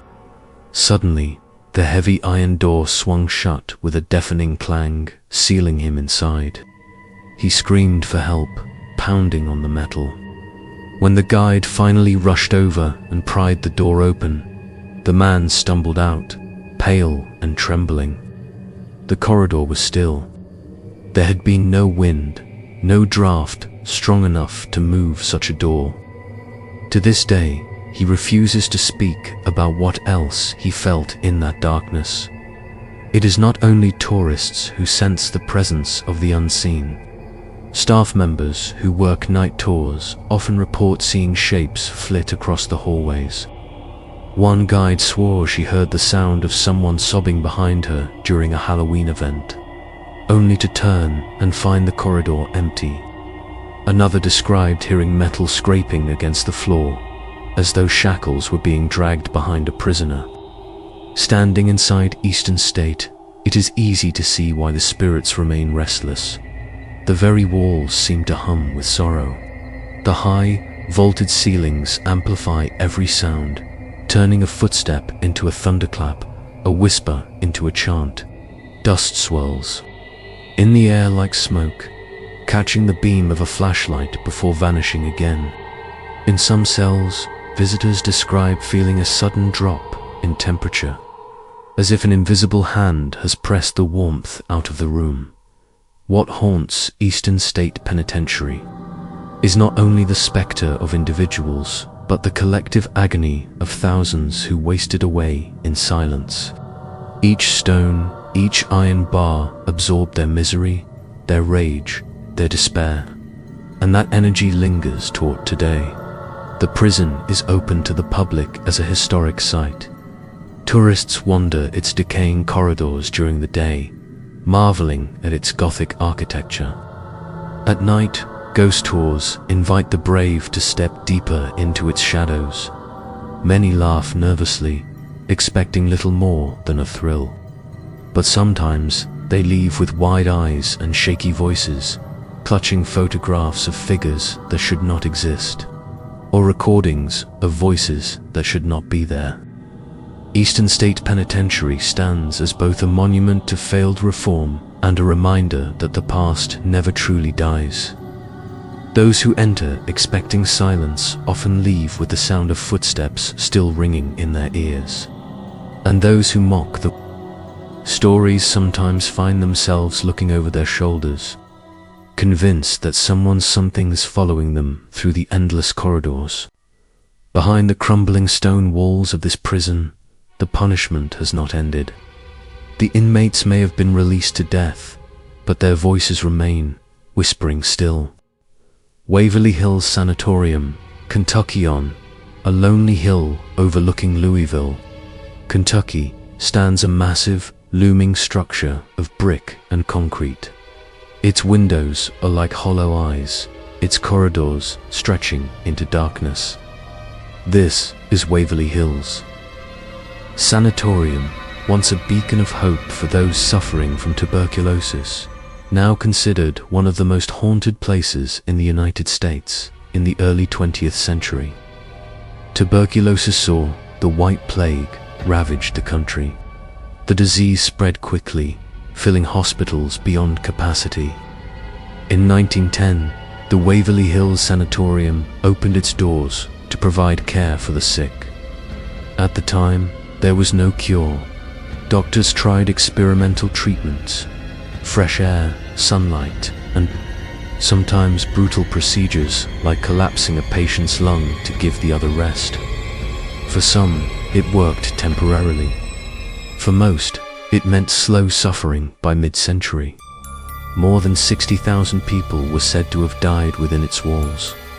To prevent healthy patients from seeing the constant stream of death, hospital staff created a tunnel beneath the building later, known as the death tunnel or body chute. Corpses were wheeled down the sloping passage and loaded discreetly onto waiting vehicles. Above ground, life went on. Below, the dead were quietly taken away. It is no wonder Waverly Hills became saturated with sorrow. Those who walk its corridors today describe a heaviness, as though the building itself is weighed down by all the pain it once held. The hauntings here are not whispers or fleeting shadows. They are vivid, terrifying, and often interactive. One of the most famous spirits is a little boy named Timmy.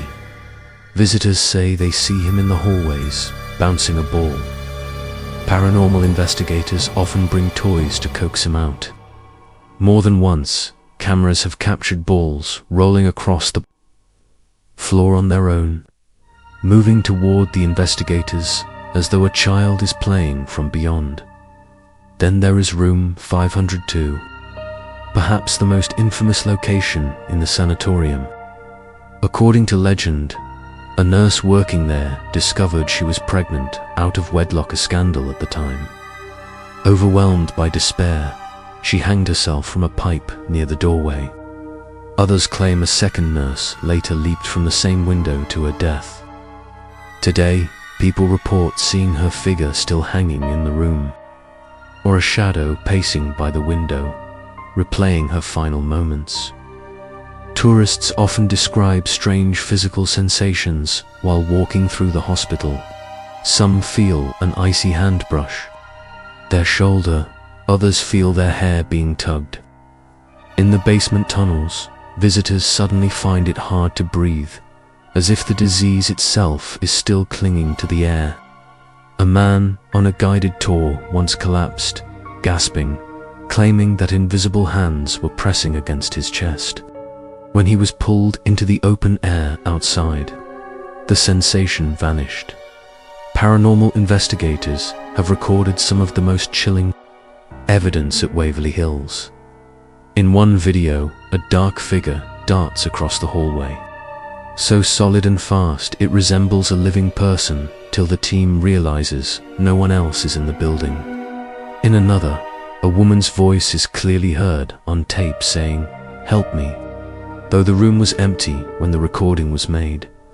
One documentary crew placed a ball in the hallway as part of an experiment. On film, the ball rolled slowly forward, paused, and then rolled back toward the cameraman with deliberate movement. The team swore no breeze could have caused it. The windows were sealed, the air perfectly still. But perhaps the most unsettling experiences come from those who wander too far alone. A young photographer, exploring on his own, reported hearing footsteps behind him. He turned, expecting to see another tourist. The hallway was empty, yet the steps grew louder, closer, until he fled the building. Later, when he reviewed his photos, one image showed a pale face peeking out from behind a doorway, eyes hollow, mouth open in a silent scream. What makes Waverly Hills so terrifying is the sense that its history has not ended. Walking its halls feels less like visiting a ruin and more like intruding on a place still alive with suffering. The paint may peel, the windows may be broken, but the air is thick with sorrow. With voices that refuse to fade, guides warn visitors not to stray into the death tunnel alone. The darkness there is overwhelming, swallowing light whole. Those who venture down often describe hearing gurneys squeaking, as if the bodies are still being wheeled to their final exit. Some claim to hear whispers calling their name. Others run out in terror, certain they are being followed. Waverly Hills is a place where tragedy and the supernatural are fused. It is not just one ghost, one shadow, one story.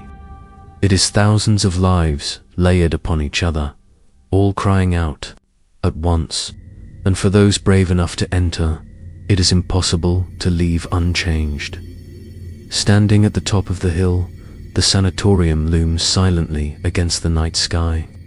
The wind rattles broken windows, carrying faint echoes from long ago. Step inside, and you may find that the patients of Waverly Hills are not gone, they are simply waiting. The Queen Mary, California, off the coast of Long Beach, California, rests a massive ship frozen in time. The RMS Queen Mary, once hailed as the grey ghost of the seas, is now permanently docked, serving as a hotel and tourist attraction. But to those who know her history, she is much more than a relic of the golden age of ocean liners. She is a vessel steeped in tragedy, carrying with her the restless spirits of sailors, soldiers, and passengers who never made it to shore. The Queen Mary was launched in 1936 as a luxury liner, built to rival the finest ships of the era. She transported celebrities, royals, and the wealthy elite across the Atlantic. Her grand ballrooms glittered with chandeliers. Her decks bustled with glamorous travelers enjoying cocktails as they sailed between continents. She was a symbol of elegance and power. But with the outbreak of World War II, the Queen Mary's purpose changed dramatically. Painted a dull grey to camouflage her at sea, she was converted into a troop ship, carrying tens of thousands of soldiers to the front lines. At times, she carried more than 15,000 troops in a single voyage, far exceeding her peacetime capacity. Life aboard was crowded and tense. Some men never made it back. In 1942, a tragic accident sealed the ship's reputation for misfortune. Off the coast of Ireland, the Queen Mary collided with her escort ship, HMS Curacao, slicing it in half. More than 300 men perished in the freezing waters. Survivors later swore they could still hear the screams of their comrades echoing in the waves. For many, the Queen Mary was no longer just a ship, was a tomb. After the war, she returned to luxury service, but her past could not be erased. Retired in 1967, she has been docked in Long Beach ever since, welcoming tourists, wedding parties, and ghost hunters alike. And it is here, in her quiet retirement, that her haunted legacy truly flourishes. The most infamous location aboard the ship is cabin B340. Stories of its haunting go back decades. Guests report blankets being ripped off in the middle of the night, loud banging on the door when no one is outside, and ghostly whispers in the darkness. Some wake to find the lights flicking on and off by themselves, or faucets running when no one touched them. The reports became so disturbing that the cabin was closed for many years. It was only recently reopened for thrill-seekers daring enough to spend a night inside. The engine room is another hotspot of paranormal activity. Here, visitors claim to see the dripping figure of a sailor, clothes-soaked, face pale, emerging from behind the machinery. According to legend, during the ship's wartime service, a young crewman was crushed to death by a heavy watertight door during a drill. His ghost is said to linger, reenacting his final moments. Tourists have reported feeling sudden gusts of icy wind and hearing the metallic clang of doors slamming shut, even though the machinery has long been deactivated. Throughout the ship, strange phenomena are commonplace. Tourists snapping photos often find unexpected figures in the background. A man in uniform standing at the bar. A woman in evening dress staring into the camera, though no such people were present. Crew members, who know the ship's labyrinthine corridors better than anyone, admit that they sometimes hear screams echoing from empty cabins or the faint sound of marching boots on the deck above. One particularly terrifying story comes from a woman who stayed aboard as a guest. Late at night, she felt her bedsheets tugging downward. At first, she thought she was dreaming. Then, with a sudden jerk, she was yanked out of bed and thrown onto the floor. In the morning, she discovered deep bruises on her arms and legs, as though someone had gripped her tightly. No one could explain how it happened, and she checked out the next day, vowing never to return. Ghost hunters have made the Queen Mary a prime location for investigation. Recordings capture phantom voices, sometimes laughter, sometimes crying. One team in the pool area, now drained of water, recorded the sounds of splashing and children's giggles, though the pool has been dry for decades. A few even claim to have seen a little girl in a bathing suit wandering the deck, disappearing into thin air when approached. Walking the Queen Mary at night is an experience unlike any other.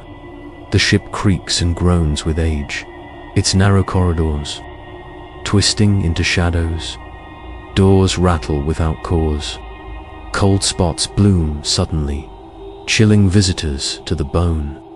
Some describe the unsettling feeling of being followed, footsteps echoing just behind them though no one is there. Perhaps the most chilling aspect of the Queen Mary is the sheer variety of hauntings.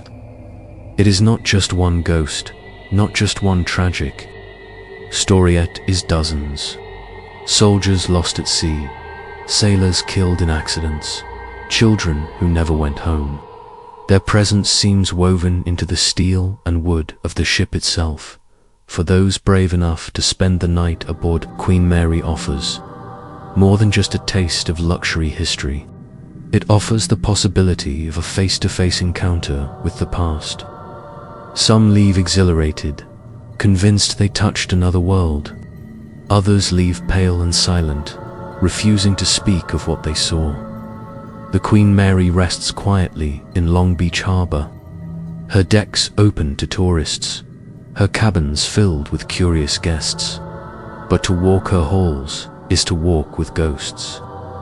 The ocean may have released her from duty, but it has not released the souls who remain bound to her. And when the lights go out and the Pacific fog rolls in, the Queen Mary comes alive once more. A ship that never truly left the sea, haunted forever by those who sailed upon her. The Winchester Mystery House, Californian, the heart of San Jose, California, stands a mansion unlike any other in the world. At first glance, it is a marvel of Victorian design, sprawling gardens, ornate gables, and towers rising into the sky. But once you step inside, you realize this is no ordinary home.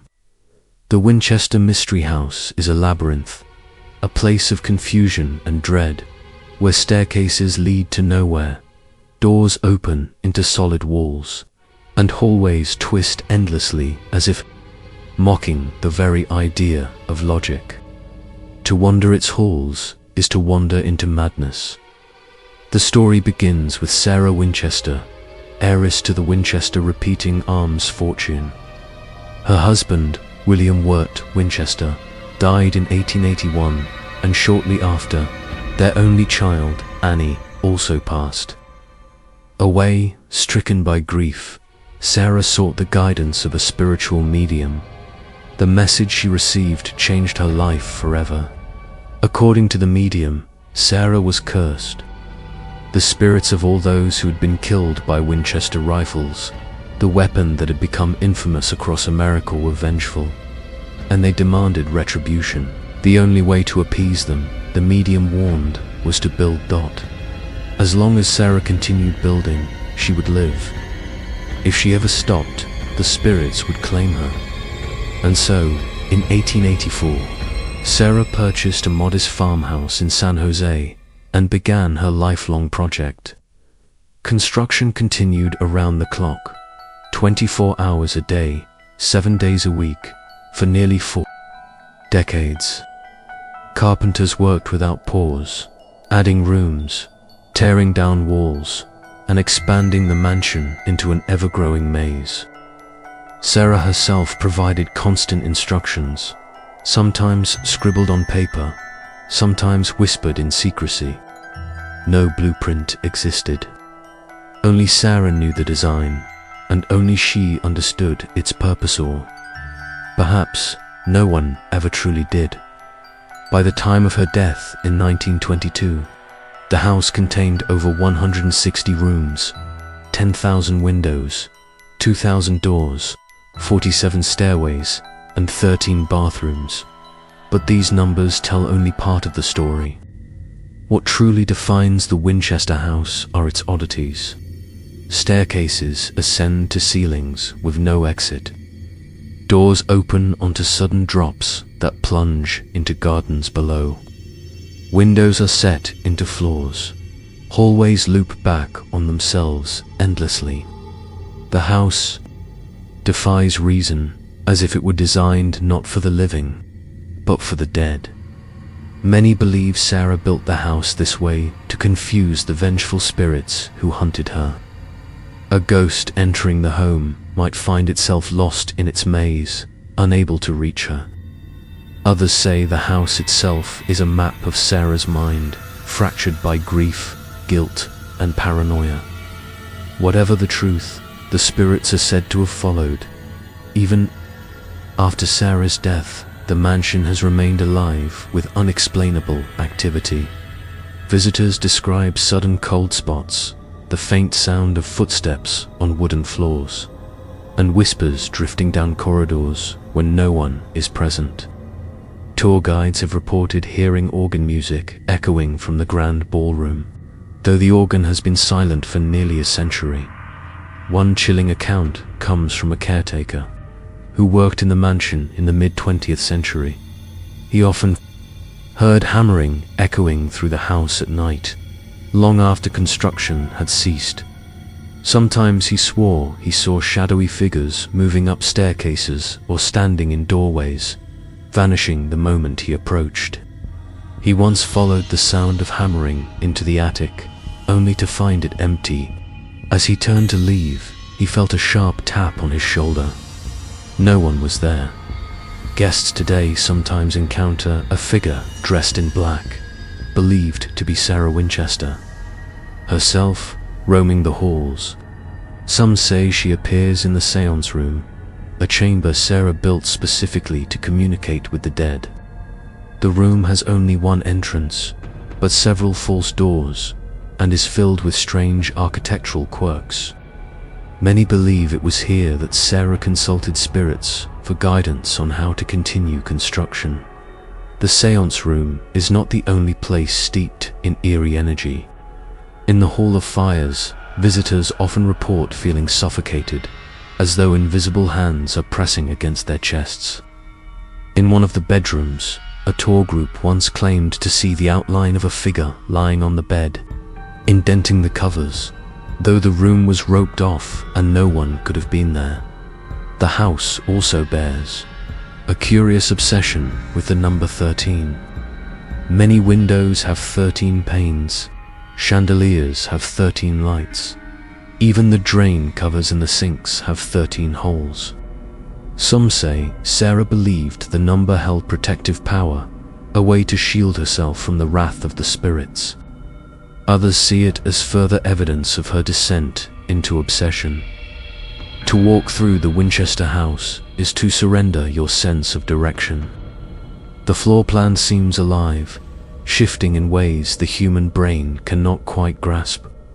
One moment you are in a wide hallway, the next you find yourself in a closet-sized space with no exit. Time seems to stretch and bend. The house consumes hours without warning, leaving visitors shaken, exhausted, and unsure of how they found their way back. Skeptics often argue that the stories of ghosts are exaggerations, that the creaks and whispers are nothing more than the groans of an old wooden structure. But even they cannot deny the feeling of unease that hangs over the mansion. The air feels heavier, the silence sharper, as if the walls themselves are listening. For many, the Winchester Mystery House is not just haunted, it is cursed. It was born from grief, built upon guilt, and sustained by fear. And perhaps that energy, woven into every nail and beam, has trapped the souls of those who linger there, standing outside today. The mansion looks beautiful, almost whimsical with its Victorian details. But once you step inside, beauty fades into unease. It is a house designed without reason, built without end, and haunted without mercy. As you wander its twisting corridors and dead-end staircases, you begin to wonder, was Sarah Winchester a genius, a madwoman, or a prisoner of forces beyond her control? Did she build her way into safety, or into eternal captivity? One thing is certain, her house remains alive, a monument to tragedy, mystery, and the lingering power of the dead. And those who dare to explore it may find that once you enter the Winchester Mystery House, it never truly lets you go. We have walked together through 5 of the most haunted places in America, from the eerie laughter in the halls of the Stanley Hotel to the suffocating silence of Eastern State Penitentiary, from the restless shadows of Waverly Hills to the ghostly sailors still wandering the Queen Mary, and finally, the endless maze of the Winchester Mystery House, where doors lead to nowhere and whispers never stop. Each place leaves us with one question: what lingers when the living are gone?